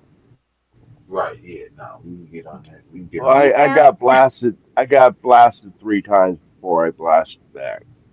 If we're talking about the same situation, We'll I don't save know it. what It's you're a talking about, Willis. we can save it. I'm about to. Well, we get ready to hop off anyways. Cause Yeah. Well, GFAM is up there too. He's like raising his hand. He's like, me. G fam, you want to get on after the show? I'll send you the link. So Yeah, there you go. There you go. he said, "What you guys talking about?" Well, Yeah. What you talking about, Willis? maybe me and Blue weren't talking about the same situation I thought we were. Yeah, I don't know. But anyways, guys, I appreciate everybody pulling up, coming through, rocking with me, Blue and Unk, Sacktown Raider Mike. I'll be on tomorrow night. I'll probably be on in the afternoon, but I'm spend some time with the wife and stuff. Oh. Uh, Nice.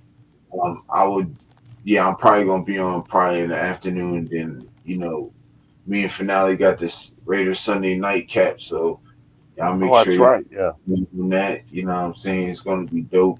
We definitely gonna have a lot to talk about, and we're probably gonna go over these pressers one more time.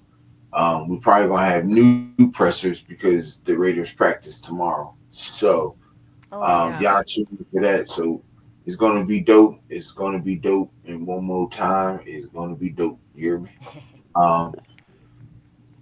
So like I I'll be said, watching.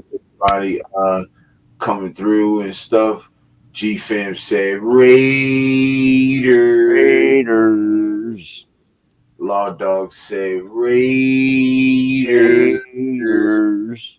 Yes, sir. You know how we do. So like I said, and also the interview with the Violator, August 26th. Y'all make sure y'all tune in. It's gonna be great. I promise you.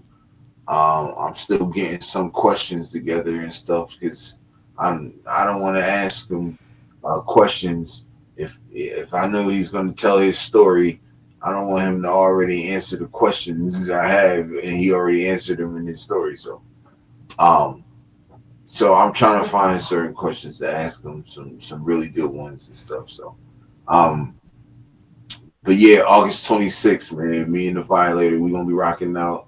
Unk too, Unk gonna be there. So yeah, we gonna have fun, and we gonna rock out with our jocks out. Nah, I'm just joking. Pause. But y'all know how it is, you know what I mean? With that being said, y'all know what it is. You're Raiders.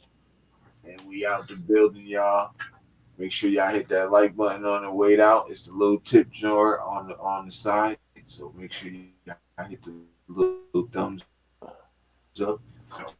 It's the little tip jar with the thumbs up on it. You feel me? We just hit that on the way out, and we appreciate you. Feel me? And it's